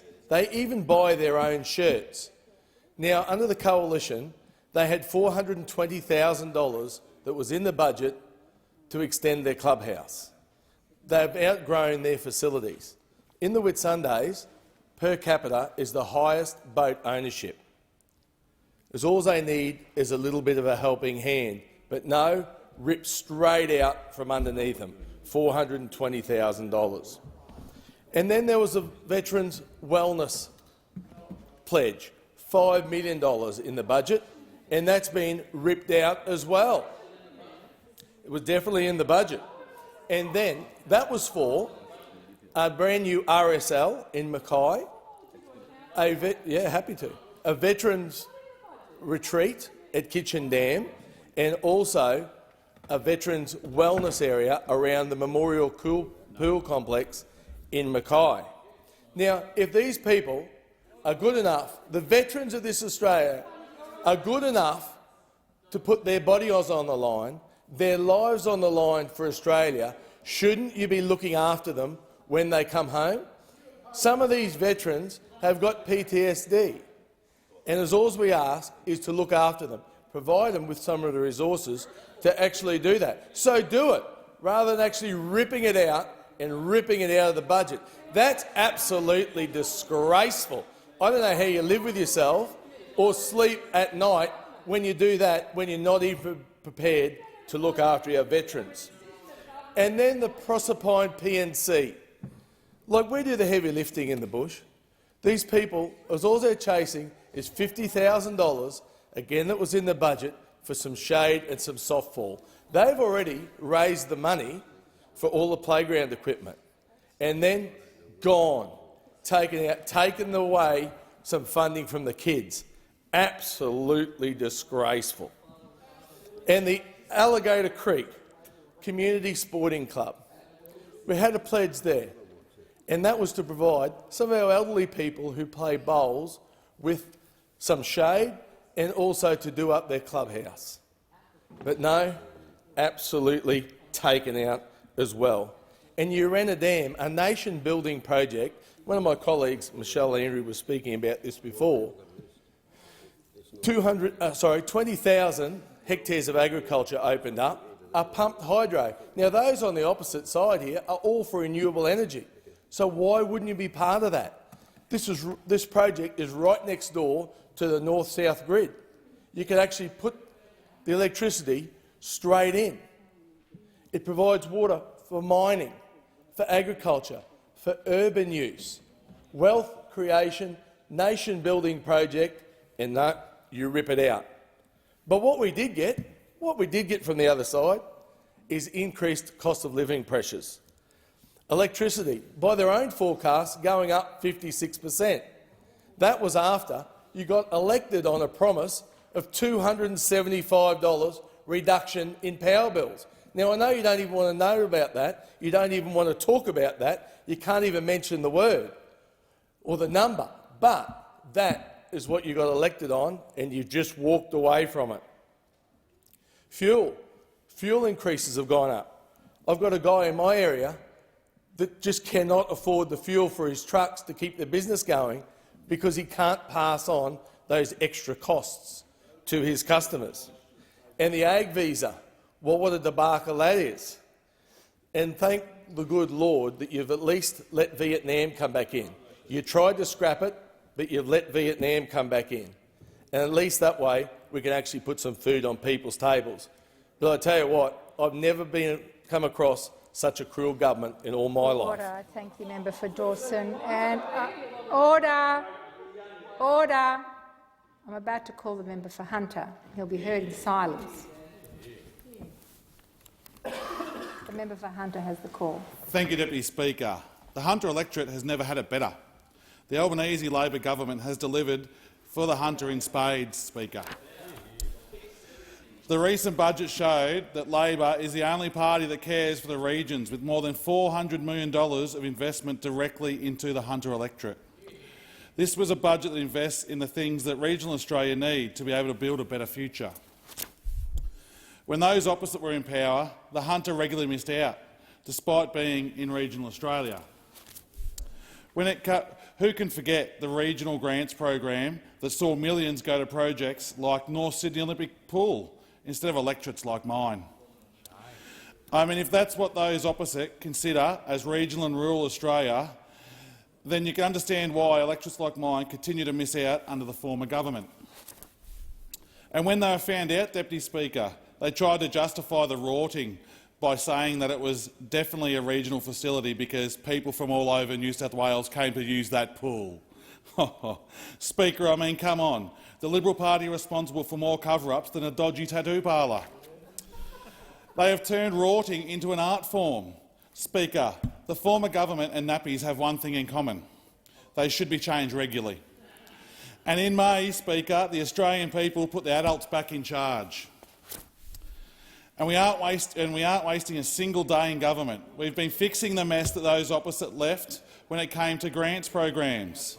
Speaker, community development grants program were so-called grants programs under the former government.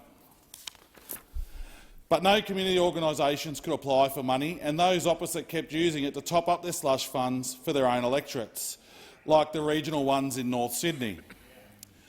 The Building Better Regions Fund, or it should have been called the Building Better Nationals Electorates Fund, favoured National Party electorates, and decisions were made on rules that applicants didn't even know about. But now that the adults are in charge, Speaker, we have committed $1 billion in the budget over 3 years to 2 new regional programs. And, Speaker, the Growing Regions program will provide new funding opportunities for social and economic infrastructure to local councils and not-for-profit organisations through an open, competitive grants process. That's right, open.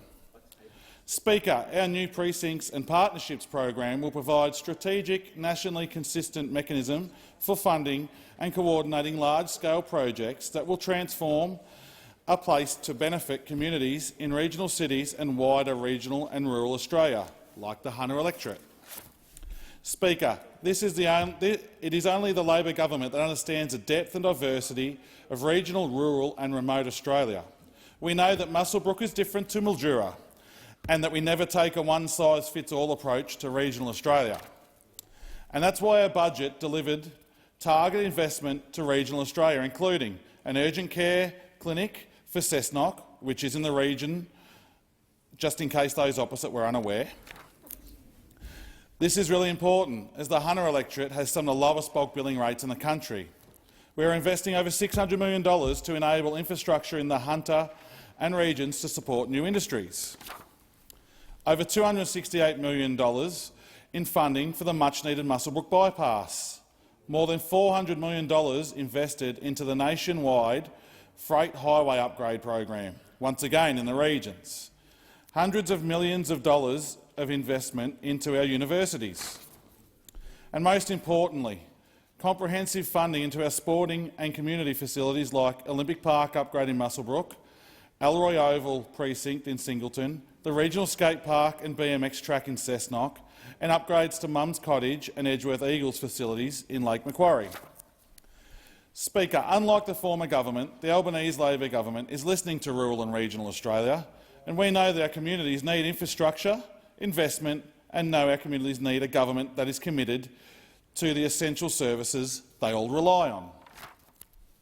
And that's why the Albanese Labor government is committed to delivering for these regional and rural communities, communities like those in the Hunter electorate. Those opposite can continue to say that we don't look after regional and rural communities, but that's a lie. That's a dead-set lie, Speaker. What they are saying is that we are the only ones, Labor Party is the only ones that cares for rural and regional Australia, and now that we're back in the adult seat, we're making things happen again. Thank you, Deputy Speaker. I thank the member for Hunter. The discussion has concluded. Clerk. Government business, order of the day number 1, Biosecurity Amendment, Strengthening Biosecurity Bill 2022, resumption of debate on the second reading. Call the Minister. Thank you. I think the member for Sturt was in continuance, but he's not here, so I will sum up the bill. The Biosecurity Amendment Strengthening Biosecurity Bill 2020 will amend the Biosecurity Act 2015 to strengthen Australia's ability to manage biosecurity risks such as foot and mouth disease posed by goods by marine, maritime and aviation traveller arrivals. Can I thank the members who contributed to the debate, all in support of the bill. In response to the current threats, we have deployed the strongest ever response to a biosecurity threat at our border. We've supported our Indo-Pacific neighbours, toughened our legislation, stress-tested our preparedness and aligned ourselves carefully with state and territory partners in the nation's first biosecurity strategy. It's worth repeating that Australia remains both foot and mouth disease and lumpy skin disease free, but the last few months have illustrated the need for a biosecurity system which is up to contemporary challenges. To that end, I'm pleased to say that the centrepiece of our agricultural budget was an investment of over $134.1 million to bolster Australia's biosecurity system against the immediate threat of disease. Critical to implementing these measures are strong legislative powers that enable biosecurity officers to effectively manage biosecurity risk. This will be done through new measures that manage biosecurity risk arising from travellers and classes of individuals for the purposes of preventing or reducing the risk of a disease or pest such as foot and mouth disease being introduced to Australia from the footwear and clothing of travellers. The bill will strengthen the legislative framework in responding to and managing human biosecurity risks. This, as we said, will be done by expanding pre-arrival reporting requirements to ensure access to up-to-date information is available to inform the management of human biosecurity risks and strengthening penalties for non-compliance. The bill will enable more effective sharing of information with government agencies and other bodies in line with other Commonwealth legislation, while ensuring that protected information is afforded appropriate safeguards. The bill increases the pecuniary penalties that apply to specified criminal offences and civil penalty provisions in Chapter 3 and Chapter 4 of the Biosecurity Act, which deal with managing biosecurity risks related to goods and conveyances. These increases apply primarily to regulated entities such as commercial importers and to operators and persons in charge of aircraft or vessels, all of whom have a particular responsibility to know and understand their obligations under the Biosecurity Act. The increased civil penalties will serve as a deterrent to anybody considering undermining our biosecurity laws, and the criminal penalties will allow appropriate and proportionate punishment for offences under the Biosecurity Act. The process for making certain determinations relating to the import of goods, including the granting of permits based on risk assessments, will be streamlined by this bill. Other amendments will ensure transparency and efficiency of expenditure on biosecurity-related programs and activities by permitting the Agriculture Minister and Health Minister to authorise the expenditure directly through the Biosecurity Act. This bill will enhance the effectiveness and efficiency of the management of approved arrangements, while also improving processes for approved arrangement administration, auditing and the consideration of compensation claims. The bill will provide for a new civil penalty provision targeting individuals who attempt to conceal goods from a biosecurity official at the border. The new penalties will be subject to the infringement notice scheme under the Biosecurity Act and serve as a deterrent to carrying out this serious behaviour that could jeopardise Australia's biosecurity status. Again, can I thank all members for their contribution to this bill. Passage of this bill will ensure that the biosecurity framework remains effective and responsive in protecting Australia's animal and plant health, environment and economy. This includes ensuring the biosecurity framework remains fit for purpose when responding to emerging biosecurity and human biosecurity risks, and I again commend the bill to the House. I thank the Minister. The question is that this bill be now read a second time. I'm now going to put the question.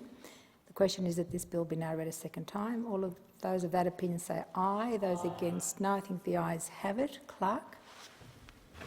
Second reading, a bill for an act to amend the Biosecurity Act 2015 and for related purposes. The Minister to move the third reading. I can do that, but I need leave. Oh, yep. I seek leave. I seek leave to move the third reading. Is leave granted? Leave granted.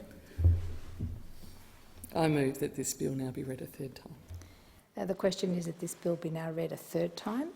All those of that opinion say aye. Those against no. I think the ayes have it. Clerk. Third reading, a bill for an act to amend the Biosecurity Act 2015 and for related purposes.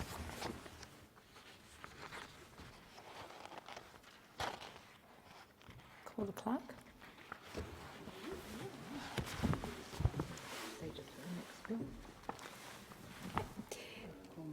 Call the clerk. Government Business Order of the Day number 2, Higher Education Support Amendment 2022, Measures number 1, Bill 2022. Resumption of debate on the second reading and on the amendment moved by the member for Mackellar. The original question was that this bill be now read a second time. To this, the honourable member for Mackellar has moved as an amendment that all words after that be omitted with a view to substituting other words. The question now is that the amendment be disagreed to, and I call the Minister. just note the member for McKellar's rising. I think I'll reply and then there'll be an opportunity. Yes, I'll call the Minister first and then I'll call the member for Keller. Yes. Correct, yeah. The Minister has the call. Terrific. Thank you very much, Acting Deputy Speaker. I thank all members for their contributions to this debate. As I said when I introduced this bill, it will support students through fairer grandfathering provisions of the Job Ready Graduate Scheme and support our rural and remote and very remote communities by encouraging doctors and nurse practitioners to provide services in those areas.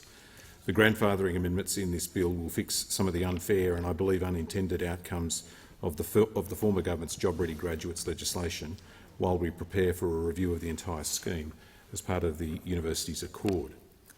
The amendments make sure that honours course students who've already started but not finished their original course at the time of the Job Ready Graduates changes benefit from grandfathering measures. And the amendments will also ensure that students whose courses were changed or cancelled by their universities are also grandfathered. The bill also puts in place a scheme for eligible doctors and nurse practitioners to have their help debts reduced or wiped if they live and work in rural and remote and very remote areas of Australia. Eligible doctors and nurse practitioners will be able to apply to have their debts reduced or wiped if they live and work in those areas for a period of time based on the length of their degree. And doctors and nurse practitioners in rural and remote and very remote areas will also be able to apply for a waiver of indexation on their help debt whilst they live and work there. Since its introduction, the bill has received significant support. The Group of 8 and Universities Australia have both welcomed the measures in this bill. The Australian Technology Network of Universities described the measures for rural and remote communities as a game changer, which will change lives. They estimate that the measures could save up to $70,000 for doctors and almost $20,000 for nurses in those areas. The Australian College of Nurse Practitioners said that they were delighted with those measures. I'd particularly like to use this opportunity in summing up the debate to thank the member for Indi and the member for McKellar for their contributions on this bill. I've had a good conversation with the member for Indi, who I know is a passionate advocate for mental health services in our rural and remote communities. Mental health is such an important issue, particularly in the wake of the pandemic, and support services are not always easy to access, particularly in regional and remote parts of Australia. The member for Indi has a proud record of advocating for solutions to this problem, and I look forward to working with her on this. The member for McKellar has foreshadowed an amendment to review the impact of these measures in 3 years' time to help guide future initiatives. I think that a review is sensible and the government will support that. I also note that an amendment is proposed by the Shadow Minister for Education. As I've said, we have made a commitment to support a review and support the amendment proposed by the member for McKellar. Notwithstanding that, I've made this point to the Shadow Minister as well. I think there is some very good elements of the amendment that he is proposing in the structure of a review when it's put in place, and I'm very open to working with the Shadow Minister on that as the bill moves to the Senate. This is a policy that we've continued from the former government, and I recognise the work that the Shadow Minister, the former Minister for Education, did in this area. I think collectively we want to make a difference here for rural and remote communities and their access to health services. And so this is an important measure to bring forward in this parliament. But it's just one measure. We expect that it will support around 850 medical practitioners a year in those areas. That's a good thing, but it's not the whole solution. It's only one step that we need to take to address access to health services in rural and remote parts of Australia. But with the help of good people like all members who've contributed in this debate, we can make a difference, and this bill is an important step forward, and I commend it to the House. The immediate question is that the amendment be agreed to. All those that are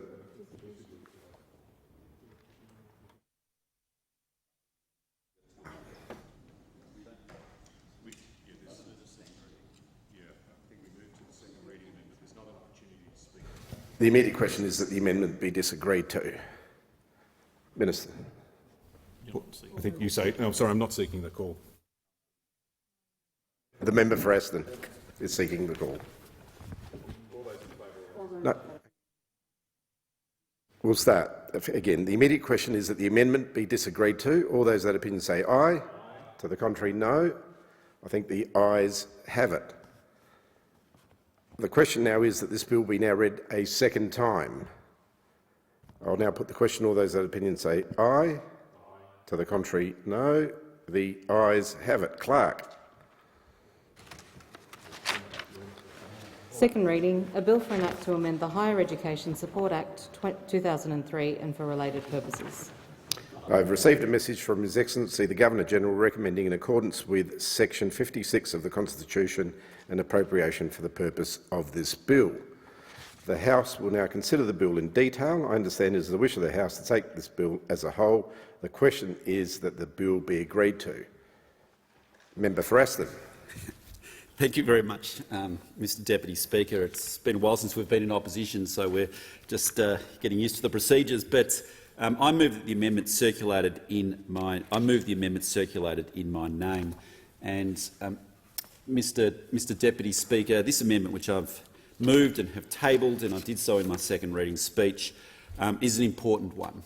The Coalition pioneered the scheme which the Education Minister has reintroduced. It was a MyEFO measure, and it's specifically designed to create incentives for new doctors and nurse practitioner graduates to go and work in the regional and remote areas.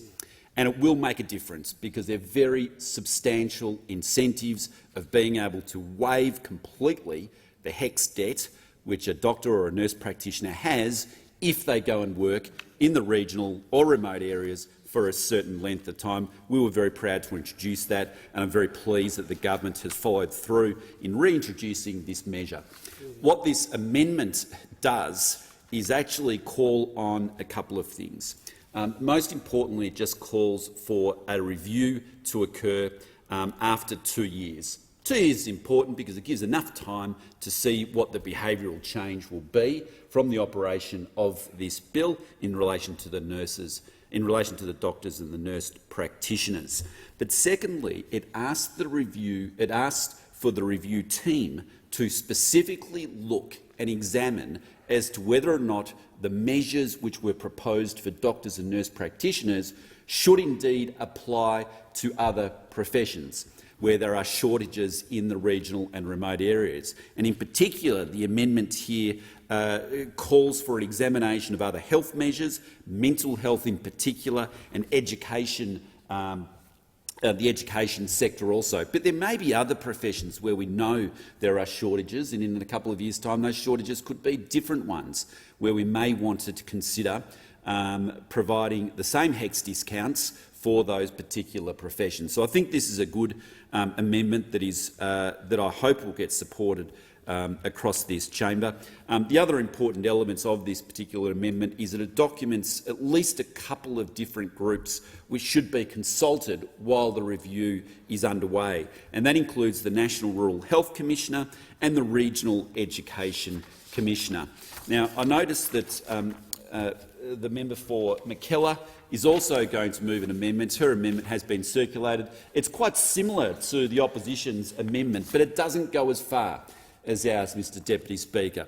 Their amendment says before 3 years rather than after 2. I think 2 is the more important and more appropriate length of time to do that amendment. Second, it doesn't specify precisely who should be consulted with. It's an open question there, whereas we think at least that the National Rural Health Commissioner and the Regional Education Commissioner should be quite rightly consulted as part of the review, and they should be documented in the legislation itself. But most importantly, the amendment which I am circulating on behalf of the opposition specifically says that the review must consider the expansion of policy to other areas, and it is blind on that question in the member for McKellar's proposed amendment. Consequently, I would put to the member for McKellar, I'd put to the government that the amendment which is being moved in my name is a better and more comprehensive amendment. It incorporates everything that the member for McKellar's amendment actually proposes, but goes further and, most importantly, specifically says that the question in relation to other policy areas, other professions where there may be shortages in the regional and remote areas should be examined and advice provided to the government, indeed to the parliament, for consideration by this parliament. So I commend this amendment to you, and I hope that gets broad-scale support. The Minister. Thank you, Acting Deputy Speaker. We support the idea of a review. I think it's very worthwhile in making sure that the policy does what it's intended to do and provide us with guidance as a government and as a parliament for where we go forward from here.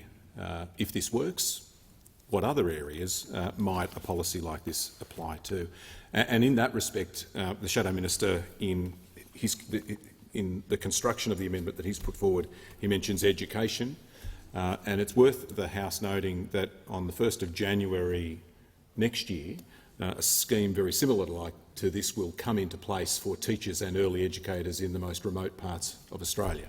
So that's another example of where a policy like this that waives or reduces HECS debt is used as an incentive to encourage doctors, nurse practitioners, but also teachers and early educators to work in some of the more remote parts of Australia. We have before us 2 amendments to set up a review. We can't support both in these places. I've given an undertaking to the member for Mackellar to support her amendment, which we'll deal with after this. You're sounding like Malcolm. Notwithstanding that, I've made the point to the Shadow Minister privately and happy to say it publicly that there is some value in this amendment. And as this bill moves to the Senate, I'm very open to work with senators, but also with the Shadow Minister himself to see what further changes we might make to the construction of a review. Should it be 3 years or should it be 2 years? Should we build in that mandatory element that the Shadow Minister has talked about? We're all here to try to make sure that we get good outcomes here. The concept of a review is a sound one, and we'll be supporting that through the member for Mackellar's amendment that will come before the House shortly. We won't support this amendment, but I do undertake to the Shadow Minister that we're very happy to work with him and the opposition as this moves to the Senate. The question is that the amendment be disagreed to. The member for Mackellar. I move the amendment circulated in my name. Can I just ask the member to stand? We have to resolve this particular question that's on the question is that the amendment be disagreed to. All those that opinion say aye. The contrary, no. I think the ayes have it. Division required. Ring the bells for 4 minutes.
CBG.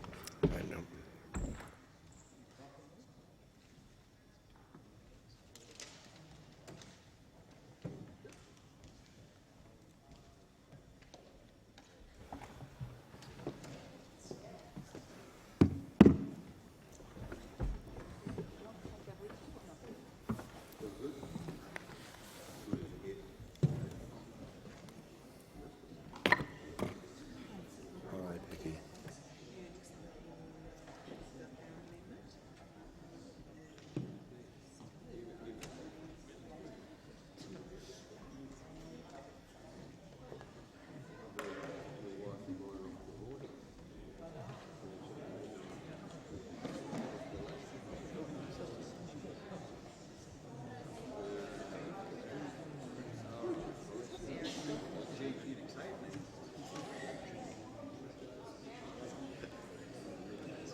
Yeah, exactly right.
Lock the doors. The question is the amendment be disagreed to. The amendment moved by the member for Aston. The ayes will pass to the right of the chair and the noes to the left. I appoint the honourable members for Werriwa and Bean as tellers for the ayes and the honourable members for Parkes and Grey as tellers for the noes.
Order. The result of the division is aye 78, noes 62.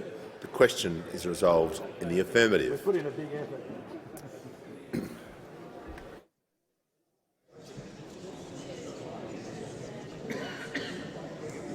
And I give the call to the honourable member for Mackellar.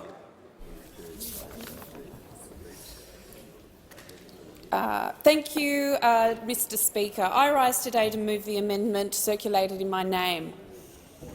I support this bill and the measures it introduces to abolish or reduce higher education debt in order to incentivise doctors and nurses to live and work in Australia's rural and remote areas. Rural and remote areas are facing a healthcare crisis. Patients are waiting sometimes months to see a doctor, and doctors are working up to 80 hours a week. This amendment includes a review clause to assess the effectiveness of the measure by requiring review periods and reporting, and for those reports to be tabled in Parliament. Mr Speaker, this is an important amendment to improve the integrity and transparency of this bill. Extinguishing or reducing the help debt will deliver benefits to individual Australians using taxpayer money. Under current arrangements, the help forgiveness would equate to a benefit of approximately $45,000 to $68,000 for students who studied medicine and nearly $8,000 for nurse practitioners.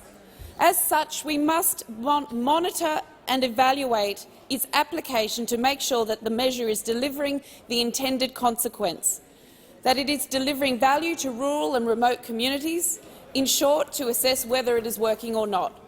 We cannot know its effectiveness without monitoring its implementation. It has been suggested that incentives like this have been unsuccessful in the past, and there is a suggestion, even in the Parliamentary Library's own bill digest for this bill, that the measure may be ineffective and deliver financial benefit to doctors and nurses who are planning to return to regional and remote areas anyway, without bringing additional workers to the regions. This is not the intention of this legislation.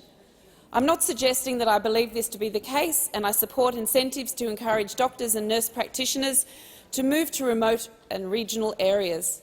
However, what I am saying is that we don't know whether this is the case unless we track and measure and evaluate programs and their success, and this is what this amendment seeks to do. We need to assess for both intended and unintended consequences. Further to this, those reviews will allow us to determine how effective this measure is and consider how the relief from HECS and help debt can be used more broadly for other policies, including to help manage workforce shortages in other areas. Mr Speaker, it is good practice to include review and reporting clauses in legislation to improve transparency and integrity in policy measures. This is what I seek to achieve with this amendment. The question is the amendment be agreed to, and I give the call to the member for Aston. Thank you, Mr Deputy Speaker. Mr Deputy Speaker, I'm disappointed that the member for Mackellar did not support the amendment which I moved in my name on behalf of the opposition, because the precise issues which she raised in relation to her amendments here was in relation to so-called integrity and transparency, and also to examine workforce shortages in other areas. Now, the amendments which I moved on behalf of the opposition precisely refers to those other areas to be examined to provide recommendations as to whether or not policy should be extended precisely to those other workforce areas where there may be shortages, whereas her amendment does not. And hence I made the comment before, Mr Deputy Speaker, that the amendment which the opposition moved I thought was a better one. Her amendment in itself also says that the review should occur after 3 years. We believe it should occur after 2 years, and of course we suggested that it should have incorporated some consultation with particular groups, and in particular the National Rural Health Commissioner and the Regional Education Commissioner. Consequently, Mr Deputy Speaker, we'll be seeking to again take up these other important measures in the Senate. The question is the amendment to be agreed to. And just a reminder, the member for Aston, I am the Speaker. The Deputy Speaker is Ms Clayton. And I give the call to the Minister for Education. Thank you very much, Mr Speaker. And I thank the member for McKellar for bringing forward this amendment and indicate that the government will be supporting it. As I said a moment ago, having a review into a big and important piece of legislation like this is important. I also want to underline the point that I did make to the Shadow Minister before, which is when the bill goes to the Senate, then there is an opportunity for us to try and find a bit of common ground here and see whether we might make some further improvements here. I'm very open to a conversation about whether we build on what the member for McKellar has put forward here, both in terms of time frame, but also identifying what are the different other areas of the medical profession that might be looked at for the purposes of policy development in the future. I recognise the member for Indi, who is in the chamber, and she spoke in this debate, talked about mental health workers. We've had conversations about that as well, and so that strikes me as the sort of thing that we could have a conversation about with senators when this bill is debated in the Senate. And just to make the point I made a moment ago about teachers, a really important one, from 1st of January 2023, so in only a couple of weeks' time, measures like this will apply to teachers and early childhood educators who work in some of the most remote parts of Australia. So that's fundamentally a good thing too. I think generally we all agree here this is good policy. That's why the government has brought back a measure that the former government put forward. We agree with the concept of a review. We want to make sure that it works because it's taxpayers' money. You want to make sure it's having the impact that we all want it to have. And I look forward to the discussions that the government might have with the opposition and crossbench in the Senate on any further changes that we might make to the review when the bill is debated in the Senate. The question is the amendment be agreed to. I'll put the question. All of those opinions say aye.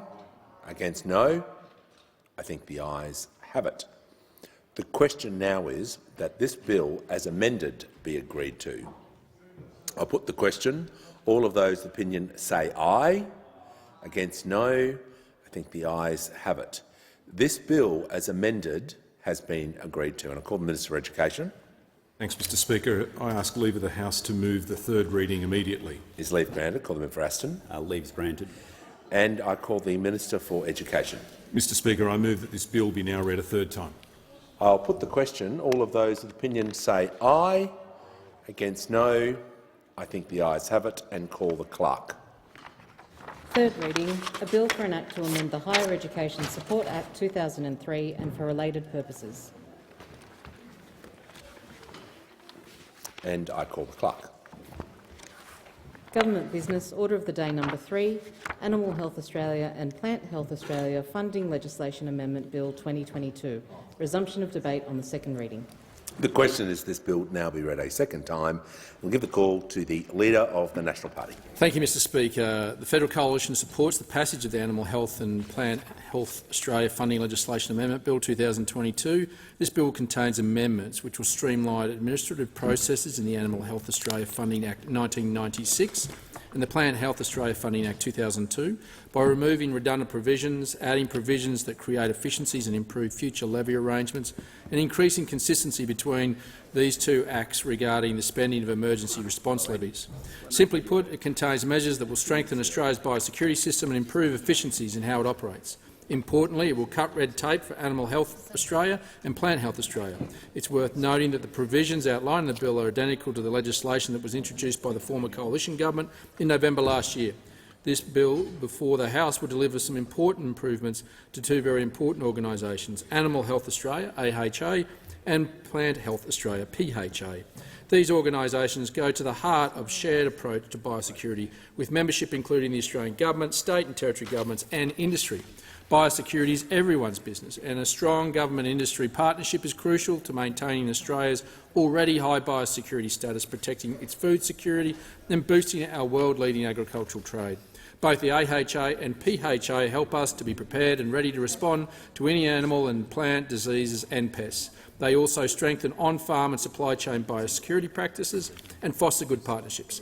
These activities minimise disease and pest impacts, assist trade, safeguard the livelihoods of producers, support industries and communities and preserve Australia's environmental health.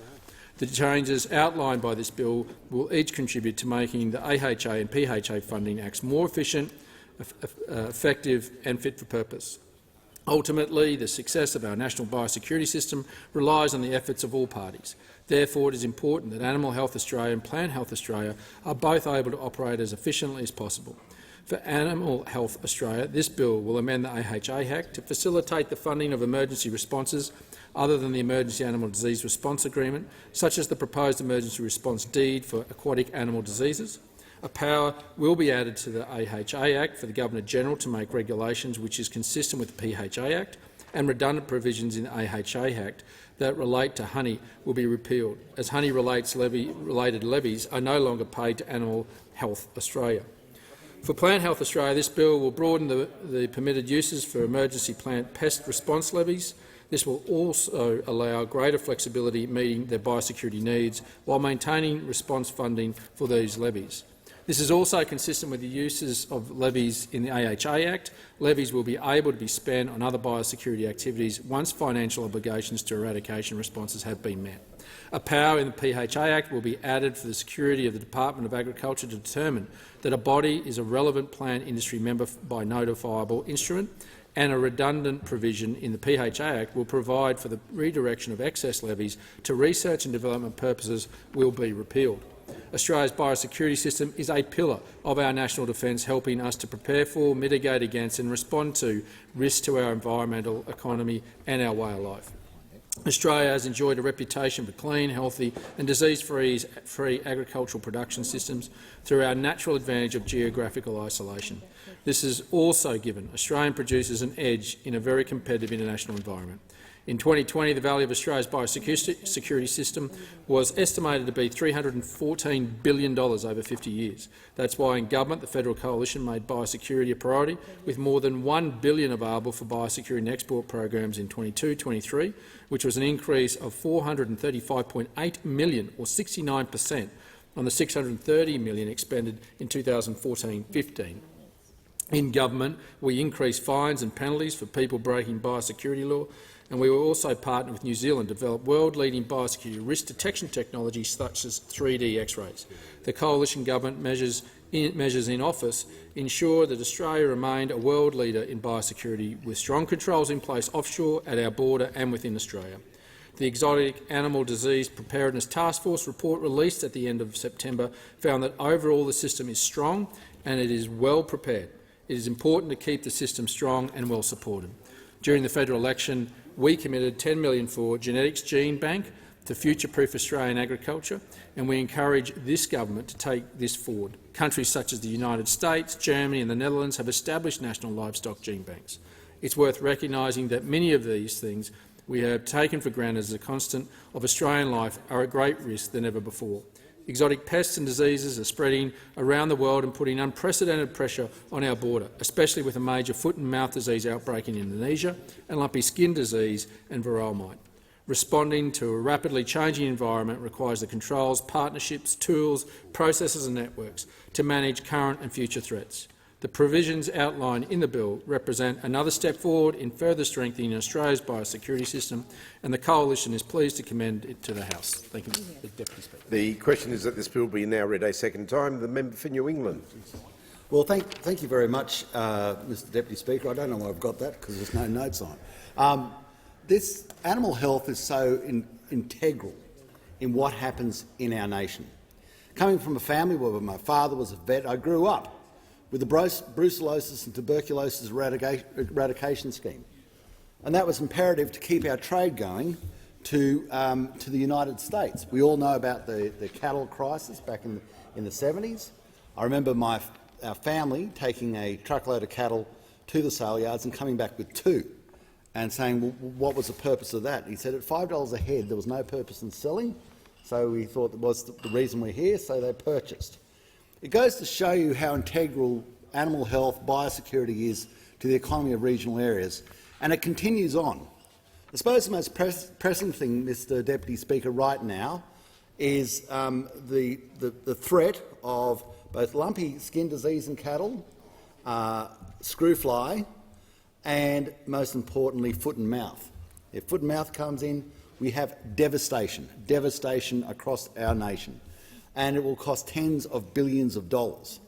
Immediately there'll be cessation of the movement of stock right across our nation, and this comes into an act that I was part of, which is the Biosecurity Act of 2016. It's one of the largest pieces of legislation that has ever gone through this nation, maybe the largest. And the shutdown would mean no more transport operators, obviously no sales for farms, no more moving of earth, so your construction industry, earth-moving industry, roads, everything stops. And this would be, of course, not just devastating to the cattle industry, but devastating to the economy in general. Now, our role is to make sure that that doesn't happen. And one of the issues we have now, as it is now prevalent in Indonesia, especially in Bali, and so many people go to Bali, is to inform the Australian people that if you've got a pair of thongs on in Bali, and with the Hindu culture and cattle being prevalent, please do not bring them back to Australia. Throw them out. You don't need them. The threat that comes with it is just doesn't warrant the expense it would cause. And when they talk about threats, they talk now in close to 10%. So it's not as if it's out of the ballpark. What we also have to do is, and of course if we do that, if we're trying to vaccinate here, we have to bring in a live virus, which straight away means that you have to contest the live virus as to whether it's working by putting it to see how a beast deals with it. And that calls into question whether you can call yourself foot and mouth free anymore. So we actually have to go out and as I say in infantry, go out and close with the enemy. And if foot and mouth is the enemy, we must be doing what is our part overseas to control it. Within Papua New Guinea, it would be incredibly difficult to try and control it there. Mr. Speaker, there's also other things that is very important. We've in the past dealt with such things as rabbits, and successfully, with the myxoma virus and later on with the Khaleesi virus and variants of the Khaleesi virus, to try and keep what was an absolute scourge of regional Australia, of course Australia in general, at bay. Now, rabbits, people may not understand, but luckily in Canberra you've got your own classic example of it. And down around the flag down there, if you want to have a look, is an infestation of rabbits. It is beyond belief what you see around there. Well, that was Australia. That was Australia. They were everywhere like that. And when you go around, I do a lot of fencing, that's probably why my knees are shot at the moment, is you see they actually dug in the netting, how hard that would be, up and down hills, digging in the netting, so the rabbits couldn't get through it. And this was because they tried in vain to control it. So even if you had a good season like right now, couldn't control it. This is all part of dealing with the issues both in the protection of animals and animal health, and issues such as strain 19 for brucellosis, and dealing with live virus, and also protection on the land to make sure you get a better production. One of the issues of animal health that is pertinent in my area at the moment is St John's wort. St John's wort has a chemical in it, a part of its chemistry, through the time of up to flowering that builds up through the sort of springtime. After flowering, this chemical falls away again. Now, what it does, for those, causes a destruction of the liver, cirrhosis of the liver, and the beasts, if they got white skin, become what they call photosensitised. That means that the white skin starts to fluff off. And so for Herefords and cattle such as that, it can cause real problems. Now, controlling St John's wort is now out of control. And we have to look at such things as biocontrols. It's the only way you do it. You can't get enough chemical to try and spray it. It would be impossible. You need biocontrols to try and deal with that. And one of the great biocontrols of St John's wort is the crystalline beetle. Now, we should be working towards how we develop this biotechnology so that we can deal with these things in a chemical-free way. That is the sort of smarts that Australia has had in the past, and there has to be an aptitude and a focus to deal with it in the future.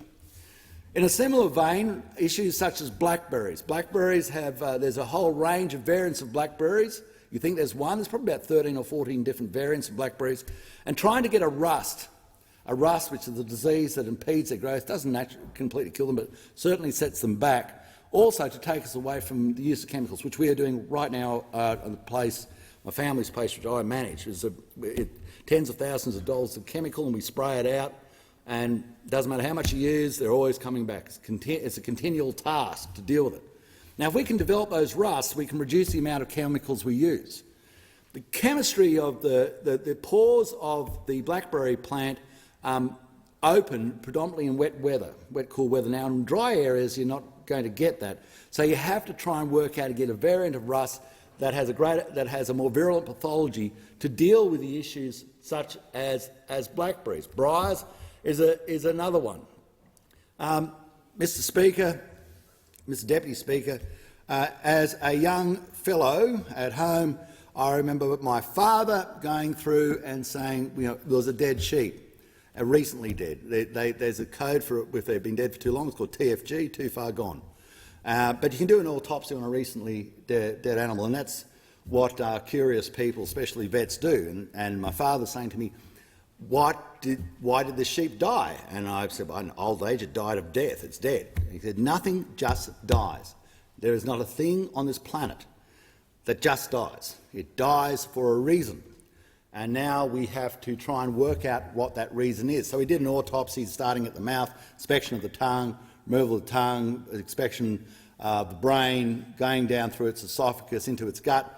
And in the end he found it. He goes, aha, I've got it. It's called liver fluke.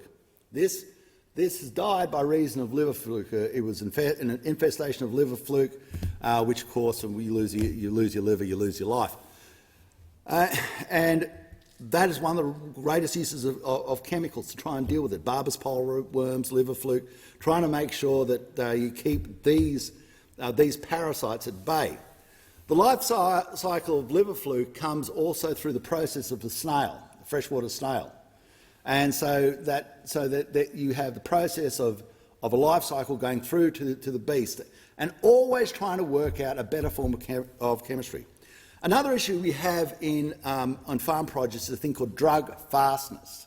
When you have an excessive use of chemicals, especially excessive use of antibiotics, you by its very nature start to breed medicine resistance within the herd. Especially you would see it in the poultry industry.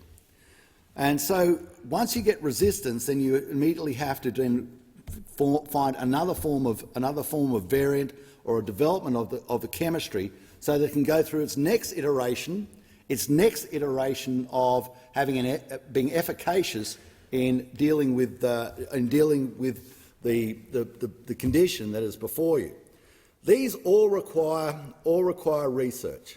In the past, we had great advances through the CSIRO. The one thing they were noted for was their capacity to develop the drugs that allowed the Australian people to have the incredible agricultural industry it's got.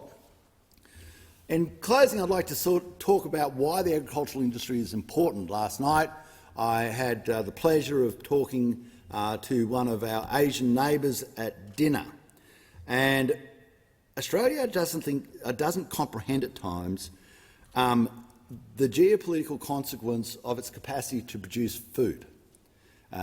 One of the great things that people are interested in about this nation is our capacity to assist them to feed themselves. This is so incredibly important, our capacity to assist them to feed themselves. One of the issues are the protein requirements of one of our near neighbours, Indonesia, especially in Jakarta, is Australia's live cattle trade. If we didn't have the live cattle trade, one of the staples of their diet is called baksal balls. They're made of beef and they're a part of their diet that they have every day. And of course, there's the Islamic faith. There's certain meats they can eat, certain meats they can't.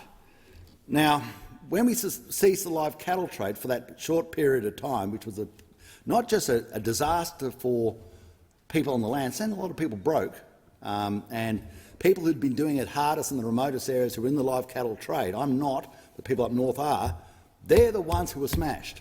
They're the ones that were smashed. I remember the lady covered in skin cancers up in the north, and she goes, I haven't lived a really flash life.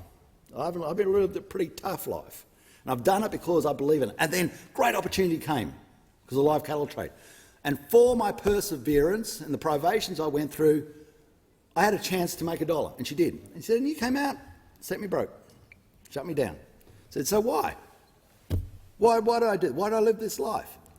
Even in Aboriginal communities, I remember speaking to people from speaking to Fred Pascoe. I know he got himself a bit of strife later on. He said, you wanted Indigenous people to stand on their own 2 feet and get ahead. So I agree with you. Said, we have 60,000 head of cattle. We're making money. Good money. Then you came in and closed down the live cattle trade.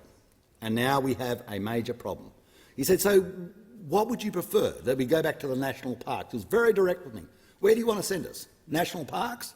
What do you want us to go stand in a creek or something? We actually like this industry. It actually is our industry. It actually gives us purpose, it gives us respect, it gives us position in our local community, and this is it. We are in the live cattle trade. In Western Australia, they have the live sheep trade, and this is incredibly important to that. Now, I rarely yell out to people of the opposing political views, but I will here. Premier McGowan was strong enough at the start of the Labor Party winning the election, when there was the discussion about banning the live sheep trade, he actually stood up and said, no, you won't. Right. No, you won't. Because it's emblematic of what Western Australia is. It is absolutely fundamental to how Western Australians see their industry. And people who ban it are usually so far away from it that they don't understand it. Right. So a few of the facts. You've got a less chance now, where we are, of a sheep dying on a ship than a dying in the paddock. Because of the technology that's going into it, always advancing, always getting better.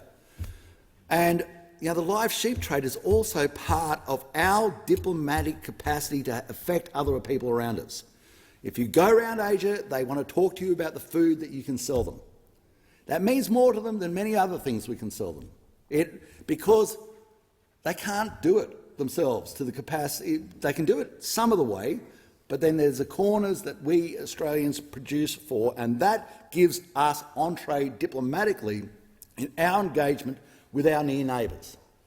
So this is a very important thing that people should be made aware of, that the holistic managing of that industry requires the investments in the chemicals, the investment in the biosecurity mechanisms. We have to be always reaching forward and never complacent. And we have to clearly understand the realities of what we are. We are Southeast Asians. We don't realise it, but we are Southeast Asians. That's where we live. And we have to understand the nuances and the terms of trade and what people in Southeast Asia want from us. We're also a little bit Middle Eastern because of our trade to the Middle East. We're at times very Chinese. We're a tiny little bit from the United States, and we're a tiny little bit from Europe. But we have to make sure in doing this task, which is a noble task, there can be nothing more noble than feeding and clothing people, not ripping people off by gambling or their weaknesses, but to think the endeavours of every day of when I go to the paddock is that the fruits of my labour is that people eat and people are clothed and we raise their standard of living and give them the basic sustenance of their life. The question is that this bill be now read a second time. The member for Casey. Deputy Speaker, I rise to speak in support of the Animal Health Australia and Plant Health Australia funding legislation amendment bill. It is of the utmost importance that Australia maintains our food security and protects our agricultural trade. The bill before us harmonises the similar Animal Health Australia and Plant Health Australia Acts, ensuring the two acts work together to sustain the agricultural industry in Australia. This bill increases the efficiency of levy structures and spending and subsequently improves our country's biosecurity response in the face of this threat. For many years, Australian primary industries, that being the agriculture, fisheries and forestry trade, have asked the federal government for levies to be imposed in their respective industries. It allows industry resources to be pooled and used strategically. If not for levies, large-scale projects could never be considered. Complicated, industry-wide activities protecting all of those in agriculture could never be enacted. These projects are beyond the scope that small and rural enterprises could enact on their own, and the efficient use of levies not only means all those in primary industries can be protected from biosecurity threats, but also avoid significant pest and disease management costs to producers in the long term if there were not these protections. But the imposition of these levies is not enough. They must be improved, restructured and reconsidered to ensure that they remain efficient and beneficial to agriculturalists in Australia. The entire process is coordinated with input from the primary industries, including whether they need a levy, how it will be charged and collected, what the rate is and when to review the levy. The structure of the levy system is based upon cost sharing. Cost sharing between industry and government allows for the strongest possible response against biosecurity risks. Now, my Uncle Sam, he spent decades as the president of both the Victorian and the National Strawberry Growers Associations, and we have had many conversations over the years about the importance of levies for their industry. However, he also always took the time to remind me that we should always remember that it is the farmers' money that is being spent, and it must always serve their interests and be spent as efficiently as possible. Now, emergency eradication responses are planned and funded for, ensuring that even if an exotic animal disease or plant pest makes its way into Australia, it will be responded to promptly and accurately and will not destroy our industries. These investments now mean savings to Australian producers in the future, with significantly less disease management costs. As an example, Australia has eradicated avian influenza 3 times from our country. With the potential to devastate millions of poultry and even humans, Australia is thankful to avoid the highly pathogenic H5N1 strain that has occurred in Asia, Africa and Europe since 2003. But past successes are not always an indicator of future successes, and we must keep up with the changing landscape of biosecurity, and at each and every step do everything in our power to minimise risks. Deputy Speaker, currently the varroa has been detected on Australian honeybees. This mite is responsible for the collapse and death of European honeybee colonies wherever it is present overseas, and there is currently a movement control order in place to stop the spread of this. And this is just one example of the threats to our country that require government and industry partnership to ensure the future success in this field. Now, Australia is home to many world-class produce, and countries all over the world pay premiums on high-quality Australian produce. This demand exists because we not only have some of the best agricultural environments around, but also the best farmers. And I've experienced this demand for Australian products firsthand when visiting Asia when I was responsible for exports at Yarra Valley Snack Foods. It is a brand equity of this country that we must always continue to protect. Australia currently exports more agricultural products than we import, with around 70% of Australia's total agricultural production sent overseas. In 2018-2019, the value of Australian agricultural exports was almost $49 billion, and we must do all in our power to ensure Australia maintains as a global superpower in this industry. And unfortunately, this economic growth is all in vain if biosecurity threats are allowed into our country. It would be devastating for our bees, our cattle, our citrus and our fruit. Without proper protections against the dangers that exist, our industries would be significantly damaged. And we saw this in Casey, in particular in the Yarra Valley, where phylloxera took hold of vineyards in 2006, defeating biosecurity measures, and it's impacting the industry significantly then, and it still is to this day, and it's costing significant economic harm to our industries and wineries in the Yarra Valley. So it's so important that we protect all these industries. And moreover, this bill removes redundancies from the AHA Act relating to honeybees, with the industry no longer paying levies to the body. Consistent with a similar act for plants, the bill will allow emergency plant pest response levies to be used for anything related to plant health and biosecurity activities, and this will provide more flexibility to PHA industry members in meeting industry biosecurity needs. This change is not only consistent with the use of the equivalent levies in the AHA Act, but by broadening the range of possible levy expenditure, the plant industry will be able to devote funds to whatever is most pressing and will not be limited by predetermined limitations on expenditure. Plant industries welcome this change as it gives them greater autonomy on allocated expenditure to what is really necessary to protect their industry.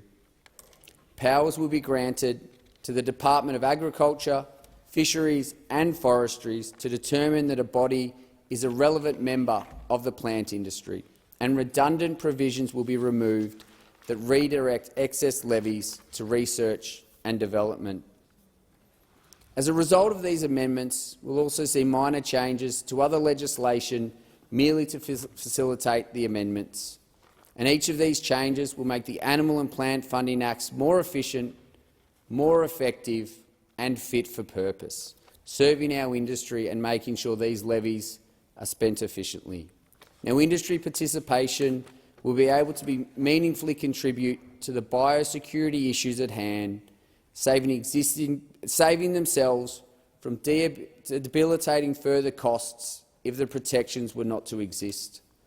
The recent outbreak of foot and mouth disease in Indonesia has been a reminder to us all of the biosecurity threats that exist and our need to be vigilant in this regard. Now, the Biosecurity Act of 2015, introduced by the previous coalition government, has facilitated a thorough response to that threat. Through this, biosecurity officers have directed all travellers from Indonesia and Bali to walk over sanitising, foot mats and other measures, including distributing vaccines to Indonesia. I'm thankful that the previous coalition government has enabled Australia to be prepared in the face of such threats. Now, my electorate of Casey is peri-regional. Agriculture is immensely important for us, not just for the economy, but for the community and family connections that are generated, and indeed our identity as a region.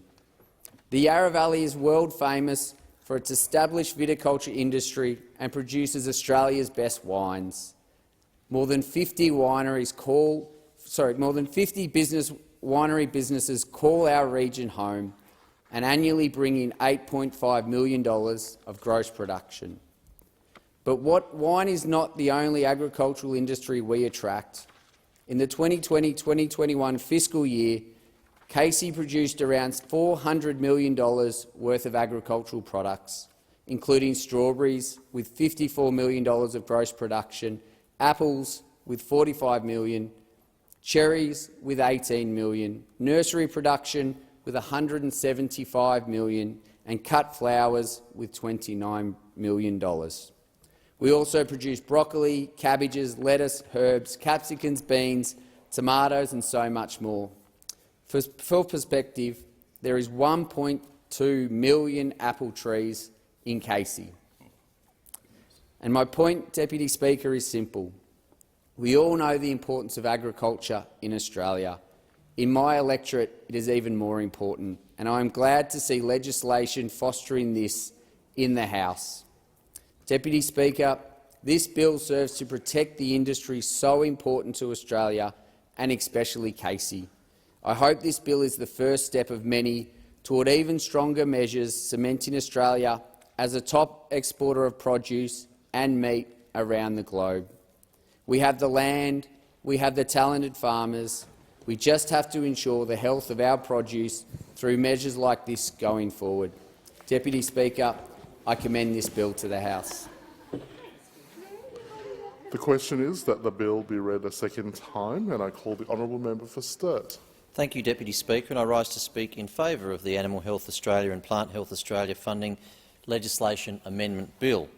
As previous speakers have outlined, it's a great partnership between government and industry, where we have these schemes that put levies in place to support important industry-specific funded activities that government can oversee. And we obviously understand the principle, which is that the individual producers can't obviously be expected to protect themselves alone from potential biosecurity risks and other risks to them. And equally, even if they tried, it's something that we have to do cumulatively as a government. And I was involved in the wool industry for a very long time, and of course most people will know of the Woolmark brand, which at one point in time was the most recognisable Australian brand on the planet in the 60s and 70s. And I'm reliably told that a business in my electorate now, Penfolds wine, is the new most recognised brand in certain nations to replace them.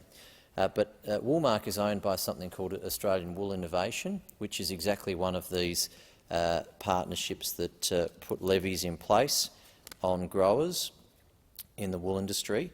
And certainly I've been out of that industry for about 10 years, but that entity undertook a number of different activities on behalf of the industry as a whole. And they, when I was there, they took in about $64 million a year, and exactly half was on the production side, both on-farm and off-farm, and the other half was around marketing and other product development and promotional activities that they would do to help expand the industry. And in wool, of course, merino wool, Australia produces about 80% of the world's apparel wool, and it was in the interests of Australian producers to have a levy put on them at the greasy wool stage of things that would be collected by the agency Australian Wool Innovation, and they would then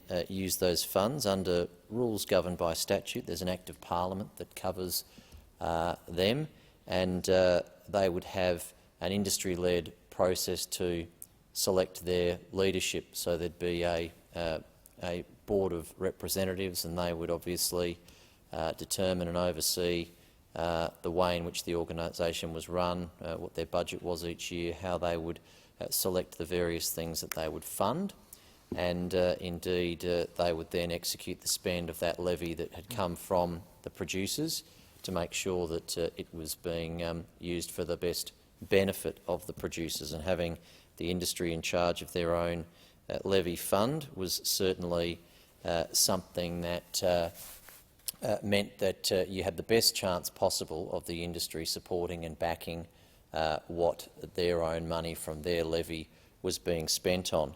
So half of that was on the marketing and product development side, but the other half was on important measures that are not dissimilar to what this legislation goes toward, which was ensuring that the wool flock was safe from various threats from a biosecurity nature, obviously investing in research and development to look at ways of improving the size and health of the flock, looking at different techniques that could be used to help wool apply to more and varied uses, both in an apparel sense and an industrial sense. And Australian Wool Innovation was heavily involved in developing ways in which wool would become shrink resistant. So there's a very famous challenge in wool is that when you wash them, wool in warm water, the wool fibre does not like to be stretched and spun into a yarn. That's not the natural inclination of a fibre of wool. It's a crimped fibre, and so without appropriate treatments, you have a situation where you won't have shrink resistance in the garment. So Australian Wool Innovation invested money in superwash technology and other technologies that would mean that we could enhance the value of that fibre, of the wool fibre, so that it would have a more significant value for growers. And that was the point of these levies, to put a levy in place on production, to use it in a way that would mean that the paying of the levy would hopefully be less than the increase in value for the industry, for the sector. And the real unknown in the sector was some of the preventative things, like are envisaged within the framework that we're amending with this bill, because obviously a biosecurity arrangement and keeping out potential pest and impact on a particular sector or industry, the preventative measures, you can never know that they worked, but for the fact that nothing has happened to impact your industry. So when you're investing in preventative measures, as long as the prevention doesn't result in what you're seeking to prevent from occurring going ahead, then of course it's been a success. And prevention in my industry, in the wool industry, was always very successful. And of course the unique challenges of raising merino sheep in Australia were also ones that levy was able to help support. Obviously a very different climate necessarily than that which was from where the Spanish merino sheep came from, and some different challenges with local pests and the like. Flies and fly strike in particular are a very significant challenge and issue in the wool industry, and they've also become a significant animal welfare issue, quite reasonably, but equally something that's been a big challenge for the sector to tackle. And that, again, thanks to an industry levy like this in this bill, has been something that individual growers have been able to achieve a lot of support from that body in addressing. So mulesing is a well-known practice that is undertaken by farmers going back a long, long time in this country, because, of course, the crutching and mulesing of a sheep ensures that in the unique challenges of the Australian environment, the fly strike can best be dealt with by crutching the sheep. There certainly have been developing animal welfare concerns around that practice, and Australian Wool Innovation, through the raising of the levy that they receive from growers like the Animal Health Australia levy, were able to look at a whole range of ways in which they could satisfy the important animal welfare concerns and issues that were consistently raised, not just by animal welfare groups, but frankly by a lot of participants in the supply chain, particularly out of Western Europe and North America, concern about using merino wool because of the practice of mulesing, and then this concept of a non-mulesed wool being something of value that you could advertise to animal welfare conscious consumers who would very much feel more comfortable in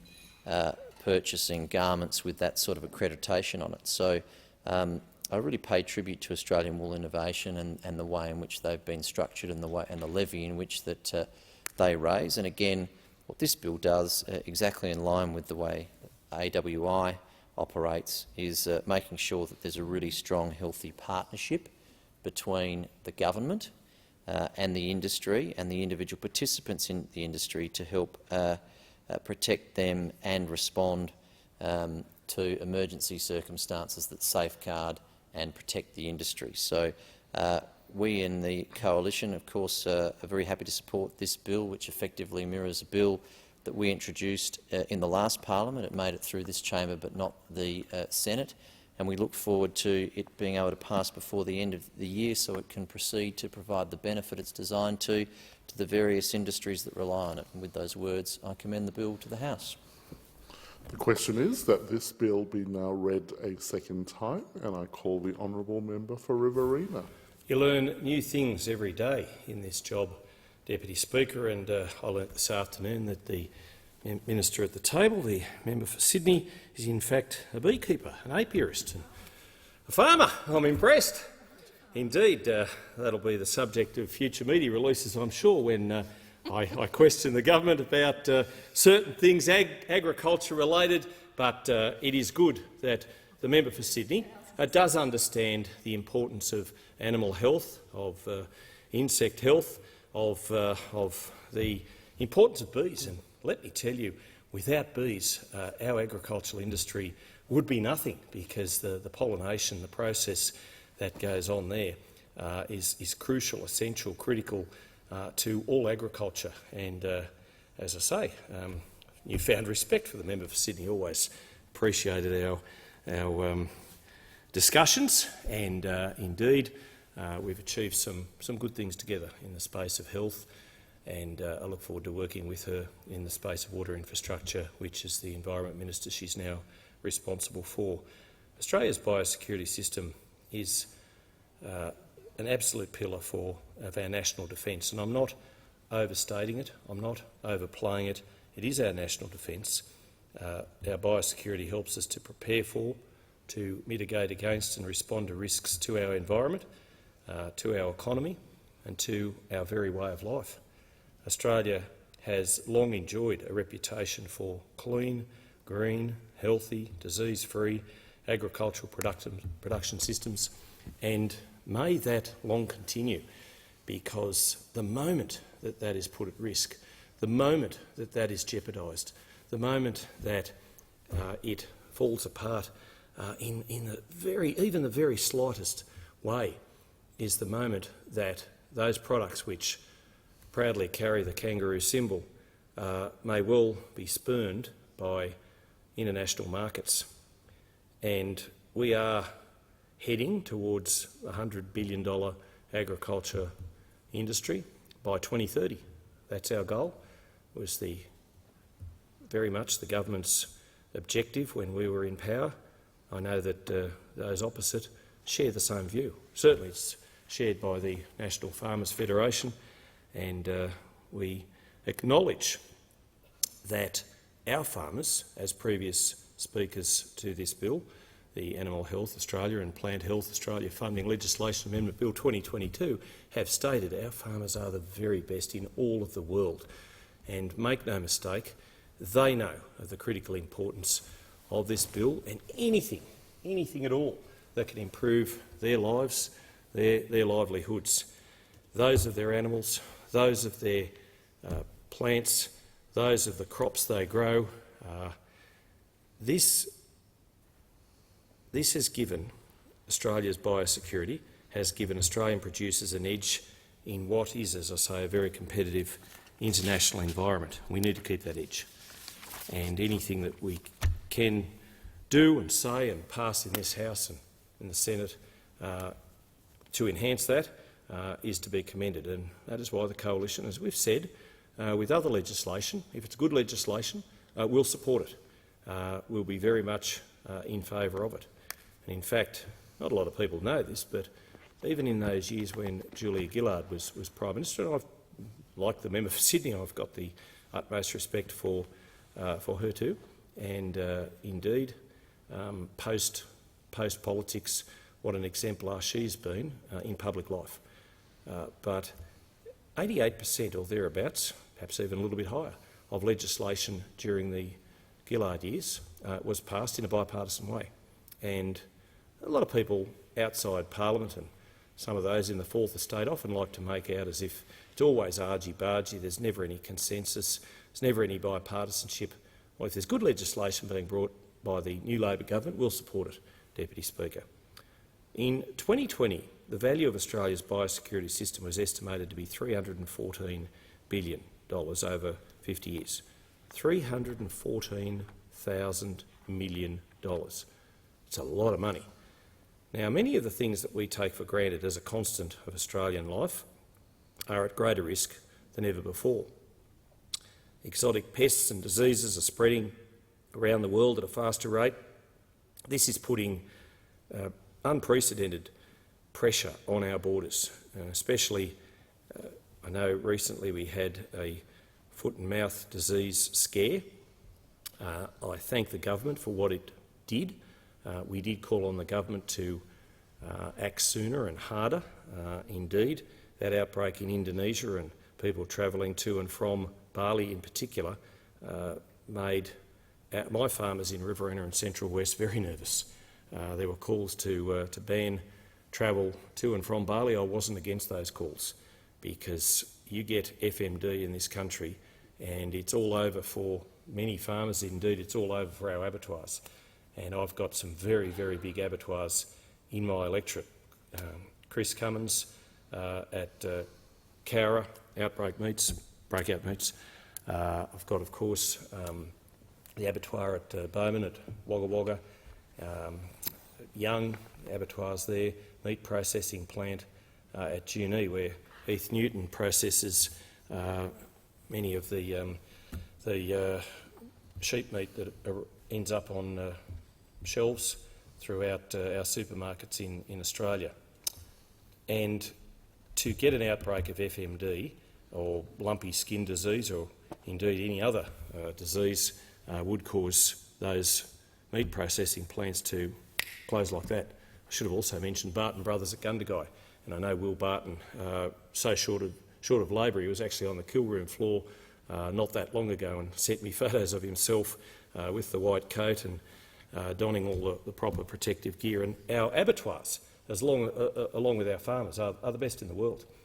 And in my electorate, I have the two largest sale yard stock operations in Australia, if not the Southern Hemisphere. Number one at Wagga Wagga at Bowman, number two at Forbes. I was pleased as the Infrastructure Minister, the glory days of Australian politics, that I get a laugh from the current Minister for Infrastructure, but it was true. I was pleased to actually provide funding for those Forbes sale yards because it meant the world of difference for them. And I know Steve Lone, who's the General Manager of Forbes Shire Council, but also has had a lot to do with the stock and freight industry over many, many years, was very pleased to get that funding. But we need a strong biosecurity system. This legislation further enables and enhances that, and I'm pleased that it has been brought to the Parliament. I know the member for New England talked a lot in his contribution about the live trade export, and I know there are diverging views about live trade both here and outside the Parliament. I know as the Minister for Transport I did provide a tick-off to a sheep-carrying ship outside of those certain months in the year when the trade is considered the best for the welfare of the sheep. Rest assured, I know those operators are under such strict and stringent conditions now. They can't afford not to provide good welfare for the sheep, and indeed the system by which we have in place, which goes from paddock to plate through the whole supply chain. Animal welfare is first and foremost for our farmers, and they get very upset when people suggest otherwise, when people suggest that they are not doing the right thing, whether it's sheep, whether it's cattle. Our farmers, as I say, are the best environmentalists in the world. They're the best for animal husbandry. They're the best growers of crops anywhere in the world, but don't take my word for it. Take the word of those those importers of our product. Indeed, I was only talking to the ambassador for United Arab Emirates yesterday, and he talked about the great products that come from Australia, and UAE wants to do more, and that's to be admired. I mean, I know when we took government in 2013, the percentage of trade under free trade arrangements was somewhere in the 20% area.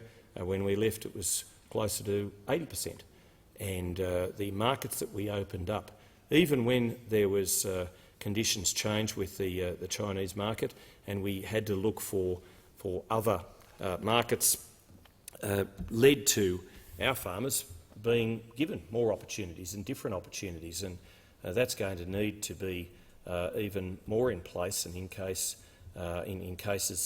in the future, because our markets are not assured in the geopolitical situation that we have right across the world. I'm visiting Africa next week, and I'm very perturbed, very confronted as the Shadow Minister for International Development and the Pacific about the famine in Kenya, in Ethiopia, in Uganda. It has not been declared yet, and yet tens of thousands, particularly children, have died already. And this is always the case, and then they declare the famine, and then the United Nations and other NGOs act more swiftly than they would have otherwise. But this is a tragic situation, and it's largely been brought about not just by 3 years of drought in some of those countries I mentioned in the Horn of Africa, but indeed by the war in Ukraine. And I don't think we can quite understand fully here in Australia, we're a very lucky country, what it's like to go without food.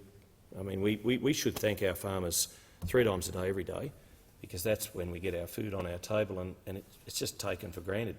But those in Africa, they don't have that same luxury.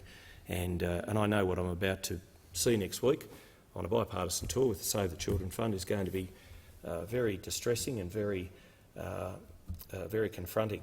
And I look forward to going to the Pacific the week after with Minister Wong, with Minister Conroy, to look at the situation in Micronesia, Palau and elsewhere, because in some of those Pacific nations we've got drought, and it's hard to believe that we've got drought even though we're in La Nina and it just simply won't stop raining. It's rained every day in my electorate. It actually stopped 2 Sundays ago, the day after my daughter Georgina's wedding. She was really happy when she had to make alternative arrangements for her outdoor wedding. It was a lovely day, though, Member for Mallee, I'm sure you'll know. But the point of this legislation is important, and we need to make sure that our biosecurity system is what it is and is even improved upon. And I do thank the Minister for Agriculture for bringing this forward. I do thank Murray Watt and his endeavours to make sure that animal health and plant health and biosecurity is what it needs to be, and we need to make every step, take every measure to ensure that whether it's by cargo, sea vessels and aircraft, international travellers, post and mail and natural pathways, that we stop harmful pests and diseases entering Australia through however which way, because our farmers expect nothing less. They deserve nothing less, and we need to do everything we can to protect the clean, green standards that have made us number one in the very best produce in all of the world. I commend the Animal Health Australia and Plant Health Australia funding legislation amendment. The question is that this bill be now read a second time, and I call the Honourable Minister. Thank you. Can I thank all members for their contributions to the Animal Health and Plant Health Australia Funding Legislation Amendment Bill 2020, particularly the member for Riverina, who's just concluded his speech, and the member for Sturt, who seems to be popping up on all manner of bills towards the end of the speaking list today.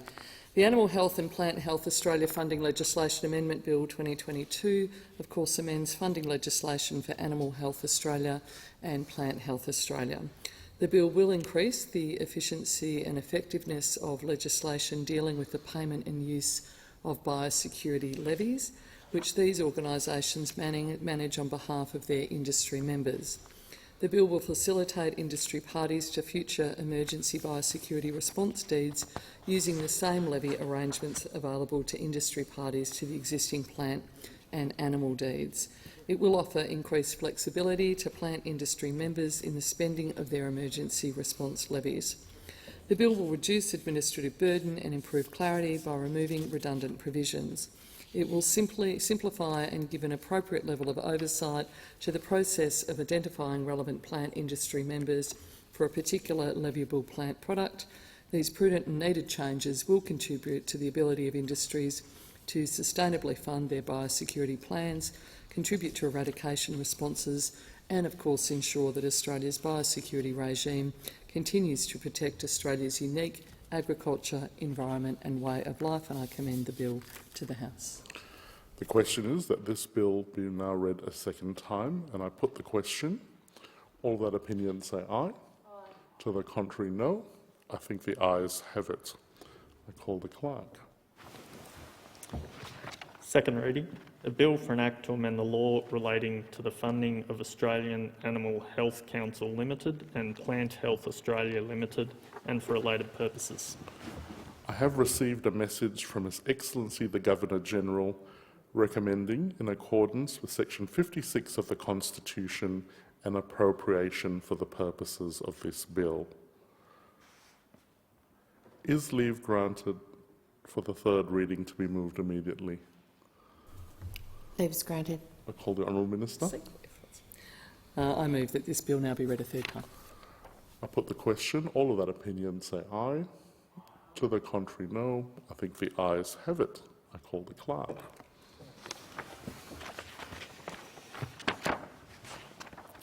Third reading, the bill for an act to amend the law relating to the funding of Australian Animal Health Council Limited and Plant Health Australia Limited and for related purposes.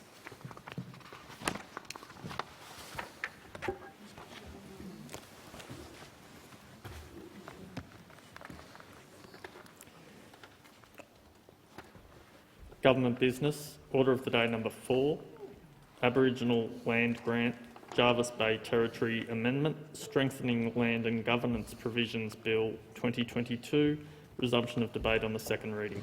The question is that this bill be now read a second time, and I call the Honourable Member for Barara. Thank you, Deputy Speaker. This bill makes important updates to the legislation that governs the Aboriginal community at Wreck Bay, which is in the Jervis Bay Territory. Jervis Bay is one of those unique places in Australia that is a non-self-governing Commonwealth territory, which effectively means that it has the Commonwealth and it has whatever councils may be existing there, but there is no territory government, there is no state government that deals with it. So the Commonwealth effectively performs the role that the state government may perform in an ordinary in other parts of Australia. This bill is the result of the hard work of Ken Wyatt when he was the Minister for Indigenous Australians. Extensive consultations were carried out with the community at Wreck Bay, and community consensus was reached, and the bill was introduced into the Parliament on the 30th of March this year. But unfortunately the bill didn't pass before the election. I note the present Minister for Indigenous Australians took up the bill after the election. As the explanatory memorandum states, she asked the National Indigenous Australians Agency to carry out consultations with the Wreck Bay community to see if any further changes were required. The community preferred the bill in the form completed under Minister Wyatt, so that is the version that is brought before the House today. I want to quote from Ken Wyatt using his words when he introduced this bill, as the text is in the identical form. He said, "The Australian Government has worked with the Wreck Bay Aboriginal Community Council and the broader Wreck Bay community over a number of years to co-design the Aboriginal Land Grant Jervis Bay Territory Amendment, Strengthening Land and Governance Provisions Bill 2022. The bill will strengthen Council's governance structures, enhance local control over decision-making and help to enable home ownership-style leases on Aboriginal land in the Jervis Bay Territory. The bill supports economic empowerment for the Wreck Bay community by ensuring people can access the benefits that come with home ownership and by reducing red tape in council administration. The Wreck Bay community is located in the Jervis Bay Territory on the southern New South Wales coast, 126 kilometres east of Canberra. The Jervis Bay Territory was formally established in 1915 on the land where the Baweri Peninsula through the enactment of the Jervis Bay Territory Acceptance Act 1915. Of course, Aboriginal people have been living in the area since long before that time. Middens on the Baweri Peninsula provided evidence of thousands of generations of Indigenous occupation of the area. During the 1960s and 1970s, members of the community advocated for the recognition of their connection to land in Australian law. This advocacy culminated in the enactment of the Aboriginal Land Grant Jervis Bay Territory Act 1986. The Act established the Wreck Bay Aboriginal Community Council to hold title to Aboriginal land in the Jervis Bay Territory, to manage that land for the benefit of the community and to advocate for and serve the community more generally. There have been three declarations of Aboriginal land since 1987, and today more than 90% of the land in Jervis Bay Territory is Aboriginal land owned and managed by the Council.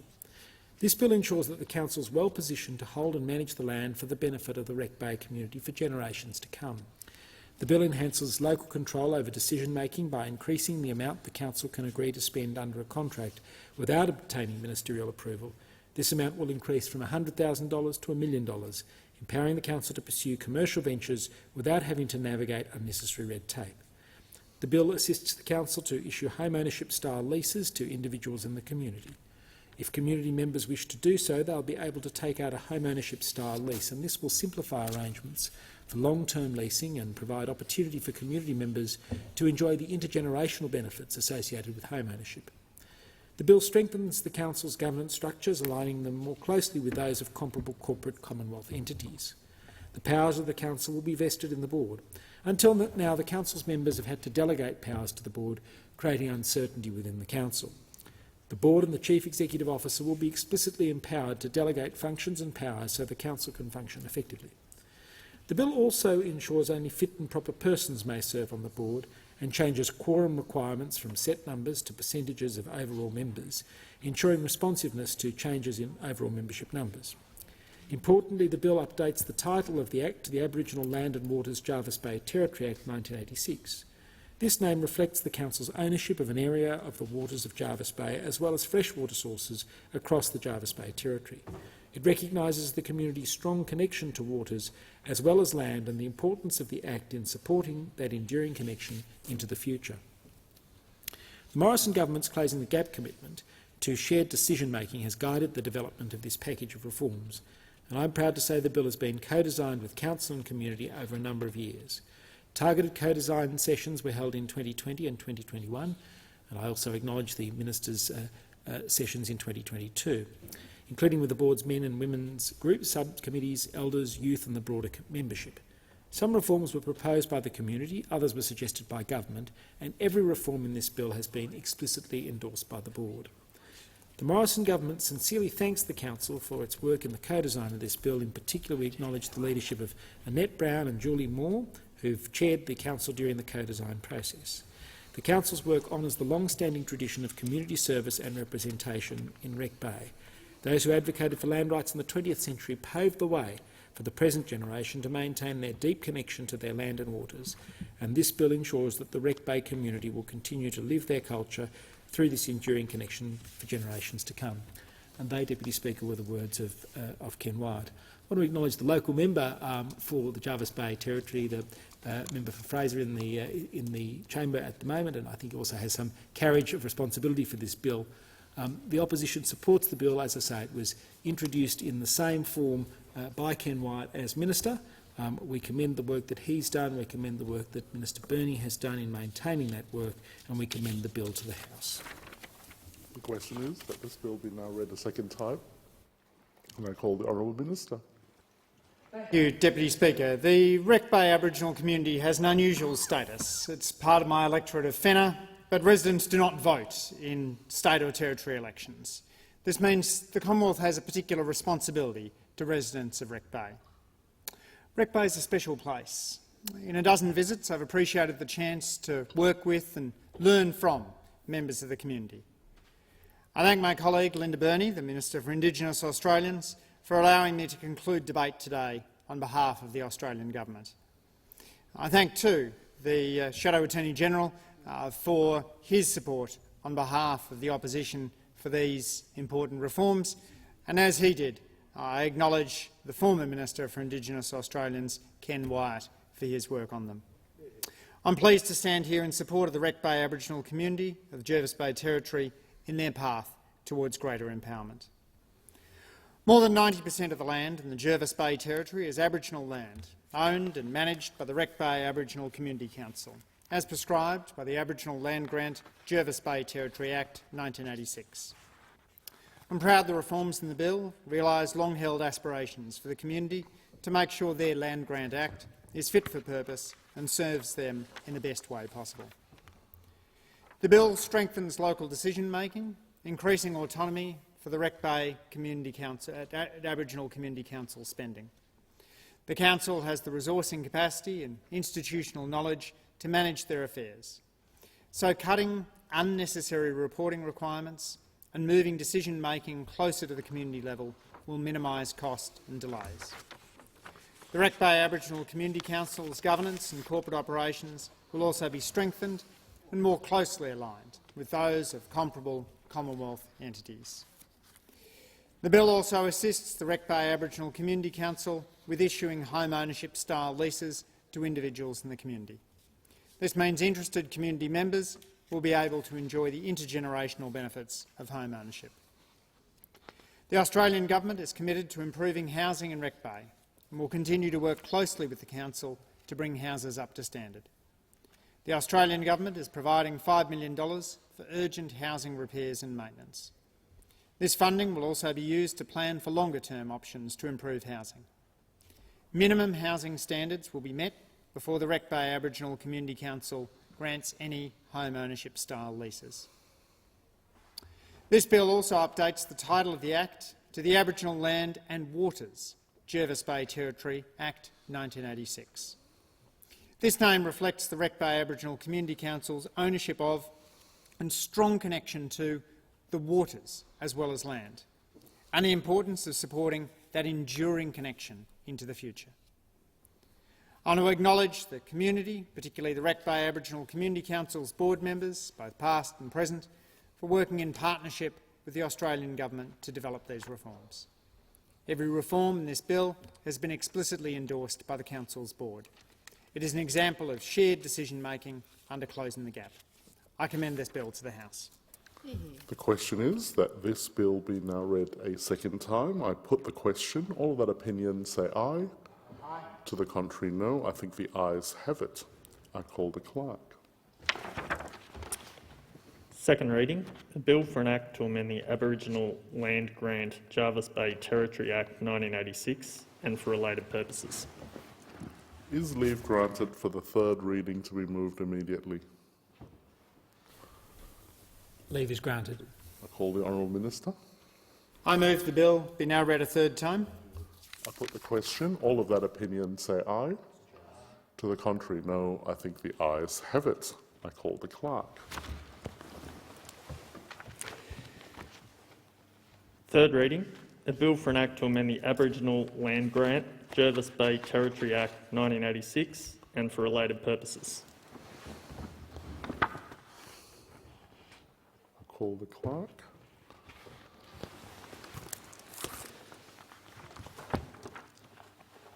Government business, order of the day number 5, Broadcasting Services Amendment Community Radio Bill 2022, resumption of debate on the second reading.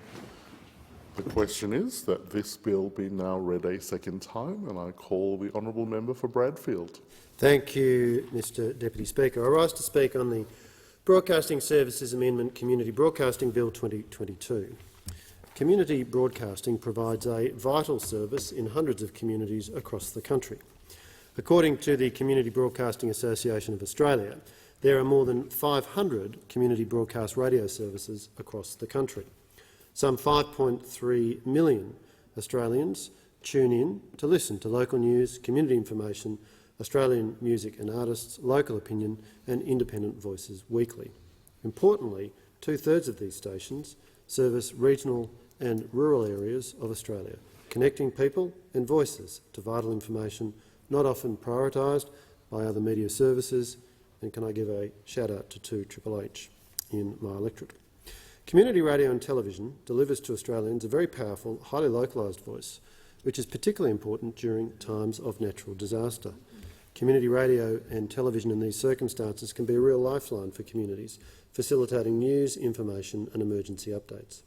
Community broadcasters also assist local residents and organisations to coordinate relief efforts to get towns and suburbs back on their feet, whether it be following the recent catastrophic floods or the Black Summer bushfires. I also want to acknowledge and commend the work of community broadcasters during the pandemic. They were able to provide solace and timely local information at a time of great stress for Australians, many of whom were facing social isolation and suffering from a loss of connection with family and friends. This included vital information for culturally and linguistically diverse communities. When in government, the Coalition demonstrated that we do have a strong commitment to supporting the valuable contribution which community radio makes to the diversity of the Australian media landscape. As Minister for Communications at that time, I was pleased that our government was able to provide an additional funding boost of an additional $4 million per annum over 2 years from 2021-22, in addition to maintaining the existing funding of just over $16 million per annum in those 2 years, representing a total annual funding commitment to the sector of just over $20 million. The Coalition also extended the licensing arrangements for Australia's 2 remaining metropolitan community television broadcasters, Channel 31 in Melbourne and Channel 44 in Adelaide, for up to 3 years, providing certainty and continuity of operations. The Shadow Minister for Communications, Senator Henderson, recently visited Channel 31's new premises in South Melbourne, made possible because of the certainty this licence extension provided. When in government, the Coalition recognised that there were a number of issues with the current drafting of the Broadcasting Services Act with respect to the regulation of the community broadcasting sector, and, in particular, in relation to community broadcasting licences administered by the Australian Communications and Media Authority. We began the important work of consulting with the sector on changes which need to be made. I'm therefore pleased to be speaking on this bill, which does have the support of the opposition and which is the culmination of a considerable body of work commenced when the Liberal and National parties were in government. This bill makes— And you were the minister, Paul. This bill makes— the history does record that that is correct. This bill makes a number of amendments to the Broadcasting Services Act. The bill makes it clear that the renewal of a community radio licence is not a competitive process. This provides the Australian Communications and Media Authority and community radio broadcasters with greater regulatory certainty.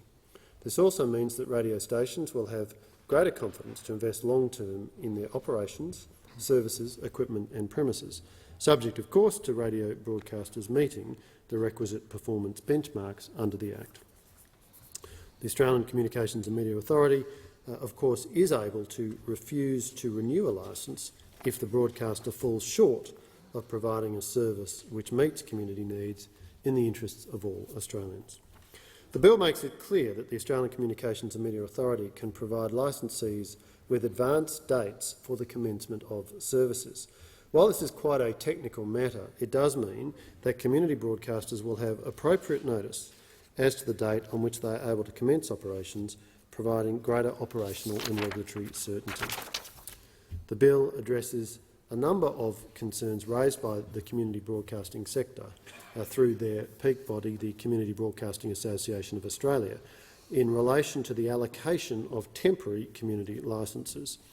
The bill provides that the Australian Communications and Media Authority has the ability to limit the number of temporary community broadcasting licences in the one geographical area, which is an important measure in reducing confusion for listeners and regulatory complexity. This will avert situations such as that which has arisen in the Windsor and Hawkesbury area, where multiple licence holders are sharing the same frequency in different time slots. The Australian Communications and Media Authority will also have greater flexibility to ascertain if a temporary community licence is providing a quality service. While the bill gives support to the notion of temporary licences to allow broadcasters the best opportunity to access valuable spectrum in a fair and equitable manner and to be able to demonstrate a track record, this amendment will be important to safeguard the integrity and quality of community broadcasting services. I conclude, therefore, Mr Deputy Speaker, by reiterating that the Coalition, when in government, demonstrated a strong track record in supporting the community media sector. I want to express our thanks to and admiration of all of those Australians who work in community television and in community radio, including many Australians who volunteer in those roles. This bill provides further support for community broadcasting. The opposition looks forward to continuing to work closely with the community broadcasting sector in support of the important contribution that sector makes in the life of our nation.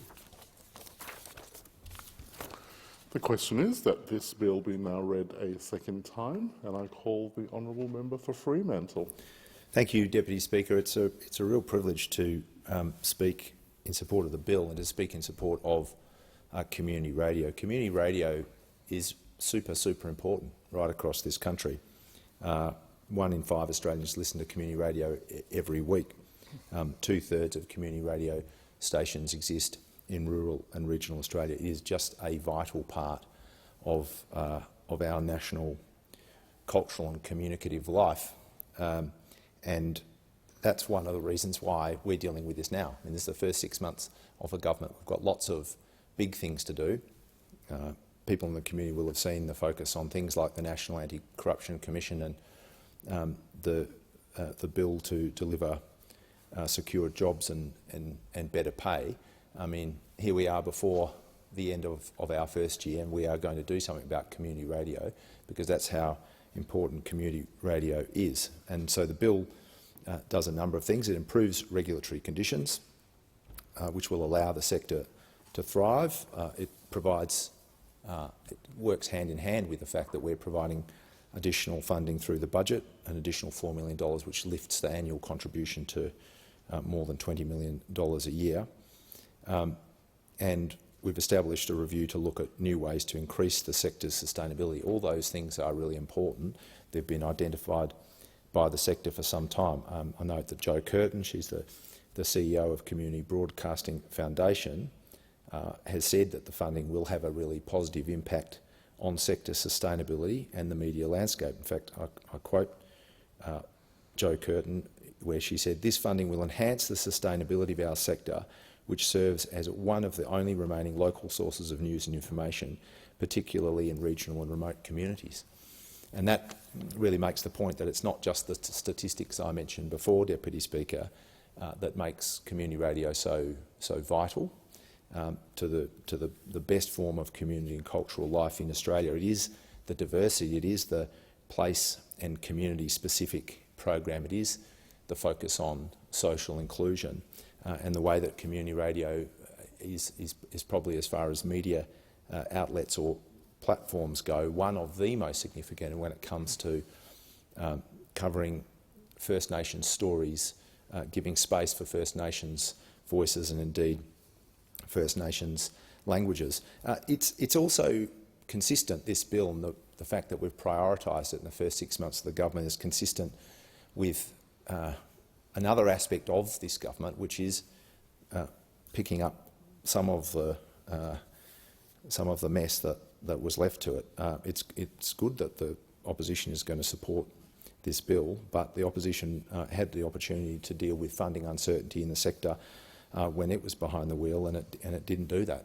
It was the sector called on it on the previous government on a number of occasions to provide certainty of funding, which didn't occur. The usual four-year funding round process was changed with an extension of only 2 years through until 2023. And you can understand the nature of community radio being volunteer-based and often being relatively financially fragile.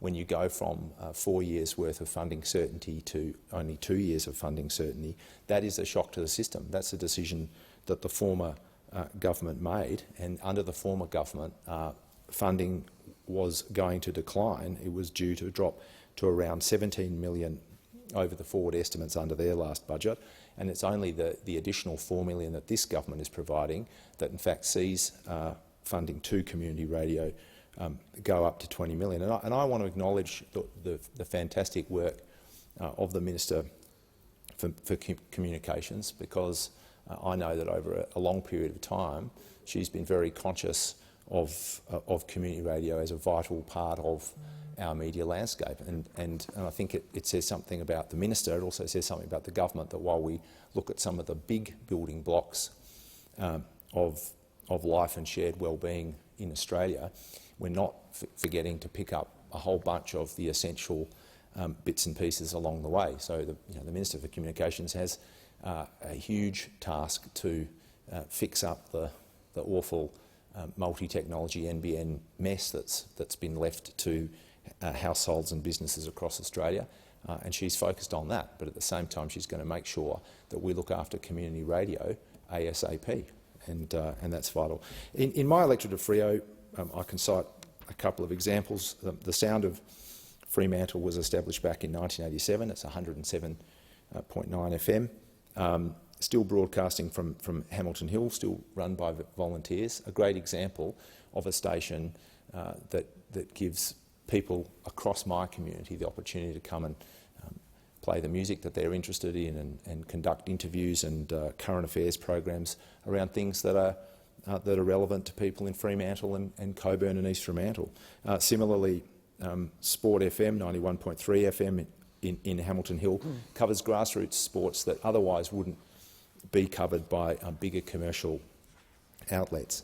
For me personally, community radio has a very special status. It was one of the things that gave my dad the greatest joy in his life. He was involved in university radio back in the 70s, and in fact, when University of Western Australia got a community radio licence in April 1977, 6 UWA as it then was, my dad was part of a group of, I guess they probably were music radicals at the time, because they went to whoever was responsible at university and asked them, could they please carve out a little bit of time, a few hours in the week, for what was called NCP, non-classical programming, non-classical music programming, so they could play blues and jazz and things that they were interested in.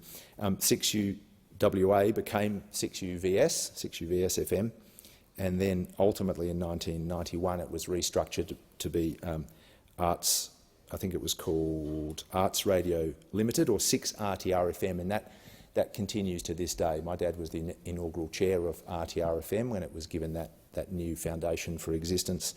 And the program that he was involved in, Sunday Morning Coming Down, is still a feature of RTR programming, and some of the people that he used to broadcast with are still part of that programming, and it's formed a lovely continuity, I think, in community life in Western Australia, but certainly in my personal life.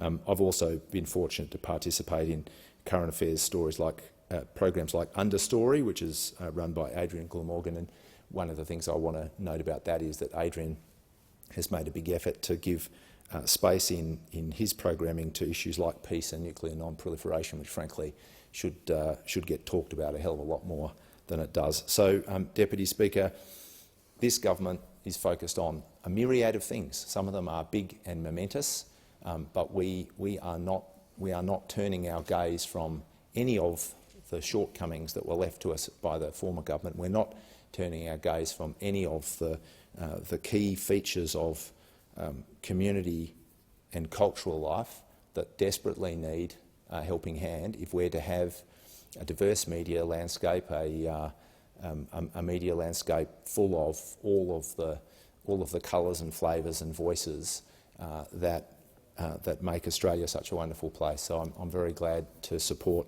what we're doing with respect to community radio. The question is that this bill be now read a second time. I call the honourable member for Fisher. Thanks, Mr Deputy Speaker. I rise in support of the Broadcasting Services Amendment Community Radio Bill of 2022. Now, it's been said that community broadcasting is a thing of the past, that commercial radio, podcasting and music streaming services have filled the gap. Now, don't get me wrong, I don't mind listening to Sam and Ash on Hot 91.1 or Todd and Sammy on 92.7 Mix FM. In fact, I love Todd and Sammy. All those four guys are fantastic and they do a great job for our local community. And I use all sorts of streaming platforms like News Radio. Wish News Radio had fixed their platform though, because sometimes it's a little bit dodgy. And of course, although I need to be careful about owning up to the fact that I use the ABC streaming service on this side of the House, but it's true, I do, Mr Deputy Speaker. Now, but I'm here to say, Mr Deputy Speaker, that community broadcasting on the Sunshine Coast isn't just carrying on, it is absolutely thriving. Now, the main community radio on the Sunshine Coast, I know you'll never get the name correct, Mr Deputy Speaker, but it is Sunshine FM. And this is a terrific radio station, and in fact it is, many on the Sunshine Coast don't know this, but it is the #1 radio station on the Sunshine Coast by listenership. It's not a commercial broadcaster. It's not the ABC. It's not Triple J or Double J or anything like that. It's a community broadcaster. Sunshine FM takes about 35% of the radio audience on the Sunshine Coast, despite a narrow target market of what they describe as more mature folks like perhaps you and me, Mr Deputy Speaker. They're reaching 40% of listeners over 40 and 52% of listeners over 65. They attract 10% more than the best performing commercial broadcaster and almost 300% more than the ABC Sunshine Coast. And that number has only grown despite the resourcing, personnel and broadcast consumption challenges posed by the COVID-19 pandemic. Sunshine FM is the only community broadcaster reaching numbers into 6 digits across the region. I want to give a big shout-out to Chris Wordsworth, who is one of the executives there, and Linda Prout, who's on in the mornings, and Trevor Young. Now, Linda Prout, has she got a voice for radio, Mr Deputy Speaker? Whenever I speak to her, and it is regularly, I often comment that she has just got the best voice for radio, and I always like to pump her tyres up a little bit. I want to pay tribute to them for their hard work, for their tenacity and their passion for the Sunshine Coast, and also they play great music as well. When you add the other community broadcasters to the mix, and we have a lot of Christian community radio stations on the Sunshine Coast. They broadcast to, in fact, a lot of not just southeast Queensland, but to the Pacific from the Sunshine Coast. But when you add all those up, those community radio stations, they account for 46% of the total radio broadcast market. 46%. And in speaking to this bill, I want to reflect on the vital role played by Sunshine FM and the various other community broadcasters on the Sunshine Coast. Now, Mr Deputy Speaker, community broadcasters have long raised concerns with the approach of the Australian Communications and Media Authority in their granting of licences and their management of compliance and assessment. As a result of these changes, community radio broadcasters will enjoy more certainty around what is required of them, and existing broadcasters will be supported with a clearer, more flexible and more streamlined renewal process. One of the biggest frustrations for broadcasters is that each time they're required to renew their licence, they are essentially treated as new applicants. This fails to reflect their hard work and years of community service. It also adds an excessive and unnecessary burden to largely volunteer organisations whose personnel and resources are more often than not stretched as they are. Mr Deputy Speaker, broadcasters have also raised concerns with ACMA's uneven and unclear approach to licensing, compliance and assessment. While the existing legislation gives some direction, it is in no way exhaustive or prescriptive. This bill replaces the old provisions for the refusal of renewal applications for a community broadcasting licence with a provision that is far clearer about that discretion vested in ACMA. Under the new provision, ACMA will retain its ability, when considering applications for CBL renewals, to consider 6 key criteria. First one is to the extent to which the service would meet the existing and perceived future needs of the community within the licence area of the proposed licence. The second key criteria is the nature and diversity of the interests of that community and the extent to which the proposed service or services would provide material of local significance. The third is the nature and diversity of other broadcasting services available within that licence area. The fourth key criteria is the capacity of the applicant to provide the proposed service or services. And fifth, the concentration of licences or control of multiple licences in one person or service. And, Mr Deputy Speaker, the sixth key criteria, and I know that there's been a change of Deputy Speaker because you wanted to come in and listen to this speech about community radio, and as well you should. Specifically asked for this roster. The sixth key criteria is the undesirability of the Commonwealth, a state or a territory, or a political party being in a position to exercise control of a community broadcasting licence. Mr Deputy Speaker, these criteria aim to ensure that community broadcasting reflects the needs and wants of the local community.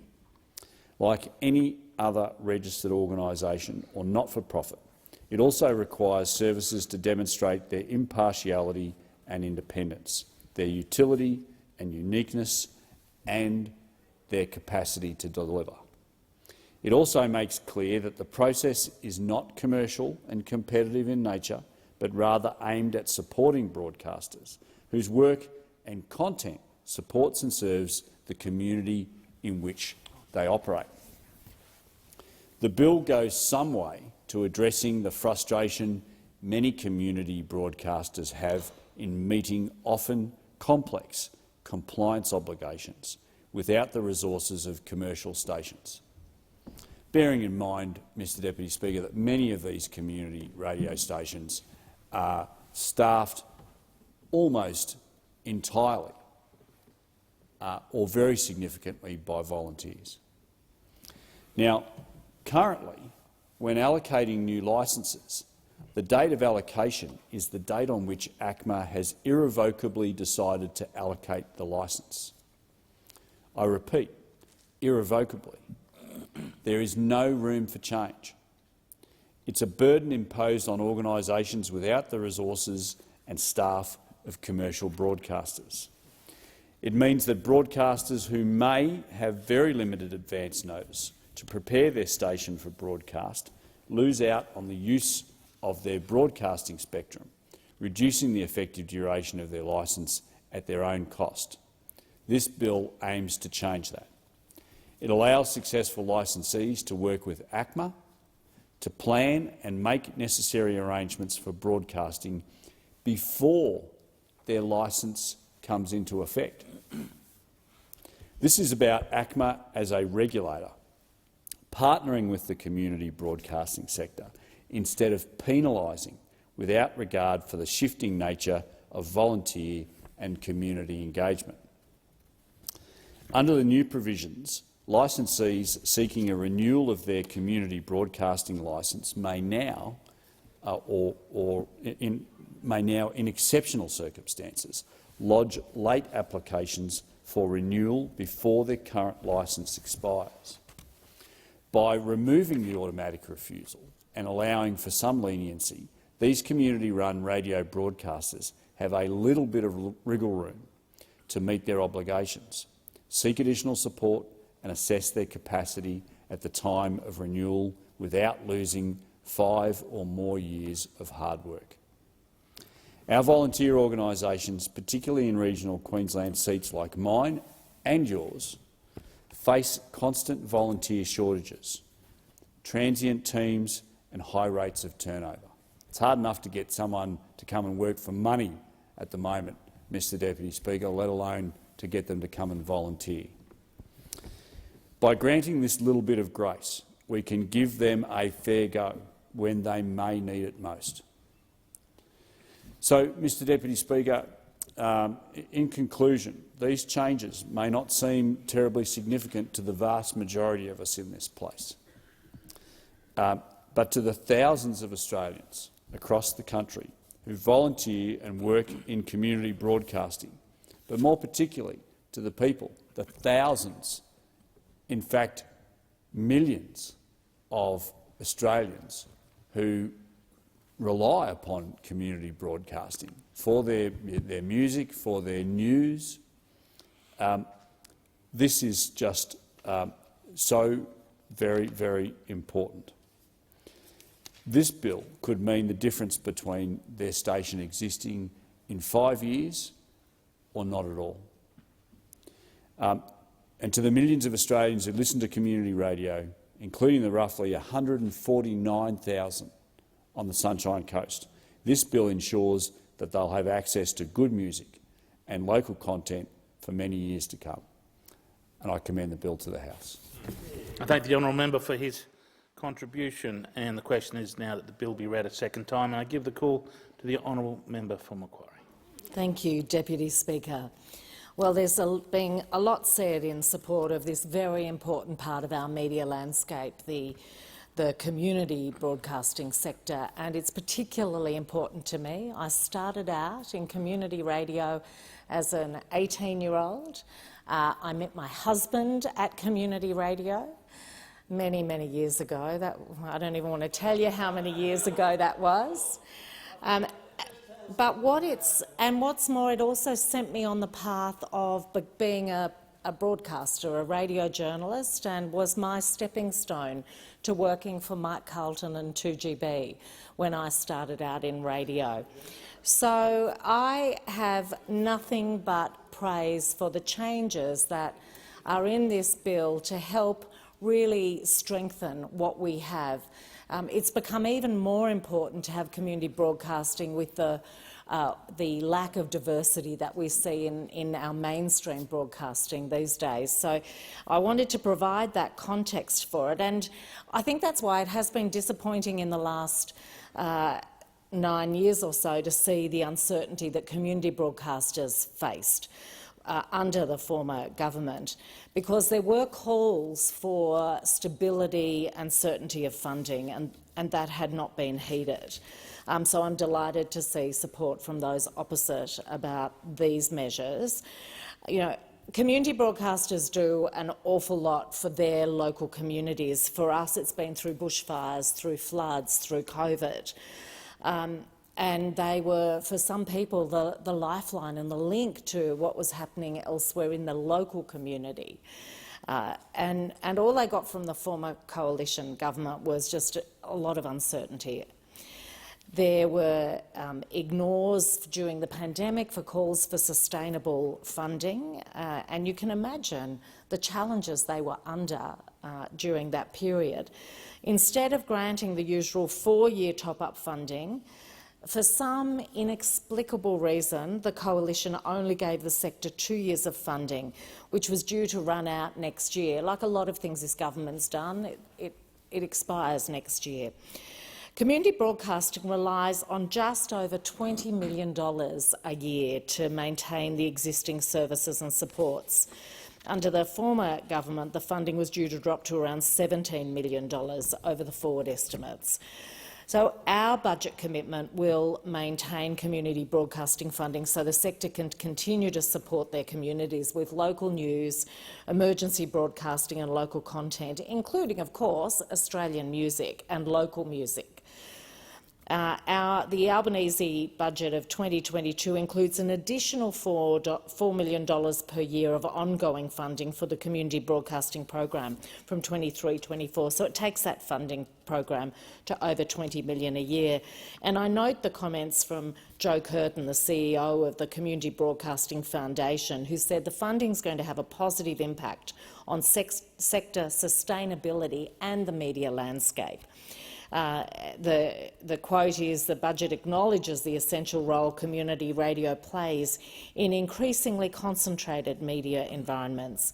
This funding will enhance our sector, which serves as one of the only remaining local sources of news and information, particularly in some regional and remote communities, and certainly the case that it's a very, very much needed voice in the Hawkesbury and Blue Mountains in my electorate. I have spent a lot of time working with Community Broadcasting Australia over the last few years because of a circumstance that I'm going to describe that this bill will address. And I was pleased that John Bissett, the CEO of Community Broadcasting Association of Australia, has also welcomed that funding. It's funding certainty for over 350 community broadcasters.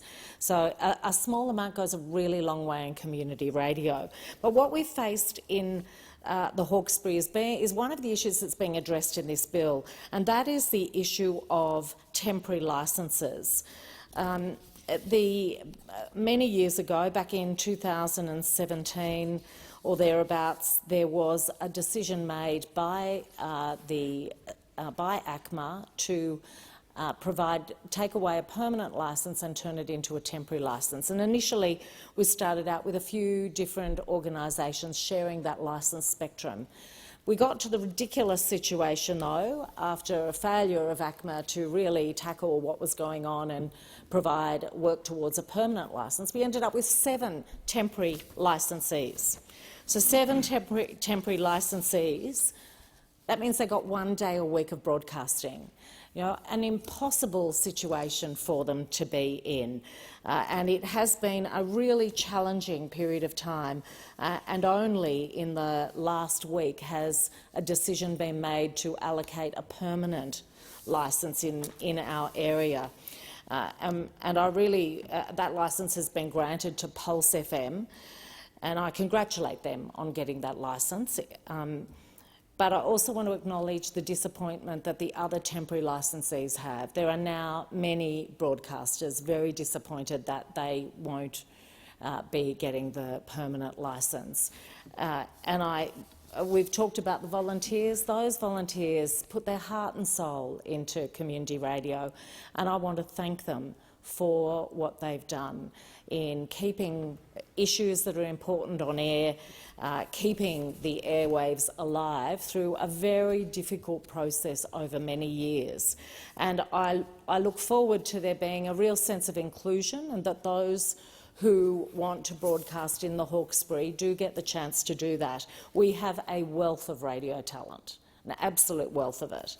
And I really hope there are opportunities for all members of the community who'd like to make a contribution through this medium to do it. But what is so pleasing about this legislation is that it does give ACMA the discretion to limit the number of temporary community broadcasting licences that can share a particular frequency. You know, it has always been the policy intent of the Act to enable temporary licensees to share frequencies to assist with the sustainability of the community broadcasting sector and management of the spectrum. But when you get to a position where you're giving 7 different organisations a day, it does not serve your community, nor does it serve those broadcasters. So I welcome this legislation. That's one example of some of the things that it will address. And I look forward to both the Hawkesbury and Blue Mountains having a very vibrant, inclusive community radio sector, because our community needs that voice.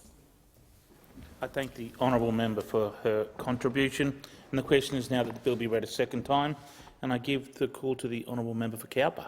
Well, thank you, Deputy Speaker. And I'd like to start by acknowledging the variety, the breadth and the passion that our community radio stations right across the country offer, and particularly in my electorate of Cowper.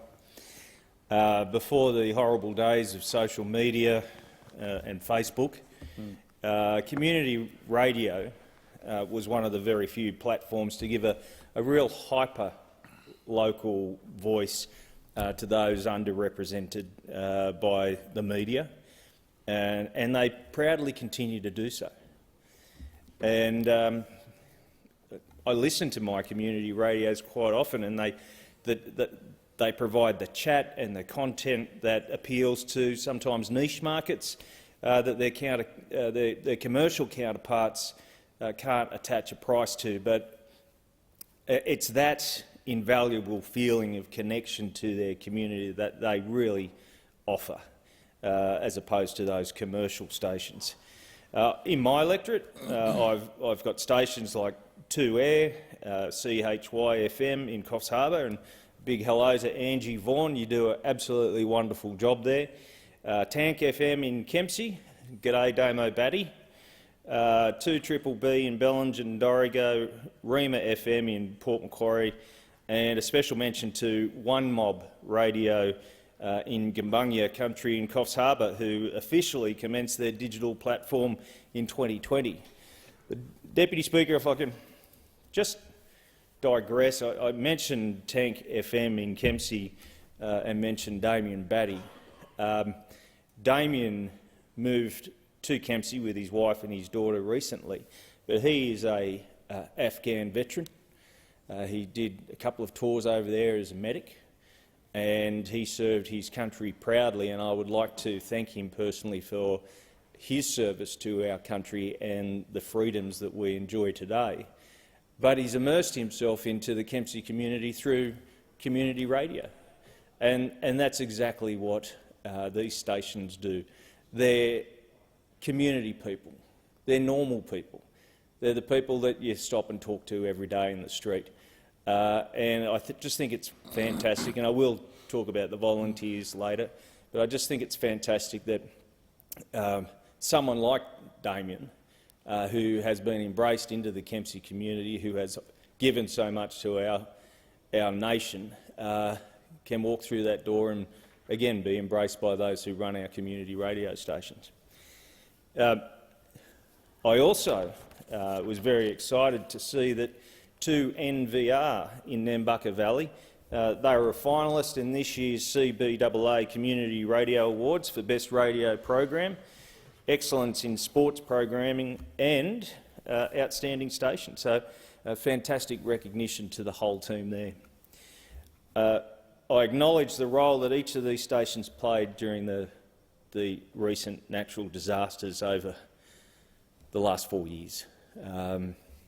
During the drought, they provided localised weather reports and updated conditions, and also promoted the hay drives throughout the regions, throughout the country regions, where they were going to be, how the fodder was coming in, who was doing it, and how to get access to that.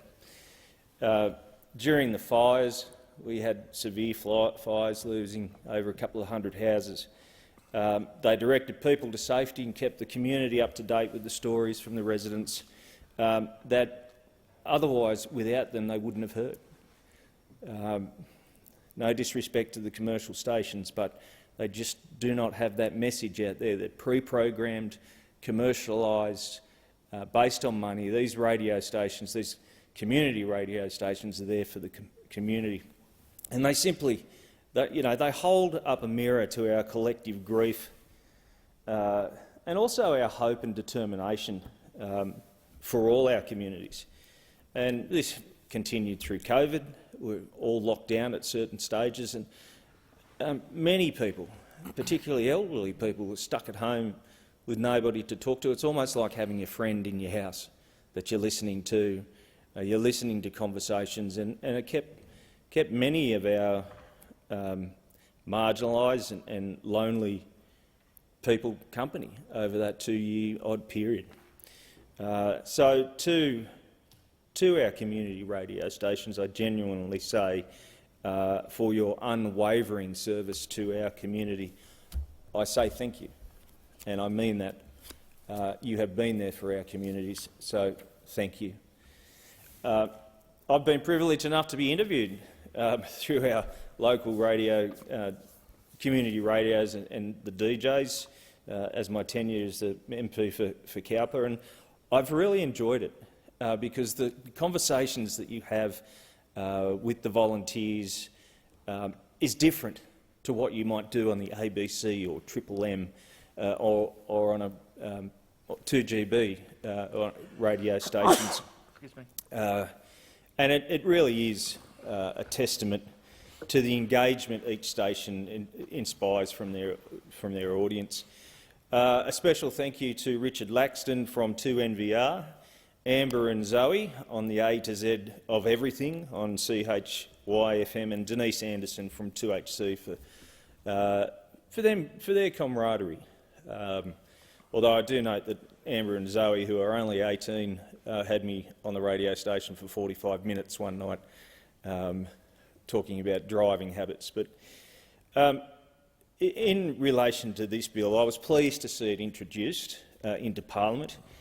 Our stations, these stations, have existed to provide clarity to their listeners, and it's only fitting that we as a government provide clarity around the renewal of the community radio licences that enable these stations to broadcast. The bill clarifies the renewal process for community radio licence is not a competitive process, but that ACMA can still refuse to renew if the radio service does not meet general community needs. And I note this would be an exception rather than the rule. We know how good our stations are.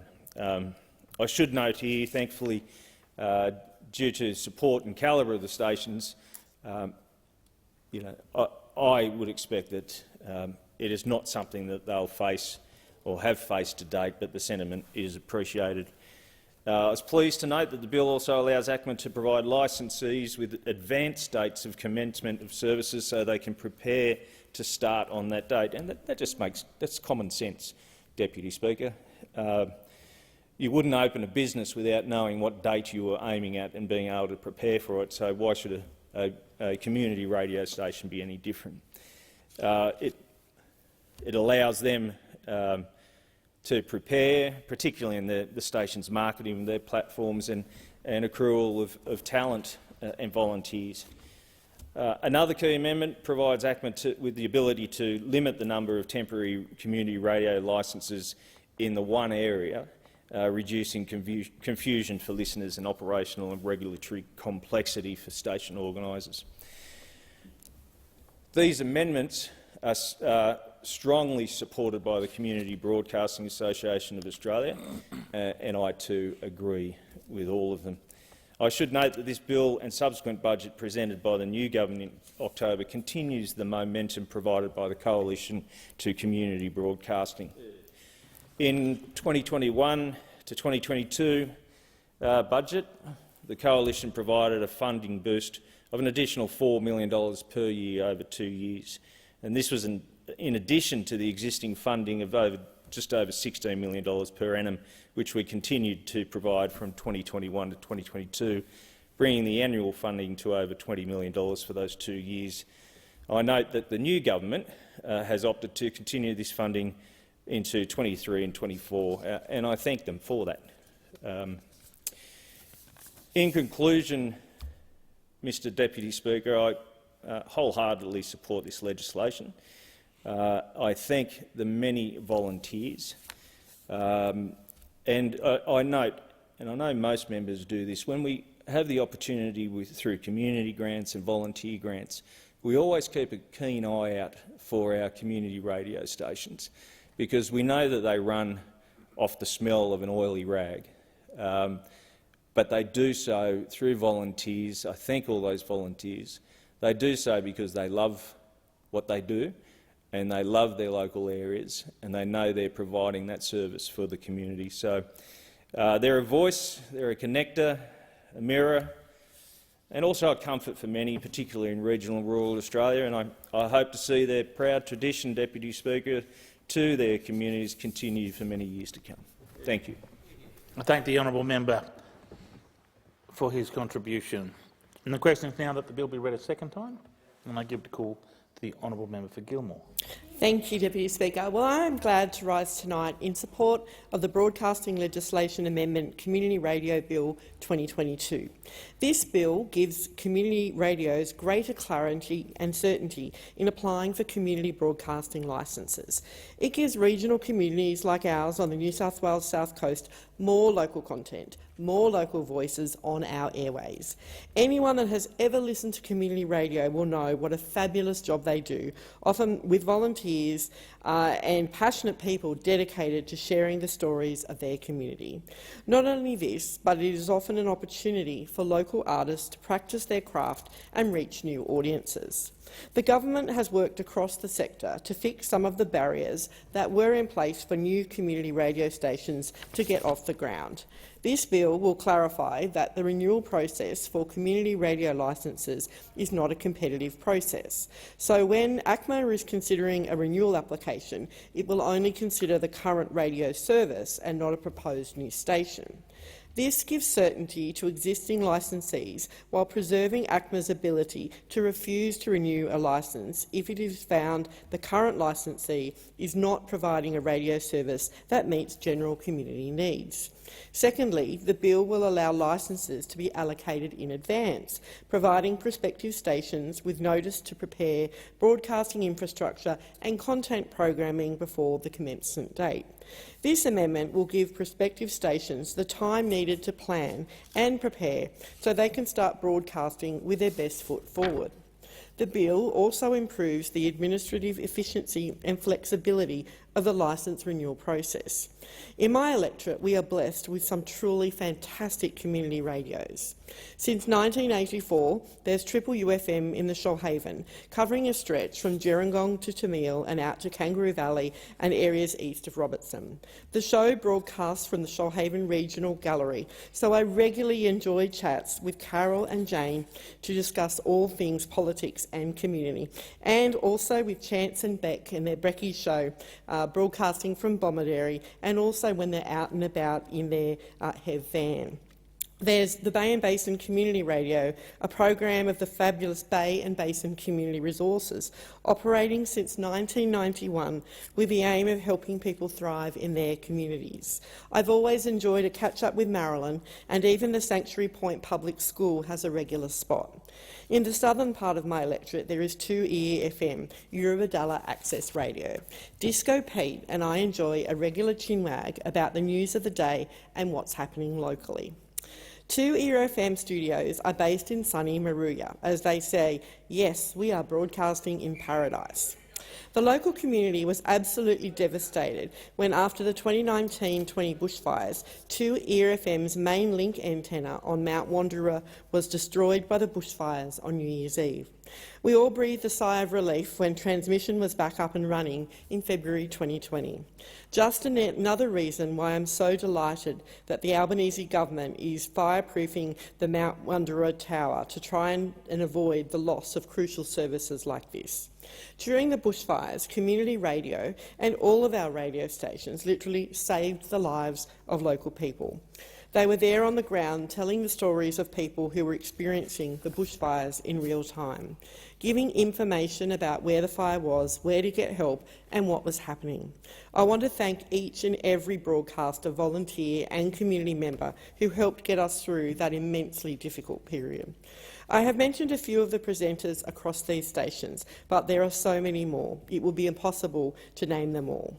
But your commitment to our community and your passion in delivering local voices, fun local content, music, entertainment and more is so incredibly valued. Deputy Speaker, that brings me to our newest community radio station in my electorate, Kiama Community Radio.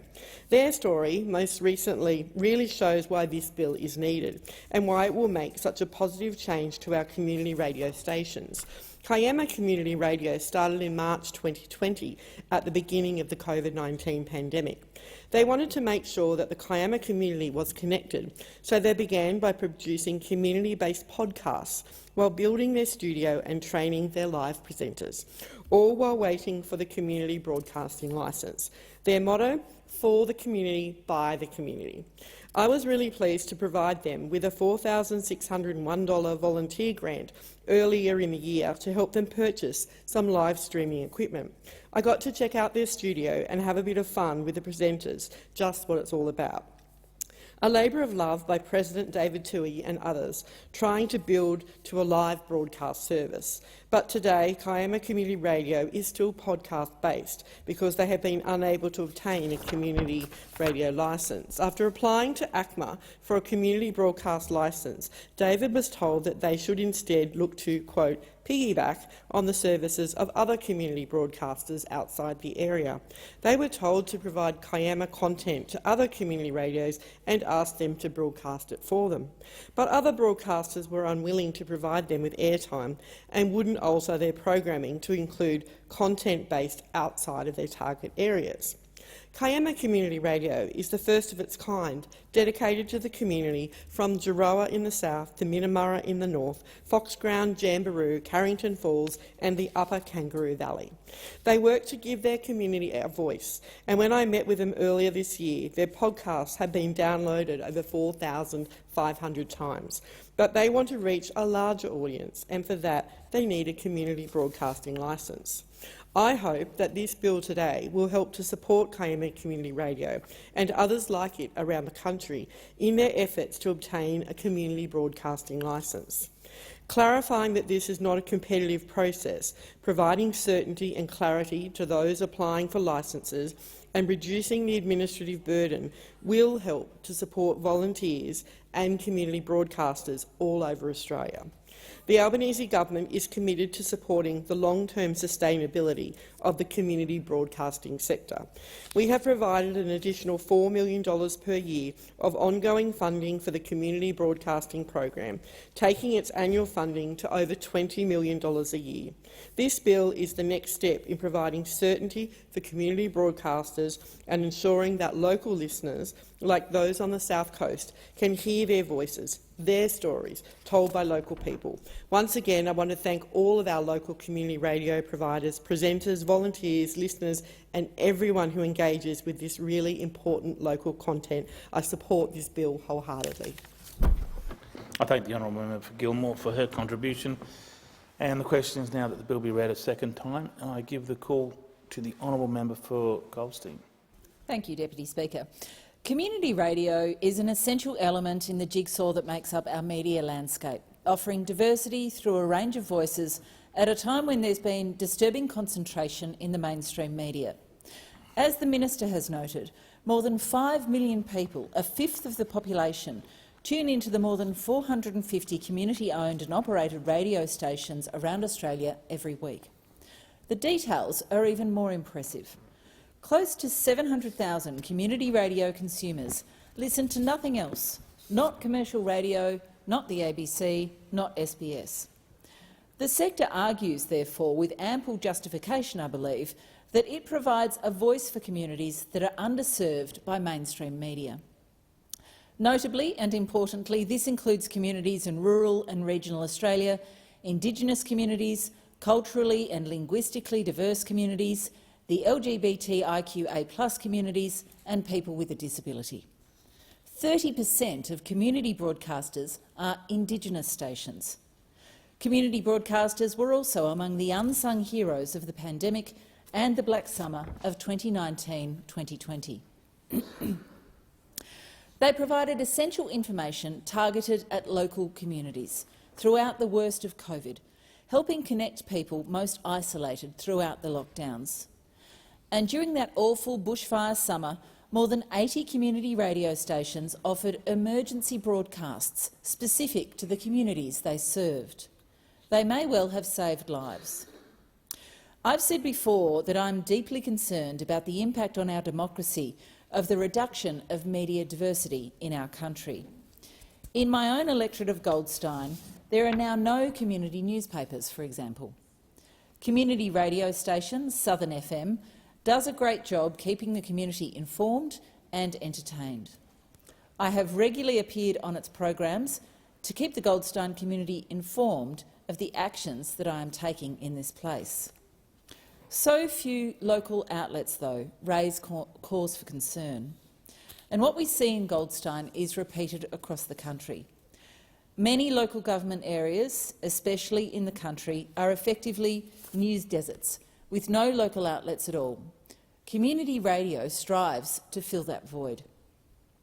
An in-depth study by Penn USA found that as communities lost their local news outlets, local corruption increased, and the quality of spending decisions by local government was eroded. I doubt that it's a different story in our own communities here in Australia. According to the Public Interest Journalism Initiative, more than 250 media outlets across the country closed between the beginning of 2019 and March this year, nearly 70% of them in regional Australia. The transfer of the ownership of APN to News Corp led to more than 100 local print newspapers being shut down. At the national level, News Corp has a 59% share of the metropolitan and national print media market by readership. 9 newspapers have 23%, and in WA, 7 West Media has a print monopoly. Our metropolitan media outlets no longer have the staff or the corporate knowledge to enable them to effectively report on local councils and their decision-making on a regular basis. Local reporting from reporters with experience and with local knowledge is, I think, an antidote to dodgy decisions by local authorities. The fact that they're being observed and that their decisions are being scrutinised is often enough to stop them thinking they can get away with it. We should not, therefore, underestimate the value of community radio as an incubator, as a launchpad nurturing the arts and journalism. Here's just the most recent example. Alison Langdon, who is taking over the helm of A Current Affair, began her career as a teenage volunteer presenting programs on 2-Way FM on the New South Wales North Coast. As a matter of fact, my story is much the same. I began as a uni student producing and presenting news on 5UV, the University of Adelaide's community radio station, and ended up Washington Bureau Chief for the ABC.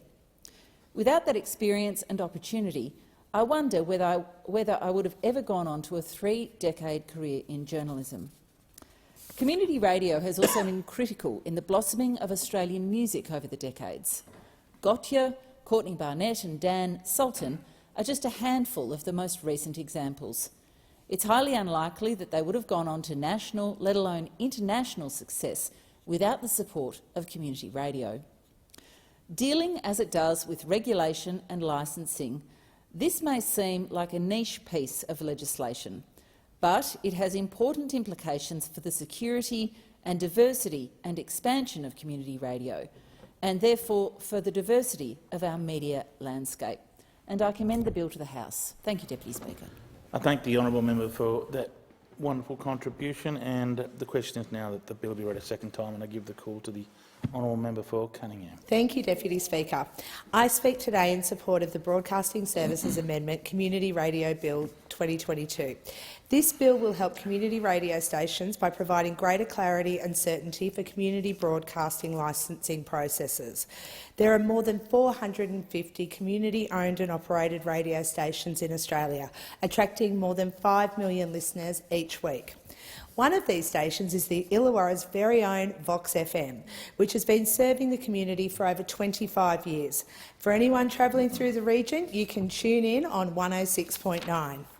Earlier this year, they were the winners of the Community Group of the Year Awards, Community Group of the Year Award at the Wollongong 2022 Australia Day Awards.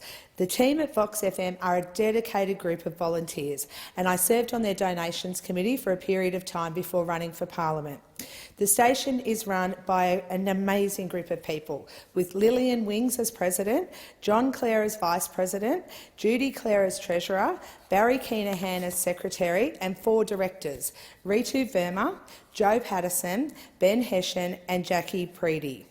Their presenters are for Monday Breakfast, Billy Harvey, Side by Side, Eric Davies, Grapevine, Dr Ritu Verma, Afternoon with Alan Bird, Vitamin D, Dee Milenkovic, Monday Drive, Judy Clare, Tuesday Breakfast, Dee Milenkovic, Carmel's Collection, Carmel Collins, Through the Past Darkly, Tim Brosnan, Headway, Tony S and Alan H, Smooth Connection, Sylvia J, Tuesday Drive, Peter Blom, Wednesday Breakfast, Matt Ball, Ease Away with Barry Kay, Barry Keenahan, Greenacres, Dan and Ian, Wednesday Drive, Sylvia Jones, Thursday Breakfast, Sean O'Neill, Fascinating Rhythm, John Fox, Heroes and Friends, Neil Hawes, Health Nuts, Liz Broswart, Frank's Selection, Frank and Faye Costello, Thursday Drive, Jacob Henson, Friday Breakfast, Kevin Barron, My Generation, Lillian Wings,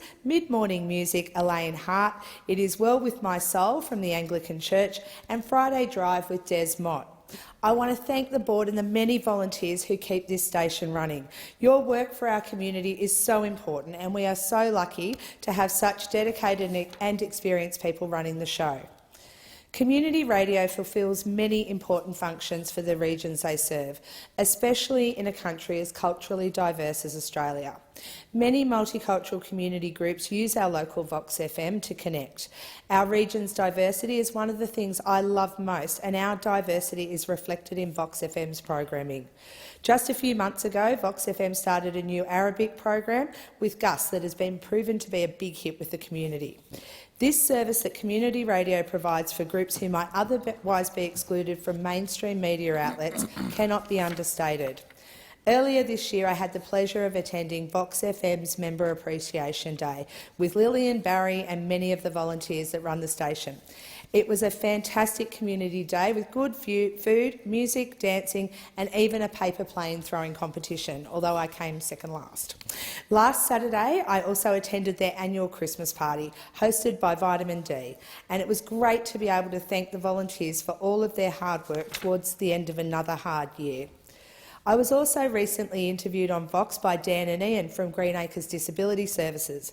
Dan and Ian host their show every Wednesday from 12 to 1, and they've been on air since 2014. We spoke about the NDIS and their personal experiences in the Illawarra. They pulled no punches with their questions, but they were very fair and fun and professional, and it was an honour to be invited onto their program. Vox FM was a source of critical information during the recent floods, and they shared important health information. During the pandemic, they frequently provided the community with updates and Illawarra-specific information. They also support other local community groups, helping them to advertise fundraising efforts and events. Stations like Vox FM and the people involved in them really do help to make the communities they are in more connected and vibrant. That is why this bill is so important. We need to keep community radio alive. The first measure of this bill clarifies that community radio licence renewal is not a competitive process. This is in line with the original intent of the Act, however it needs to be explicitly stated. The bill will also clarify ACMA's powers when allocating the new community broadcasting licences and temporary community broadcasting licences. This amendment will allow new stations to have advance notice to set up the infrastructure and station programming, providing these stations with the best possible start. The third change gives greater flexibility to ACMA when determining if a temporary licensee is not providing a quality service, and clarifies the considerations that ACMA should be giving when allocating new licences. The intent of the temporary licensing scheme is to give aspiring broadcasters fair and effective access to the spectrum. This will remain unchanged. The bill also allows ACMA to limit the number of temporary community broadcasting licensees that can share a particular frequency. It was the original intent of the policy to allow temporary licensees to share frequencies, but the ACMA should have the ability to set a limit if necessary. ACMA will also be able to introduce deadlines for late applications to the community broadcasting licensing process. Finally, the bill will enable ACMA to delegate the decision to commence the community broadcast licence application process for administrative purposes. Current arrangements regarding decisions to allocate a community broadcasting licence to a particular applicant remain unchanged. I am speaking today because I want to see Vox FM operating well into the future, bringing our community together and broadcasting our voices across the region. The Albanese government's budget in 2022 includes an additional $4 million per year of ongoing funding for the community broadcasting program from 2023 to 24, taking total annual funding for the program to over $20 million per year. With this bill, the Albanese Labor government is helping to keep community radio alive for more than 5 million current listeners. For Vox FM and the Illawarra community, this will be a welcome suite of reforms, and it is for this reason I commend the bill to the House. I thank the honourable member for her contribution. The question is now that the bill be read a second time, and I give the call to the honourable member for Sturt. Thank you, Deputy Speaker, and I rise to speak, of course, in favour of this bill and eagerly anticipate its passing because, as other members have outlined, we all have important community radio stations in our electorates that are providing excellent service for the dedicated listeners that they have.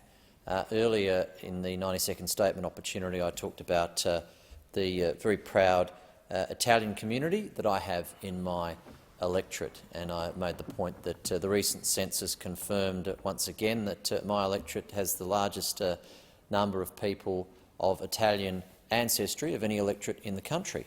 And that very strong community are very well served by, in fact, 2 community radio stations in Italian language, Radio Italiano and Italiano Uno.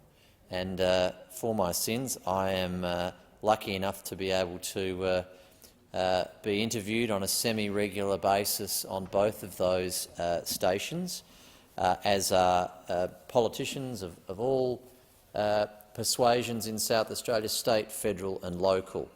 And it's really important to understand, I was discussing this with the Italian ambassador yesterday morning, one of the issues we have with the great generation of migrants from countries like Italy that came after the Second World War is that they are now entering the twilight years of their life, in particularly needing and availing themselves of the aged care system, and there are some significant language challenges with called communities, and in my electorate certainly the Italian language is the first language in many homes where they have elderly Italian parents or grandparents that perhaps live with them or are now in aged care facilities, and always had Italian as their primary language, and particularly sometimes with the onset of older age, and particularly with issues like dementia, some of those that did have English lose that English, and Italian language, in the case of my community, becomes the only language again. And it's very important that we've got and are resourcing important services to support people that find themselves in that circumstance. So the 2 Italian language radio stations, community radio stations, of course, provide that connection. And it is a real significant access for those to be able to turn on the radio any day and listen to local broadcasting in Italian language, talking about issues that are contemporary to the day and geographically relevant to South Australia, rather than listening to other Italian language news services, which they do as well and are very important, that SBS and others provide, that might be giving them news from Italy and continental Europe. They want to stay connected to the South Australian community and hear about important issues and things that are happening locally, whilst equally having that service provided in the Italian language. It's also very significant for when residents get to the point at which they can't necessarily participate physically in certain community activities. And in my Italian community, obviously significant religious festas within the Catholic Church are very important to them, both attending the services and the associated festa when they celebrate the various saint feast days and other significant religious ceremonies. And both of the Italian language radio stations always make sure that they broadcast from those events, both the services themselves and the other formalities, and of course commentary of what's happening through the day. And it keeps a really important connection for those that are no longer in a position to be able to physically attend because of frailty at some of those events, that they have access to them. As I point out, I've had the opportunity many times, and always take the opportunity when it's offered to me to go in and be interviewed by them. My Italian is not suitably broadcast quality, but they're very good at translating, or I wouldn't know, of course, so I assume that when what I say is being translated, I'm sure it reflects accurately on what I've said. And it also gives an opportunity for those listening to call in, talk back, very interactive, and they have the opportunity to put questions to myself as a federal representative, as they do with many other Labor members that are equally as dedicated, that make sure they take opportunities to go in their state members, local government members. So those stations are a really great example from my community of community radio providing the type of service that is so treasured and critical in my community, and other members have shared already in this debate exactly the same sorts of stories, and it really does underline the breadth of community connection that they provide. It obviously is very different depending on the community. I've talked about a particular important language service that's provided through my community radio. Other country members in particular have talked about the services that are provided that would just mean there was no access to that same sort of information if it wasn't provided through community. And this bill is a very sensible set of minor measures that just give a lot more certainty to those radio stations. So it puts them in a position where a lot of things that were really practice and never intended by government to ever abandon that practice, this just makes it a lot clearer in the legislation that any risks that they could have been nervous about regarding their licences and reapplying for them or having to compete for them, etc., are not going to be undertaken by government. There was never an intention to do that, as has been made clear, but this just changes the legislation to make sure that it's that it removes all doubt.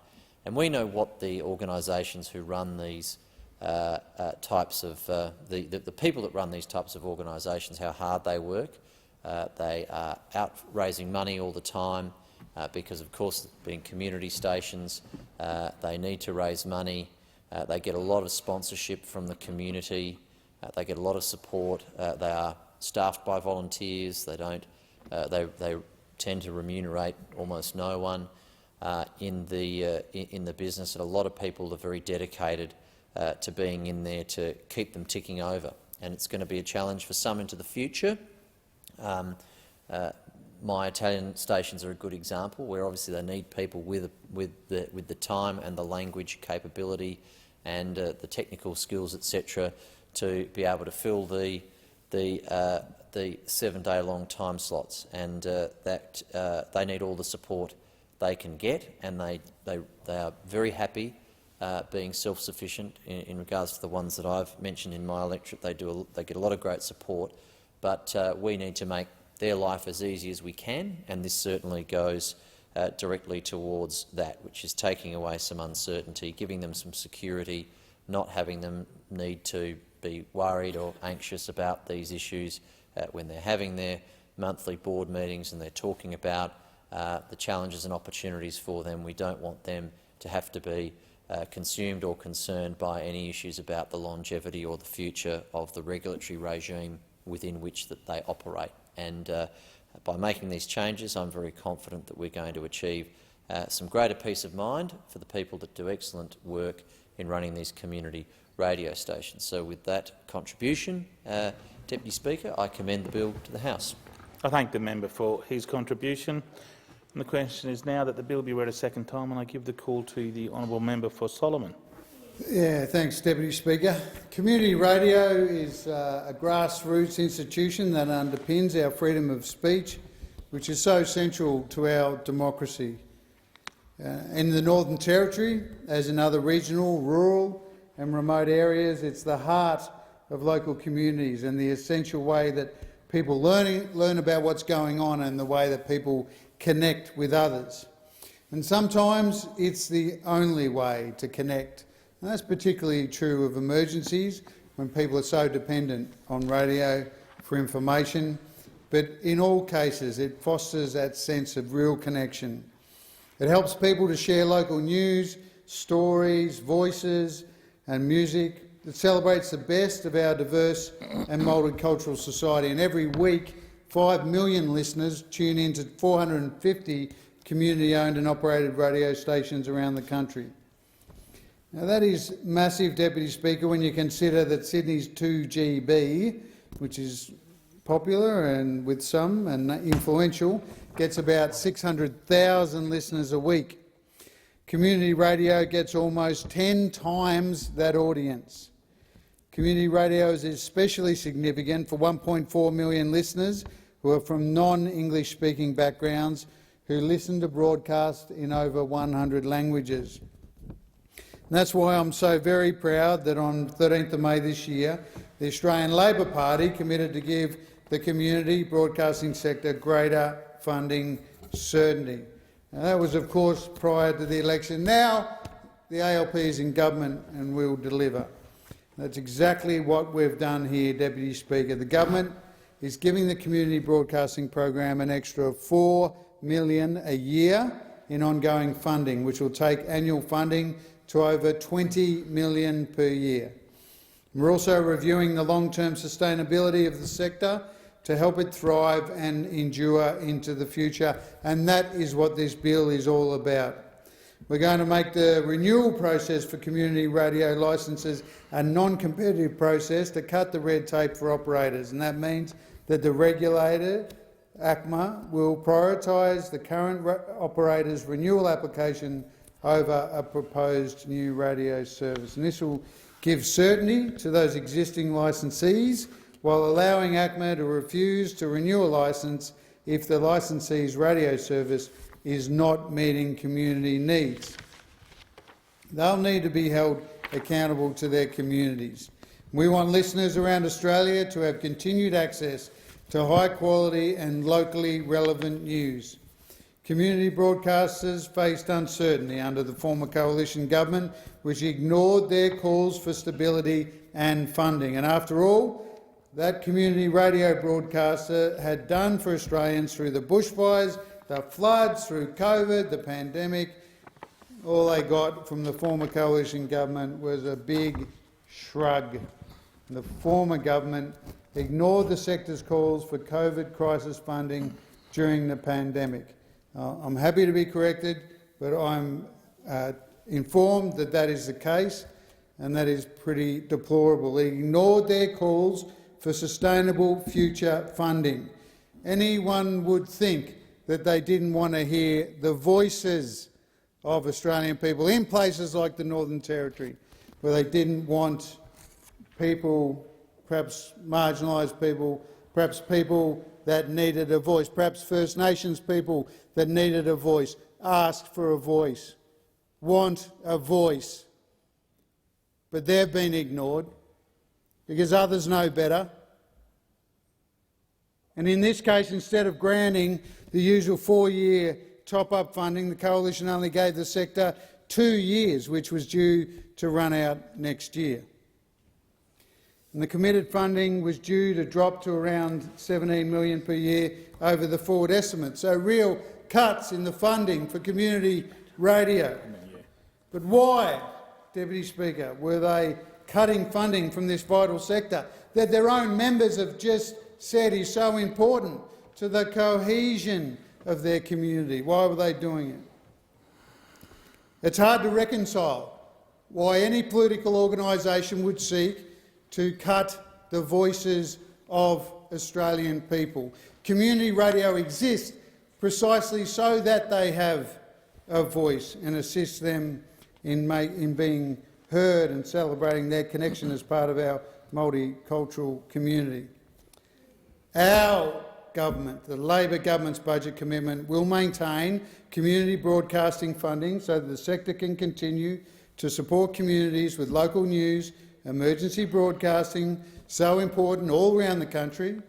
But that's true of the Northern Territory, the top end, as we go into cyclone season.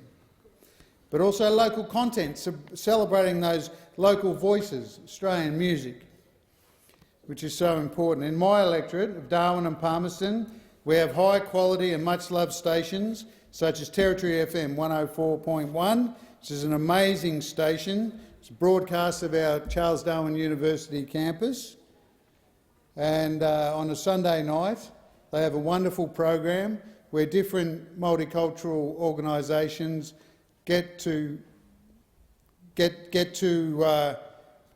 talk to people in their language, get to celebrate things that are happening in the community, but get to make sure that the members of that multicultural community are heard and understand what government through broadcasting is saying, what subject matter experts through local community radio is being the vehicle for information, important information, sometimes life-saving information to get to the community.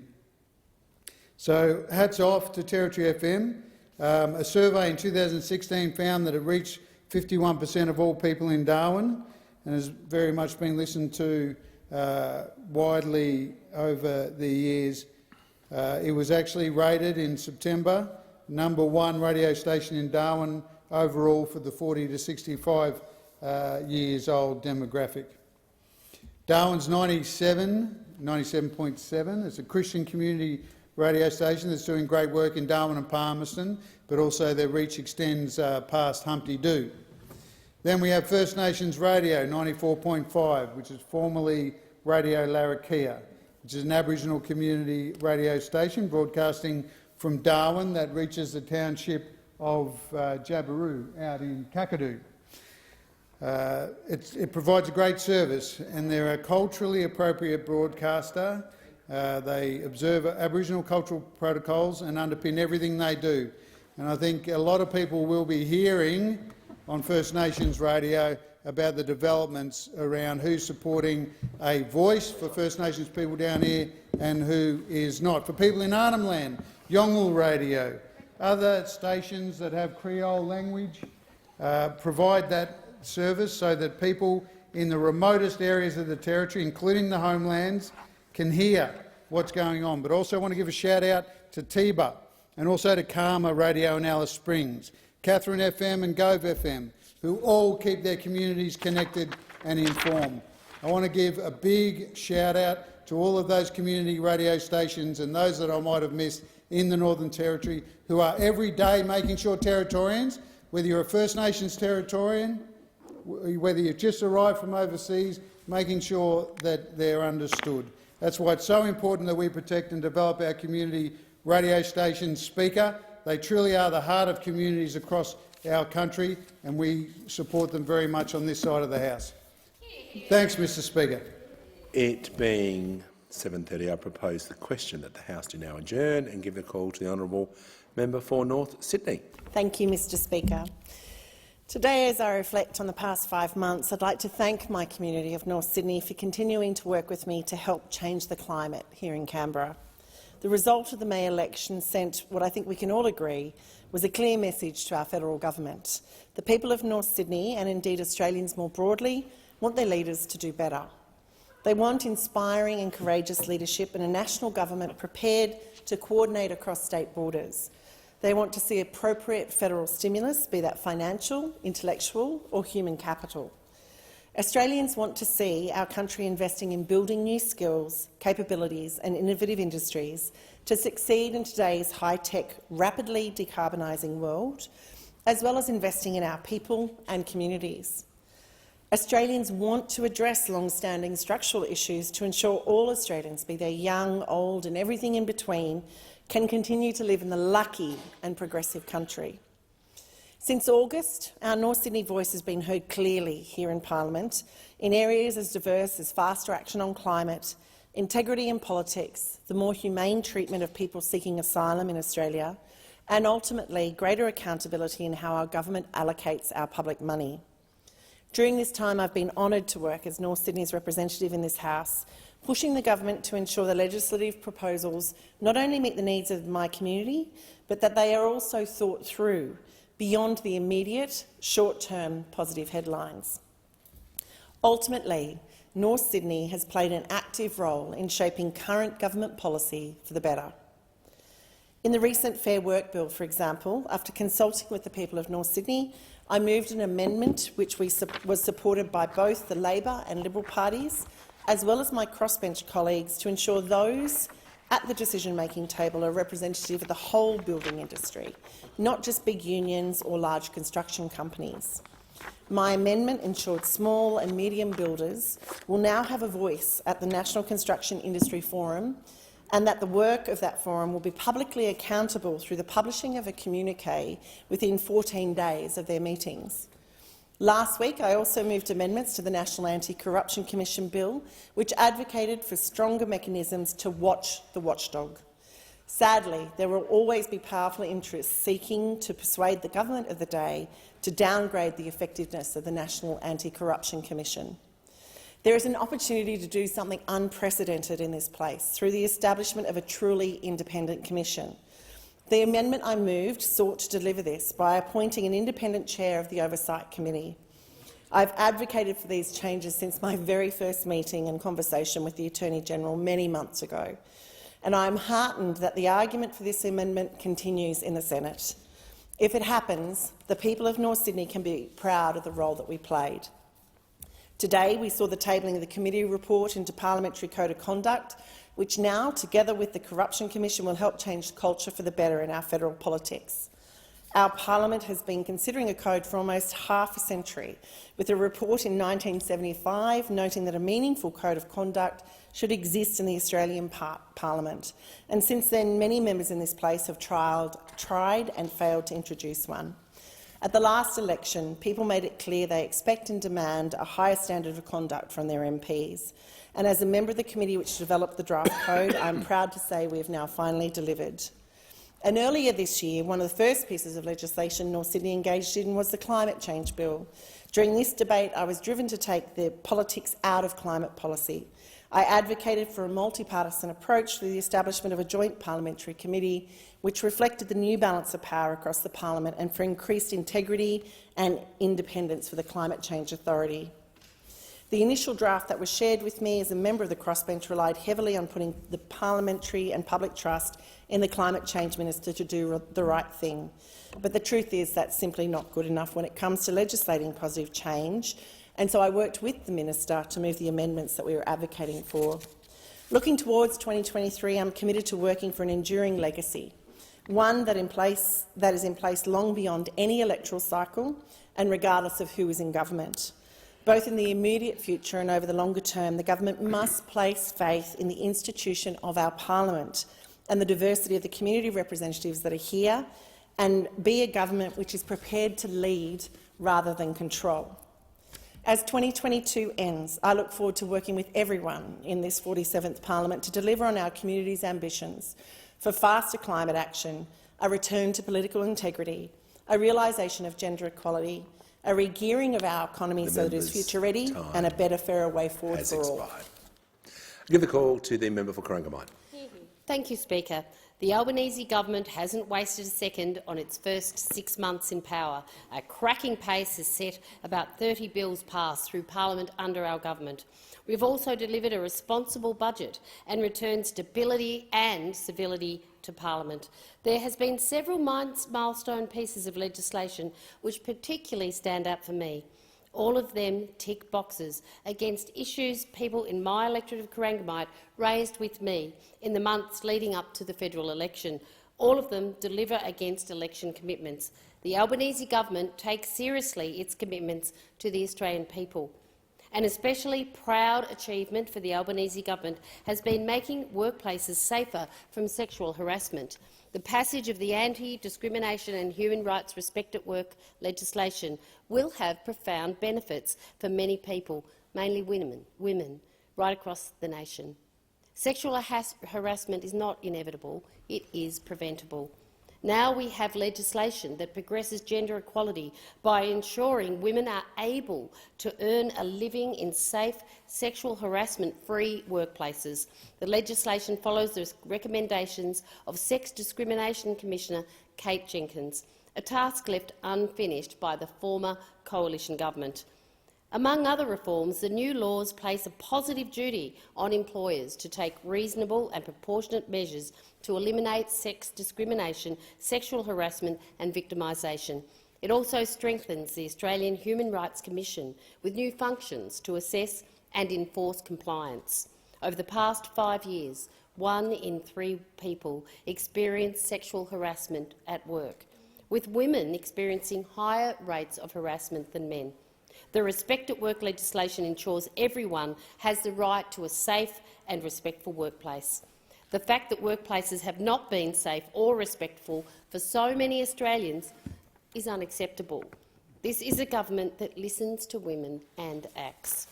Another early achievement of the Albanese government was the landmark climate change legislation. It ensures Australia's emissions reduction target of 43% and net zero emissions by 2050. For almost a decade under coalition governments, Australia stumbled from one policy to another. Our economy and communities missed out on billions of dollars in public and private clean energy investment. This much overdue legislation provides the energy policy and investment certainty needed to foster economic growth and opportunity in a decarbonising global economy. The legislation ensures a whole-of-government approach to driving down emissions and accountability through an annual update to Parliament. And how refreshing will that be? Although it's yet to pass through Parliament, the establishment of a National Anti-Corruption Commission will deliver a core commitment to the people of Australia. We said we would tackle corruption and restore trust and integrity in federal politics. Where the Morrison government failed to act, the Albanese government is acting. We're creating a powerful, transparent and independent body to investigate serious or systemic corrupt conduct across the entire federal public sector. And as a former journalist, I'm pleased to say the legislation will also provide strong protections for whistleblowers and exemptions for journalists to protect the identity of sources. The Albanese government is also moving to legislate for secure jobs and better pay for Australian workers. For nearly 10 years, wages were kept low as a deliberate design feature of the previous government's management of the economy. Insecure work was encouraged, with no regard to households crying out for security. Labor's bill, currently still before Parliament, is about making a choice to get wages moving and end the era of deliberate wage stagnation. A choice to act to close the gender pay gap and take long overdue steps to put gender equity at the heart of our workplace laws. We have already increased the minimum wage and secured a 15% wage rise for the aged care workers. It will take time for this bill to result in improvements in workplaces and pay increases into the pockets of Australians, so we cannot waste a moment in passing it. Cheaper childcare, cutting the cost of medicines and expanding parental leave are other significant reforms. Deputy Speaker, few new governments have achieved as much in a relatively short time as the Albanese government. But there's so much more to do. The next parliamentary year will be just as busy. The people of my electorate of Corangamite and people right across the nation can be assured that we are doing our best. The question is the House to now adjourn. I give the call to the honourable member for O'Connor. Thank you, Mr Speaker. I rise today to commend the Parliamentary Friends of Nuclear Energy co-hosts, the member for Lyne, Dr David Gillespie, and the member for Kennedy, Mr Bob Catter, on hosting an excellent forum on Thursday and Friday of last week. Thank you for assembling an incredible program of esteemed experts on the cutting edge of nuclear energy research and development. Engineers and scientists, economists and lawyers, all dedicated to helping inform and facilitate Australia's transition towards a sensible mix of power generation that support our country's growing energy needs long into the future. Mr Speaker, O'Connor is a vast and diverse electorate spanning over 1.1 million square kilometres. It includes areas critical to West Australians' energy production, like the coal mining town of Collie that is preparing to transition to a post-coal future, and hubs of renewable energy production like the coastal town of Esperance, home to one of Australia's first commercial wind farms at 10 Mile Lagoon that is still in operation. As these wind turbines reach their end of life, the Esperance community is moving towards a new integrated power solution which combines a 4-megawatt solar farm of 8,900 photovoltaic panels and two 4.5-megawatt turbines, backed up with a 4-megawatt battery and a 22-megawatt high-efficiency gas power station. My electorate also has immense mineral resources: gold, critical minerals, nickel, lithium and uranium deposits, much of which lie beyond the reach of Western Australia's current electricity grid, and our miners are looking for solutions to their future energy needs. Mr Speaker, I recently attended a meeting of O'Connor local government authorities, many seeking to help deliver energy solutions for their regional and remote communities and for the energy-intensive businesses that reside within their shire boundaries. One CEO raised a proposal for his local government authority, an array of solar panels that would cover an area of some 15,000 square kilometres. Another CEO raised concerns about the whole-of-life cost of renewable energy and the disposal of batteries and renewable components. Mr Speaker, many of these matters were covered in detail by many of the eminent professors, academics and other energy specialists at last week's Nuclear Energy Forum. The consensus was that small-scale modular nuclear reactors, SMRs, were a logical, zero-emission, small footprint solution that could fit Australia's dispersed energy needs.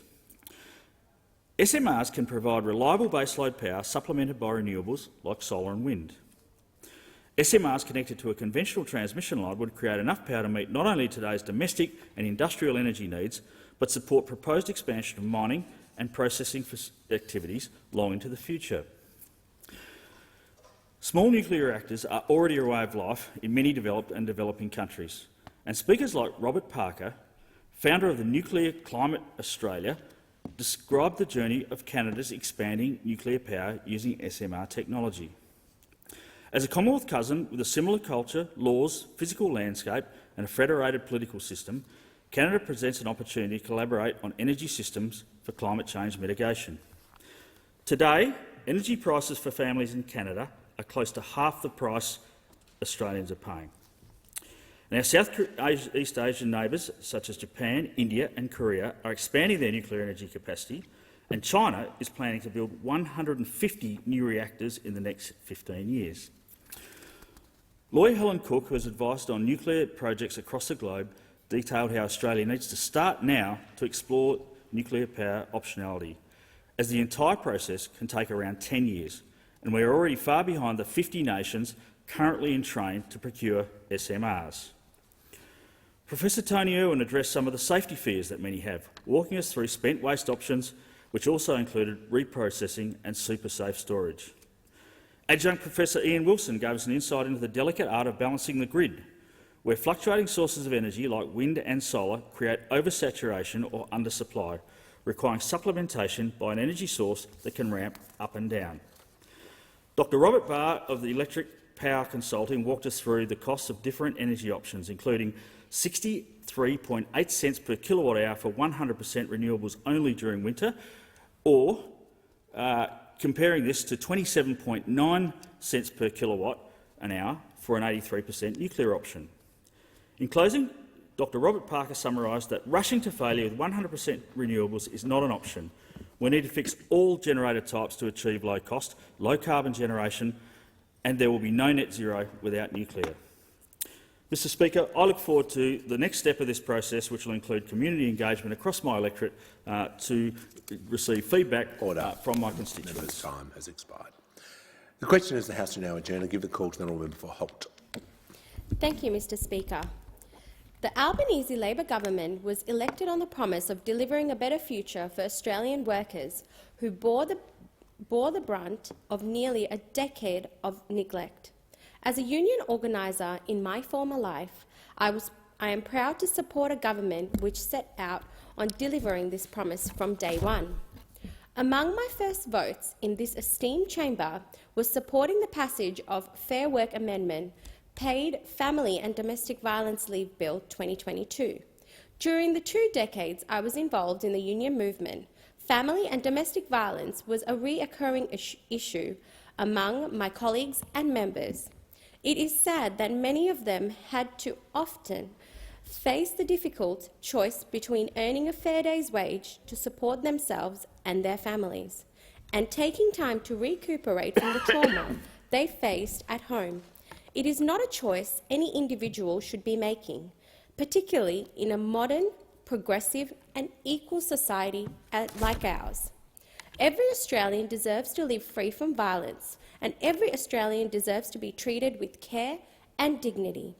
The 10 days of paid family and domestic violence leave enshrined in legislation will provide significant relief to everyone suffering from difficult circumstances at home. It will give them critical time they need to address their family situation and take steps towards protecting themselves. In the very same week, the government also introduced legislation to introduce Jobs and Skills Australia, enacting a key election commitment to adopt a collaborative approach between trade unions, employer associations and training providers. This new statutory body will provide much-needed independent advice on a range of current, emerging and future workforce skills and training issues. Its advice to government will help inform the policies and programs to ensure Australia's training system delivers the skills that workers need to provide them with the job opportunities they seek. As demonstrated by the Family and Domestic Violence Act, gender equity is a cornerstone of this government's priorities. This has been demonstrated time and time again since taking office, most recently with the Anti-Discrimination and Human Rights Legislation Amendment, Respect at Work Bill 2022. The passage of this bill means Australia will have a significantly strong and clear legal regulatory framework relating to sexual harassment. It is a crucial step forward in implementing the government's commitment to preventing sexual harassment in Australian workplaces. Most importantly, the bill introduces a positive duty to employers and business persons to take responsible and proportionate measures to eliminate sex discrimination, sexual harassment, hostile work environments and victimisation in the workplace. The splendid work of this government delivering for Australian workers is vastly boosted by the Fair Work Legislation Amendment Secure Pay, Better Jobs Bill 2022. This landmark legislation makes sure Australia's industry relation workplace keeps workers at its front and centre and is designed to modernise Australia's workplace relations systems and get wages moving again. The bill promotes job security, gender equity, improves workplace conditions and protections, restores fairness and integrity to the bargaining system and our fair work institutions. A key objective of this bill will help close the gender gap pay by prohibiting pay secrecy clauses that are often used to conceal them and making gender equity a central objective of the Fair Work Act. Similarly, it will enshrine job security as an object of the Fair Work Act to make clear its importance in the workplace relations system.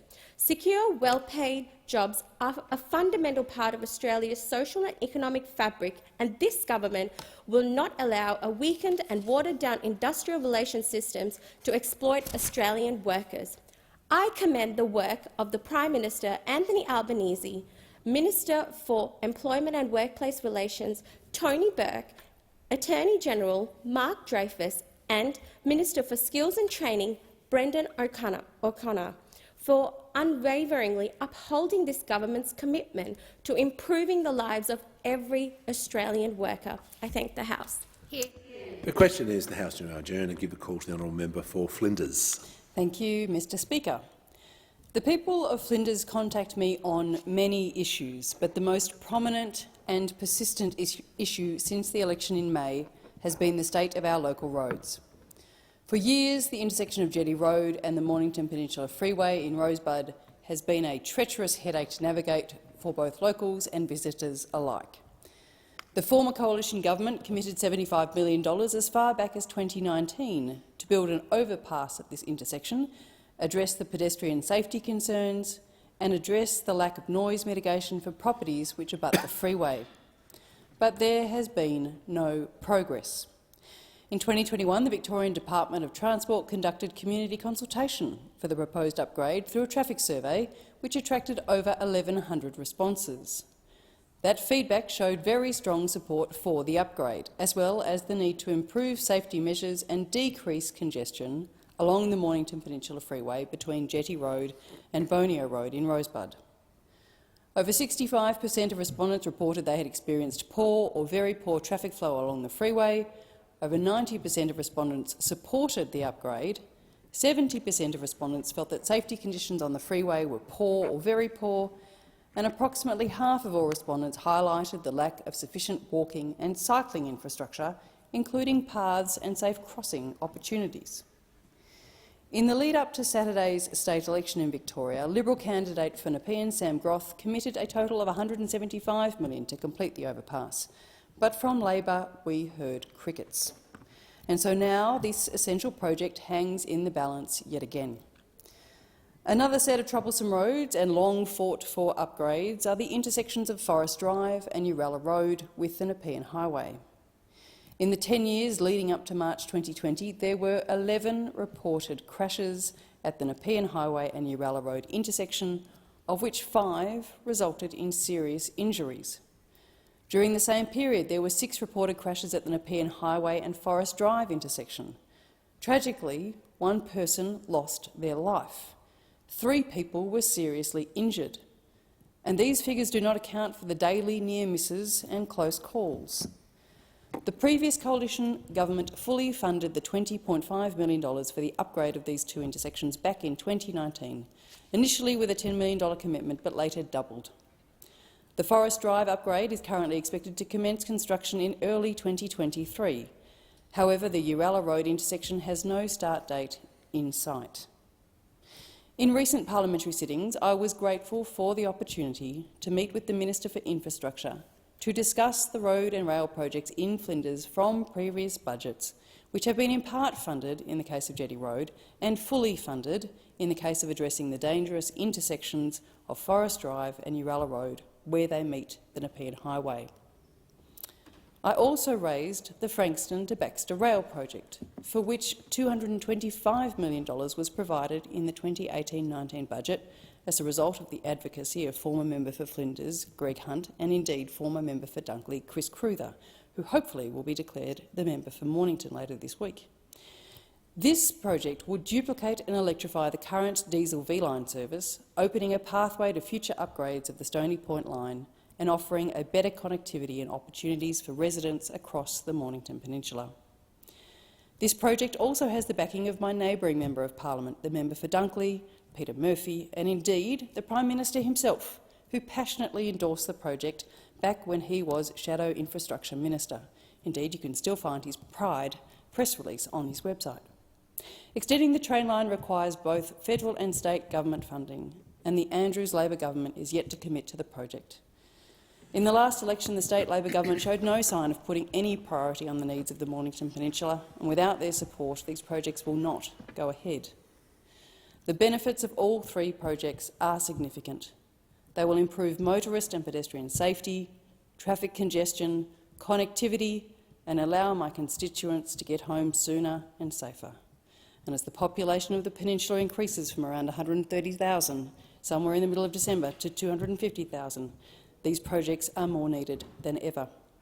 I will continue to fight for these projects, directly advocating to the Minister and the Victorian State Government, together with my state counterparts, and hold the Albanese Government to account. Thank you.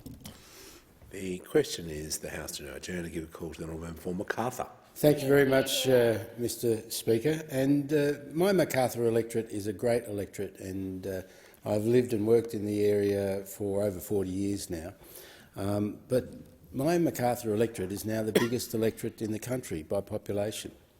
We have, at last count, over 142,000 electors, and we're increasing by approximately 1,200 electors a month, every month. Suburbs have developed that were once farms. Names that you may not have heard of before: Willowdale, Gregory Hills, Gledswood Hills, Oran Park, Arcadian Hills. These are all new suburbs full of young families with children. Unfortunately, we've had a state government that has failed to provide infrastructure to these rapidly developing suburbs.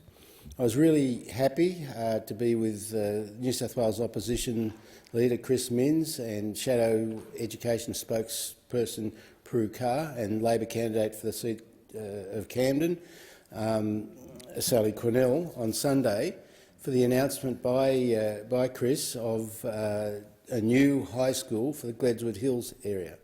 Now, this was a massive announcement for us because Gledswood Hills and its neighbouring suburb Gregory Hills were previously farmland that have been developed by the New South Wales, or allowed to be developed by the New South Wales government. Schools were promised 10 years ago, but they just haven't happened. Now, that may not mean a lot to someone who lives in one of the inner suburbs of Sydney or Melbourne, but if you live in Gregory Hills and you want a child to go to school in Gregory Hills, they can't. They have to be bussed to the next suburb in an area that has virtually no public transport. Now, that has severe impacts on families. That means that the parents have to drop the child at school and pick the child up from school at either Camden or Narellan. Children with special needs are often bussed many, many kilometres away. That puts severe impacts on the family. It may mean that one parent can't work full-time, that one parent either has to only work part-time or work school hours, or even give up work altogether. The state government, I have been petitioning them for years and years and years to provide schools. Nothing. The nearest school to Gregory Hills is Oran Park Public School. It was built for a maximum school population of 600 kids. It has 1,400 kids, 46 demountable classrooms. They've only just put in a high school, which is already oversubscribed. So many children in the suburb can't go to high school there because it's too small. There are demountables on what were supposed to be playing grounds, so the kids don't actually have areas to play on. There are new suburbs occurring all the time, Wilton, Appin, that just don't have the schools, all the police stations, all the fire stations, all the health services, yet the state government has just announced a plan to put over 20,000 new houses in the area.